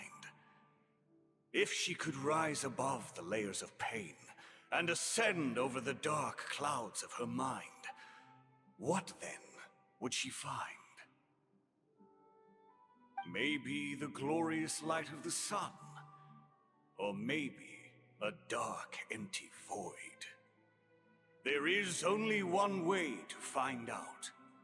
She needs to spread her wings and soar to new heights. That is the true meaning of life.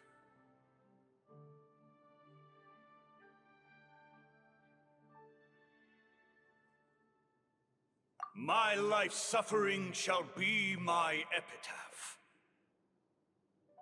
To remember the pain I endured. And finally, transcended.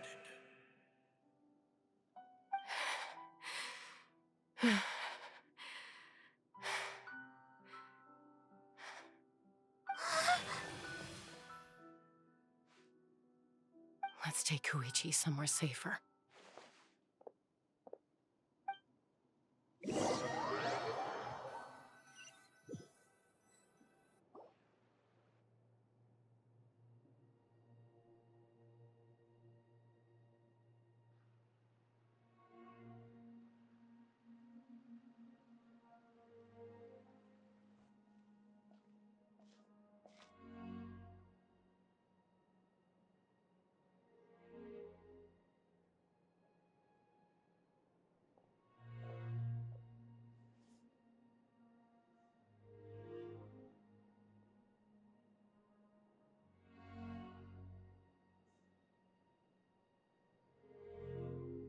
Please, take care of Koichi for me.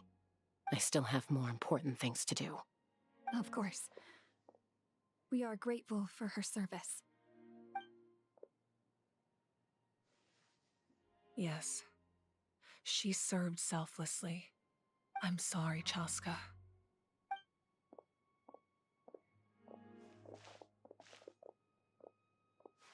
It's all right. I'm far from the only one going through this right now. Koichi wanted to be a hero.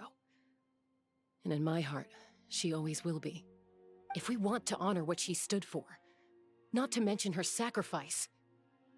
Archon, we need to hurry. Time for this war to end.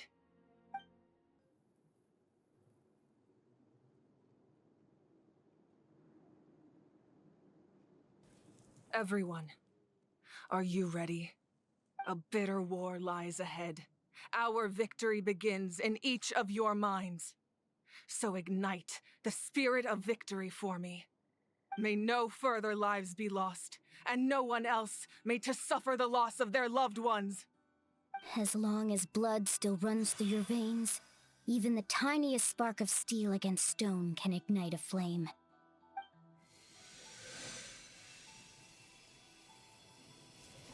Its blaze will become one with the gaze of all Natlan. Even amid everlasting darkness, our bonds remain eternal.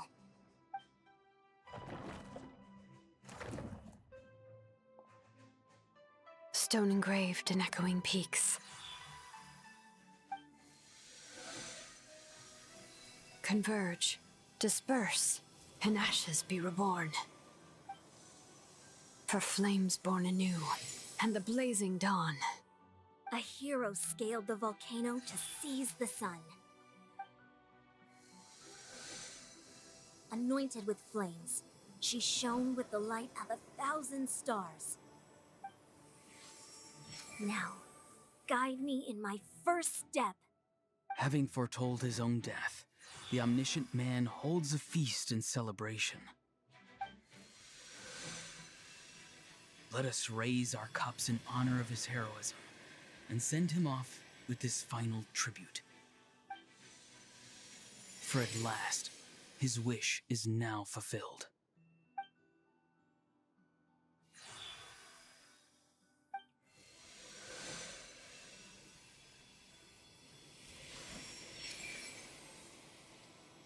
My life's suffering shall be my epitaph. To remember the pain I endured, and finally, transcend it. Heroes of the ages! Our moment has finally come!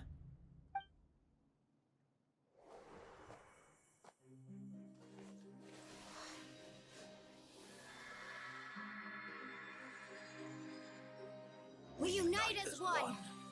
Baptized by the Turnfire, Bearing an ancient blessing. Knowing true power. and accepting a fate of devotion. We embrace the transcendent flame. For Natlan! For Natlan!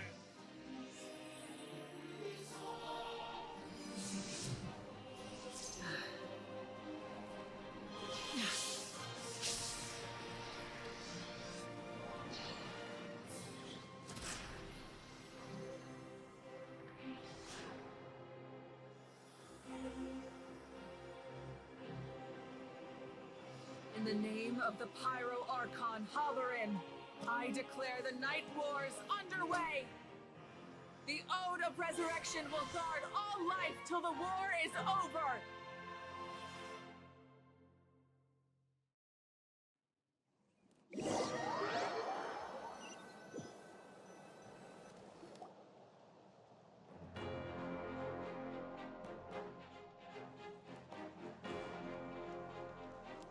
That is an outright scary level of power. So, from now on, all warriors will be able to resurrect themselves using the sacred flame. That's right. No more casualties. It's time to wipe the enemy off the face of the earth. And to reclaim our lost territory.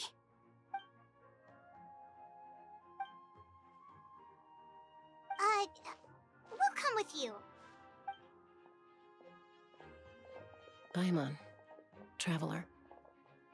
I'm so grateful you got to us when you did.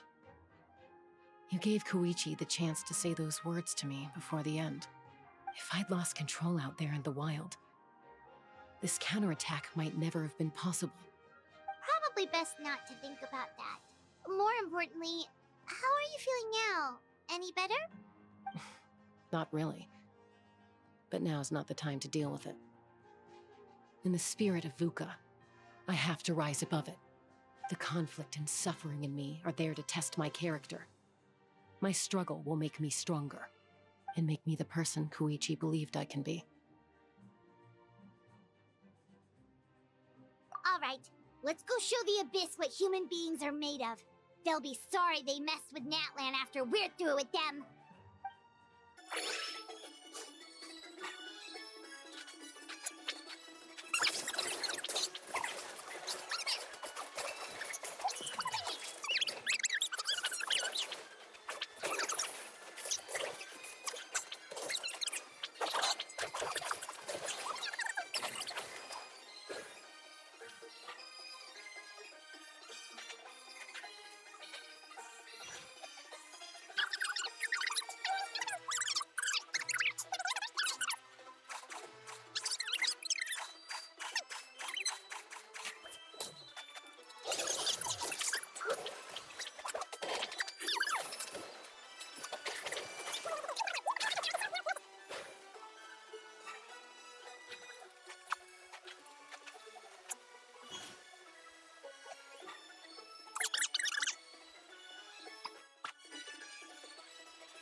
Everyone, we are gathered here to celebrate a glorious victory. It is a victory forged by each and every one of us, and we should all be proud of what we have accomplished. We emerge victorious from another crisis to declare, our beloved Natlan is saved!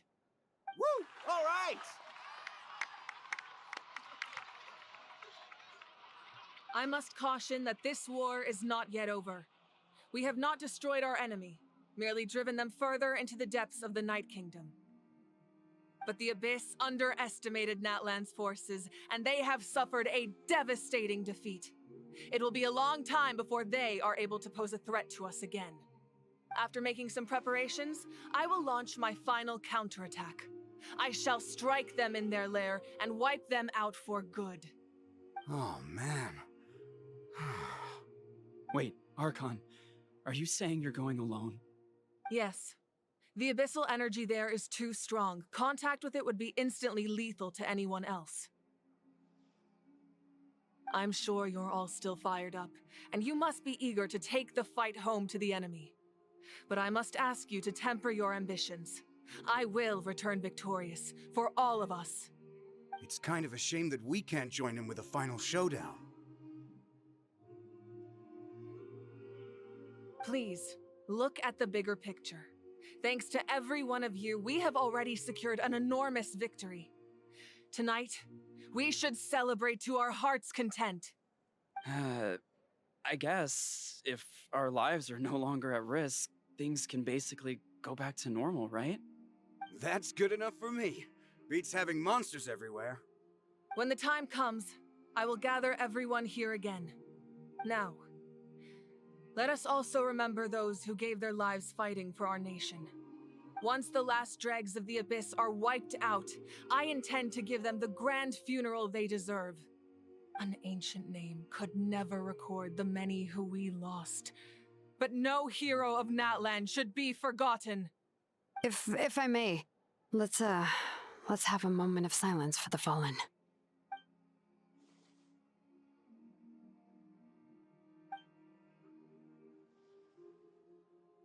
Lastly, there is one more person I must thank for his extraordinary support in our time of need, and that is the Captain. Speaking in a personal capacity, I should like to offer my sincere congratulations on your victory. Well, everyone, please enjoy the victory feast. I hope it's a chance to relax your minds and rekindle your spirits, so that we may face what lies ahead with renewed vigor.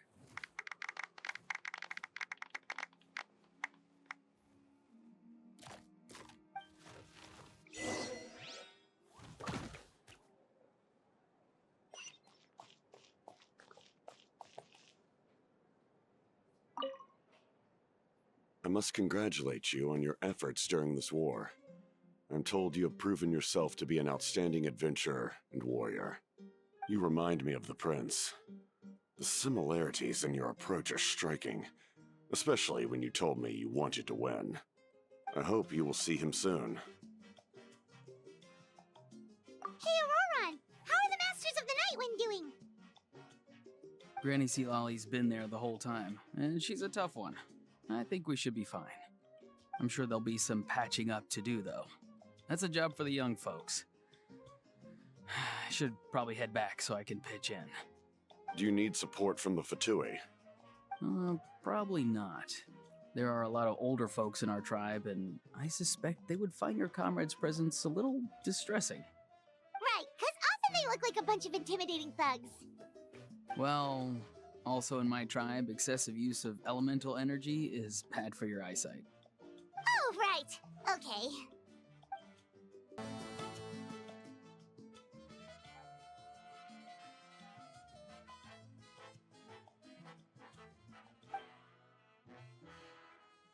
Unless you want to get punched in the face.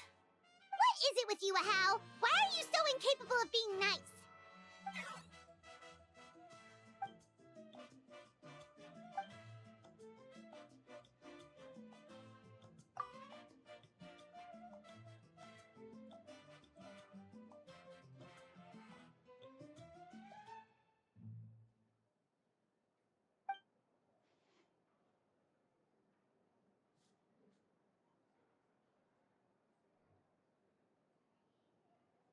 The Collective of Plenty was the furthest from the Abyss's entry point, so they didn't have as many monsters to deal with. From what I hear, they got off relatively unscathed. But it might have been a different story if Chaska hadn't gotten there when she did. That's good to hear. All's well that ends well.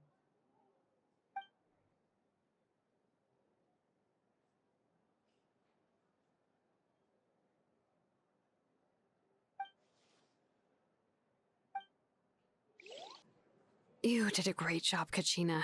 Oh, you're much more confident now. Seems like winning the pilgrimage gave you a real boost.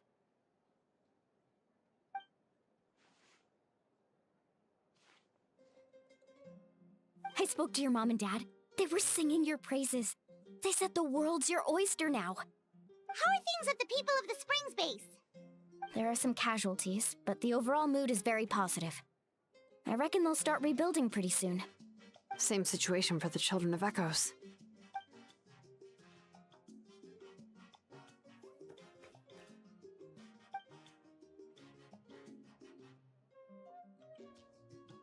Oh, that's a great idea. Let's do it together. Let's hope that their sacrifice marks the beginning of a new age for Natlan. An age of unprecedented peace. Ah, welcome. You seem a little out of sorts. Are you just tired, or...? I guess I am. You know, when I was up there in the sky, I could see all of Natlan stretching out below me.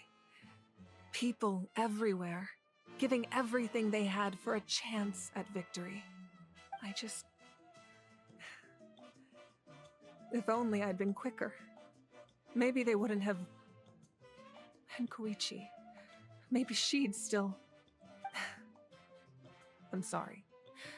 Now is not the time for that. Fruit juice, right? Make it a large? True. My 500-year plan has almost come to fruition. Just one last step to go. Namely, my final battle against the Abyss. But battle is second nature to me, so I'm not feeling a huge amount of pressure. It was so awesome. The way you exploded that thing in the sky with one almighty punch! Are you always gonna have that kind of power from now on? Oh, that was the Divine Throne unleashing my full potential. And it was only temporary. I can't wield that power for any length of time. My body wouldn't be able to handle it. Likewise, the amplified power of the Ode of Resurrection was also temporary. From now on, it's back to ancient name-bearers only.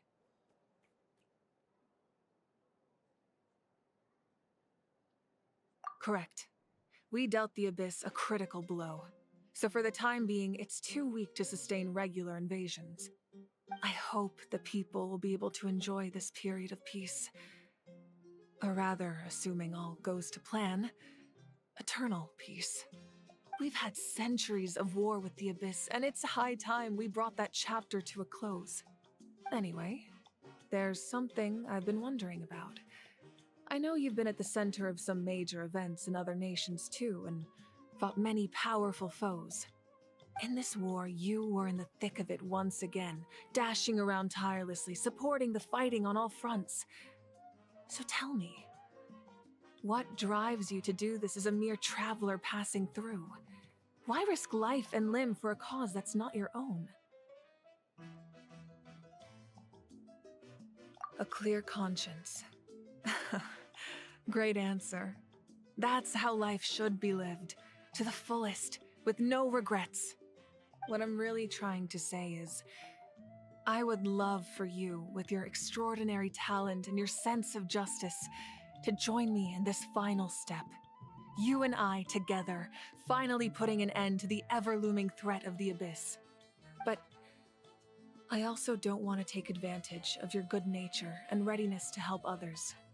The final battle will be very dangerous, and you have the rest of your journey to consider.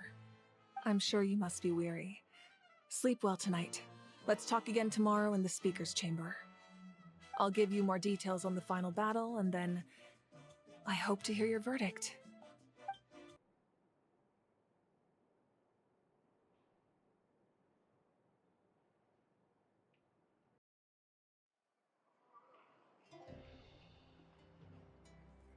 Hey, traveler, Paimon. There you are. I've been looking all over for you. Oh, hey, Sweet Lolly! What's up? Listen up. I have something really important to tell you.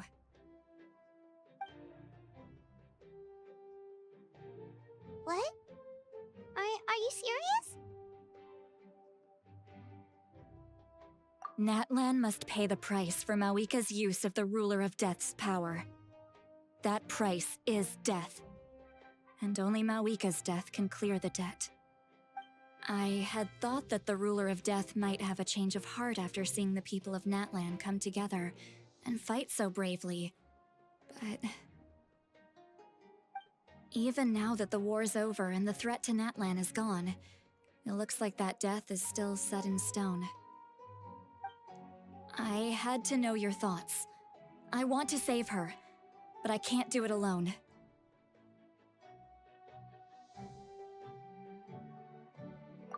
Okay, good. That makes me feel a little better. Thank you for standing up for us. There's clearly something special about you, so if anyone has a chance of defying the rules, that would be you. Oh, and please don't breathe a word of this to Mawika.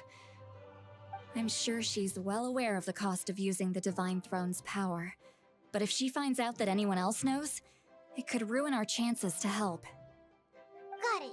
Mum's the word. Alright, that was the last major item on my to-do list. Now, since I've come all this way, I think it's finally time for a well-earned drink. Go easy though, yeah? Don't worry, I said a drink. That means just one. All right, you little munchkin. If you keep pestering me, I'm gonna have to get serious. I get 100 kids a day telling me they want to be the next Pyro Archon. Why should I train you? Nagging isn't gonna accomplish anything.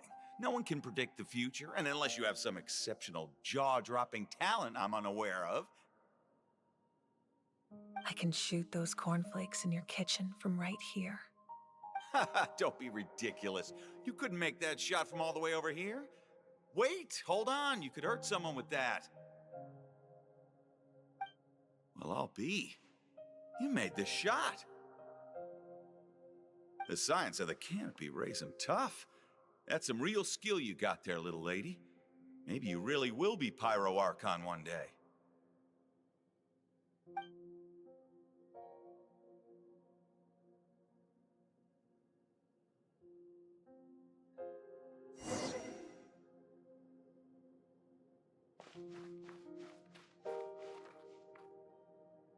See this? I'm the first one of us to get an ancient name. And it's not just any ancient name, but Mollypo. If you ask me nicely, there's still time to join my team for the pilgrimage, you know. No need to scowl. You lost and I won, it's no big deal. You want me to be happy for you when your turn comes, right? So cheer up. I'll get my own ancient name soon enough. And it'll be an even better one than yours. Oh, really? Well, good luck with that. What ancient name could beat Mollypo in our tribe? Unless... surely you don't mean Kiangozi?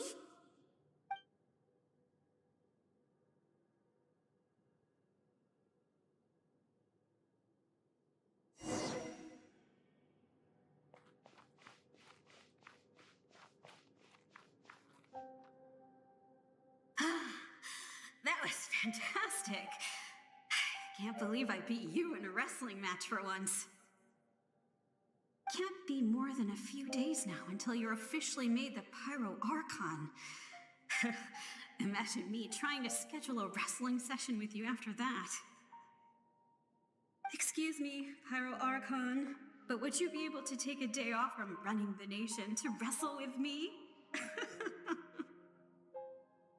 I heard that the Pyro Archon inherits the knowledge stored in the sacred flame. And apparently it can change your personality. I can't help but feel a little worried. Worried that you won't be able to beat me in a wrestling match anymore? Why would I be worried about that? Never mind. Clearly, I'm just overthinking things. Why would you forget about me just because of some new job, even if that job happens to be Archon? Come on, one more round.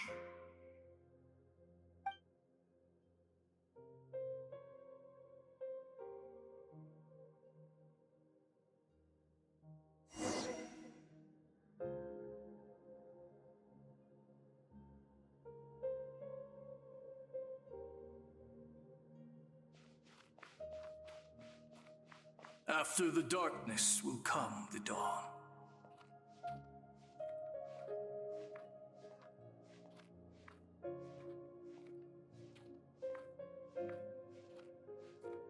No one fights alone.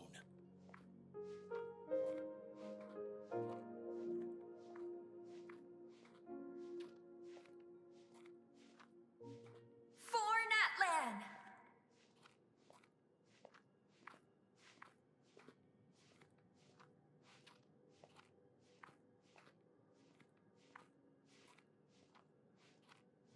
Look at the sky!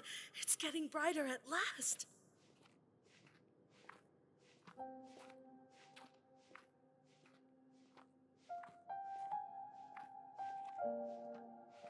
We walk the righteous path, and the Pyro Archon will guide us.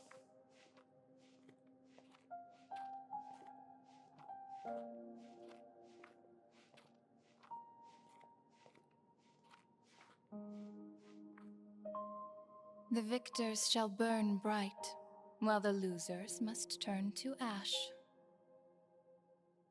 I have done what is required of me. The rules are now written into the Night Kingdom, and this will help you to stand against the Abyss. It is still not enough.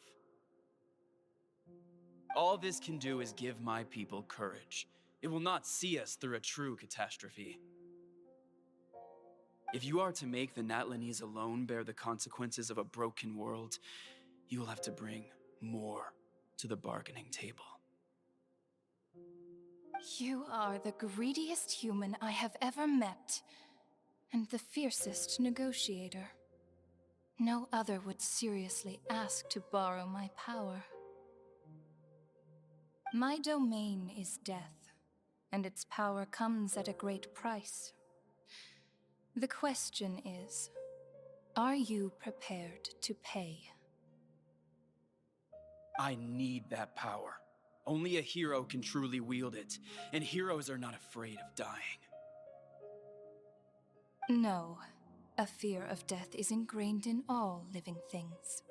If the wielder of this power cannot conquer their fear, countless innocent lives will be claimed in their stead, for only then can the price be paid.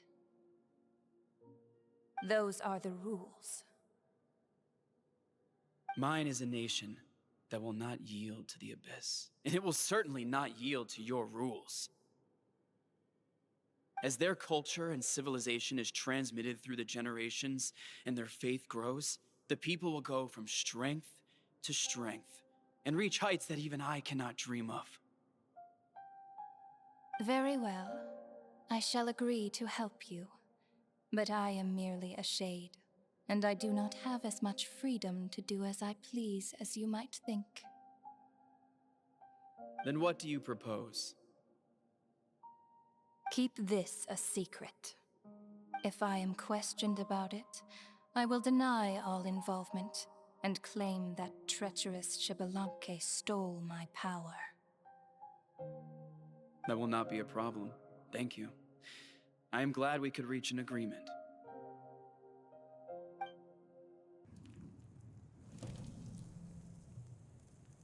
Come in.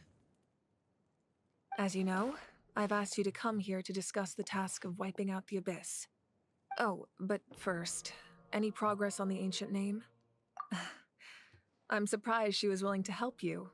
and by extension me, I'm very grateful to her. Wait, hold on. Wasn't the whole point of the ancient names for winning that huge battle? Why would the Traveler still need one by this point? That's right. The Abyss has retreated to the depths of the Night Kingdom, a place that has long since been corrupted by abyssal energy. If we don't finish them off and restore the ley lines, the threat they pose to Natlan will remain. The battle we fought yesterday, we may one day have to fight again. This is the fate Natlan has always been resigned to. For thousands of years, we have struggled on the brink of a looming darkness and never known true peace. But this time, I want to break the cycle and free us from this fate for good. With the sacred flame, I can protect myself from the abyssal corruption, but beyond that, you are the only other person who can resist it. If your ancient name can't be forged, I will go alone. But if it can, I'd really love your help. Not completely. After all, the Night Kingdom is still plagued by abyssal corruption. But when I used the power of the Divine Throne, it dispelled a lot of that corruption. Plus, your ancient name is a special case, so the Lord of the Night will take special care of you. In short, the Ode of Resurrection still has a number of limitations, but I can promise that it will work reliably on you.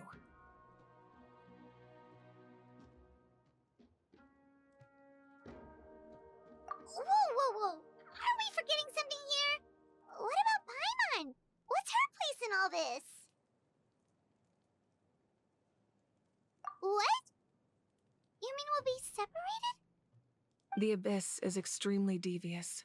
If you two go there together, you can bet they'll make Paimon their primary target just to put us in an impossible position.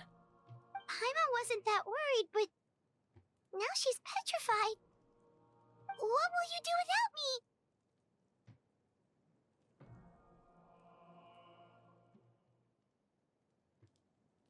Okay, well, Paimon needs to think about this because you're really asking a lot of her, but we'll give Paimon some time and she'll do her best to rise to the challenge. I greatly appreciate it. Everyone in Natlan knows how important this final battle is. You will be remembered and revered long into the future, until the end of time. If you have any other questions, please ask away.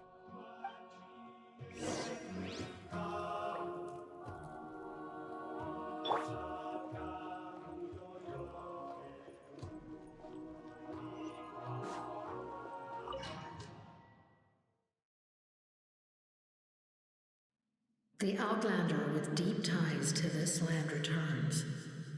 And this time, he is alone.